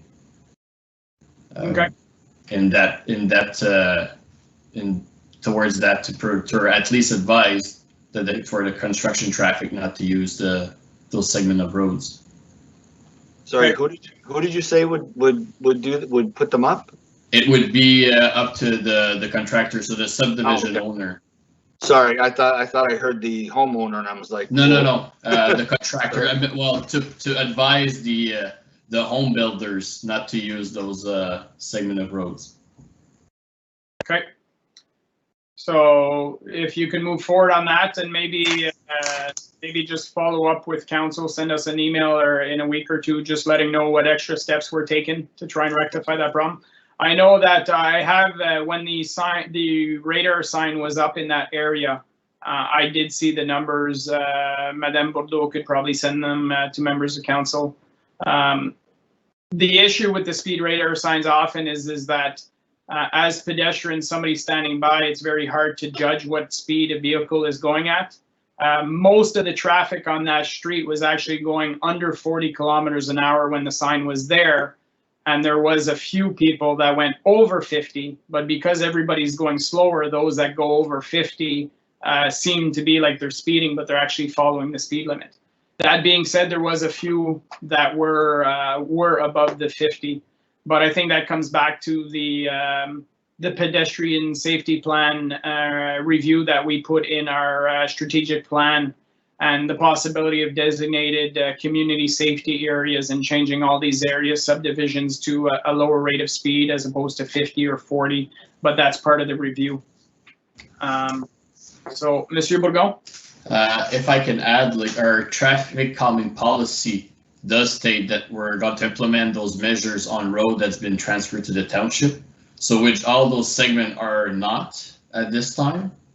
That being said, maybe my team could start working on that process. So whenever it gets transferred to us, while we're already, that process already in place. So for the traffic calming policy, you mentioned that it only applies to roads that we own, but is there not something being able to do it for roads we don't own? For example, I think we don't own those roads yet, but we're still the ones who are snow plowing it all. So is there not something that can be put either in the subdivision agreement or in the, at one point to make sure that those measures are put in place? Well, there are a few points is that for the new subdivision coming along, we will ask that for the traffic study that they're doing to look at those measures. So it's the contractor that's like from the get-go implement those traffic calming measures. So so the township doesn't have to go afterwards and do them. As for the current situation, well, the subdivision agreement is already in place and signed. So I don't think we can do any amendment to those agreements at this point in time for those segments that we're talking about tonight. Perfect. Thank you, Mr. Bourgon. I think from a planning perspective, this is why I've mentioned on a few occasions that when we're looking at future phases, we don't necessarily want to connect all these phases together, because then when we connect all these phases together, then we're allowing for these bypasses, if you will, or, you know, this way where people are driving in an area that normally if the subdivision was closed off, they wouldn't be there. So I think that's something that when we're looking at subdivision agreements that we keep in mind, and something that we'll have to ask the policy to change at the United County level as well. Councillor Associate. Yeah, I was just, as one of the calming measures, like, I think we talked about this before, Councillor Laurent, like, is there any way we can even have at the entrance, you know, speed limit is 30? Like, I'm shocked that people are driving 50 through a residential area. You know, and those streets, like, are not very wide, and often there's a car parked on each side.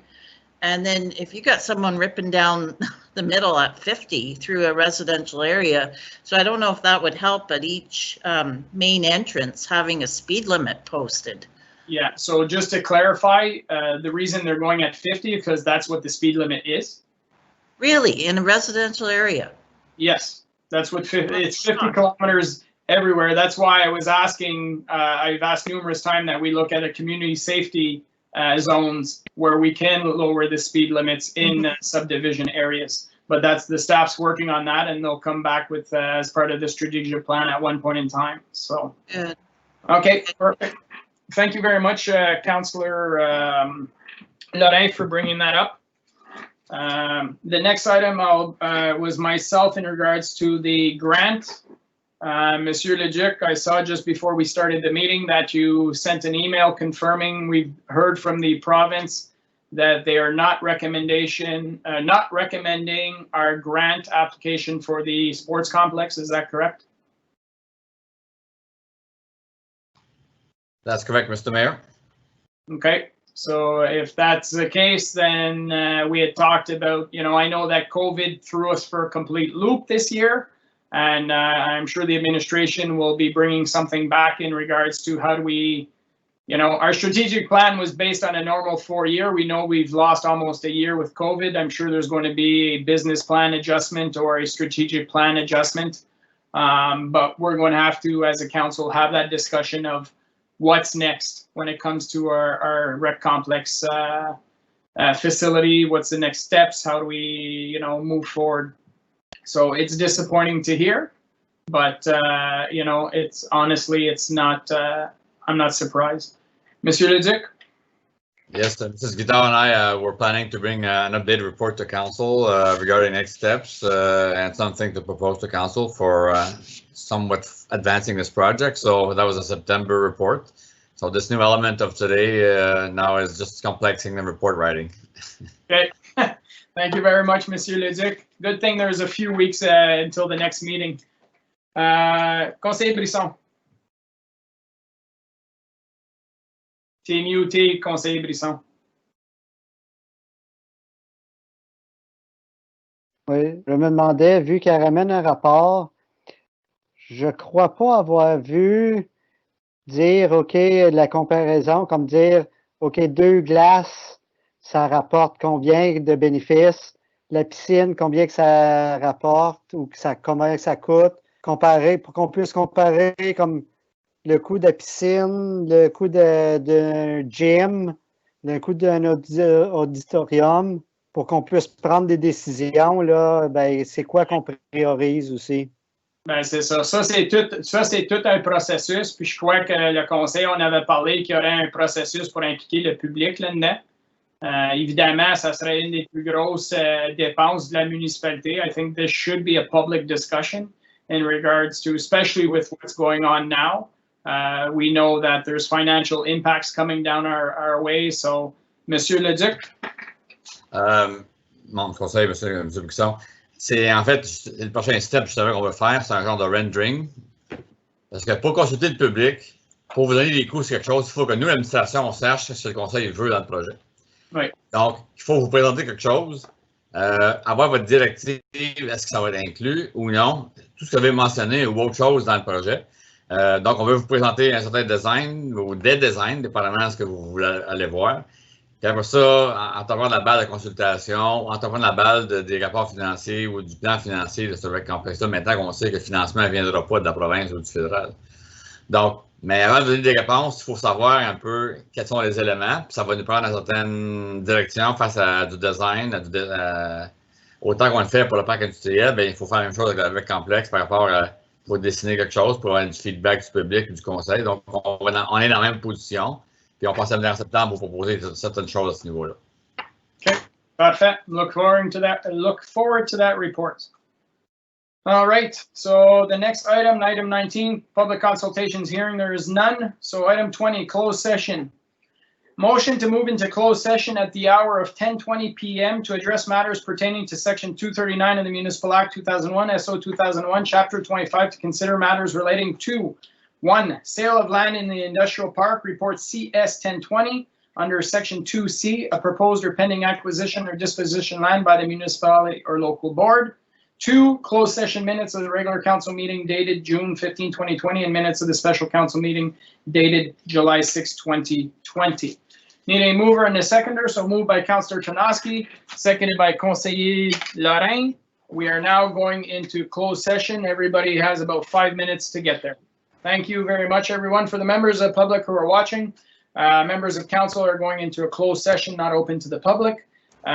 We will be, after that meeting, we will be coming back to this public portion and giving a recap of what was discussed in closed session, if anything was approved, and we will move forward to end the meeting. Thank you very much.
We are back.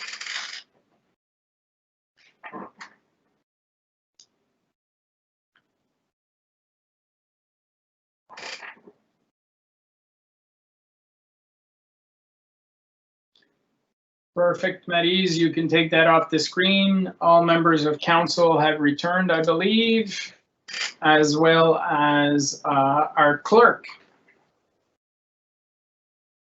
So I'll ask Madame Cavalier-Laflamme just to report out a closed session, please. T'es muté, Joanne. Thank you. Okay, so report out of closed session at, so we're at 10:33. For the first section, council was briefed on the subject, and as a result of the closed session, the following motion is presented for council's consideration. And for the second item, the closed session minutes of June 15 and June 6 were not presented to council members. They will be presented at the next closed session meeting. So the new motion is that council proceeds with the sale of industrial land to Industrial Concrete Pumping, Les Entreprises Mirgil Inc., and adopt a bylaw authorizing the mayor and the clerk to sign the documents for the sale of land under the conditions listed in this report. So the motion that council approves bylaw 2020-091 for first, second, and third reading as follows. Being a bylaw for the sale of land in the 417 Industrial Park to Industrial Concrete Pumping, Les Entreprises Mirgil Inc. for $270,000, and to repeal bylaw 2020-006, which was signed on January 13, 2020, for the sale of 5 acres of land in the 417 Industrial Park to Industrial Concrete Pumping.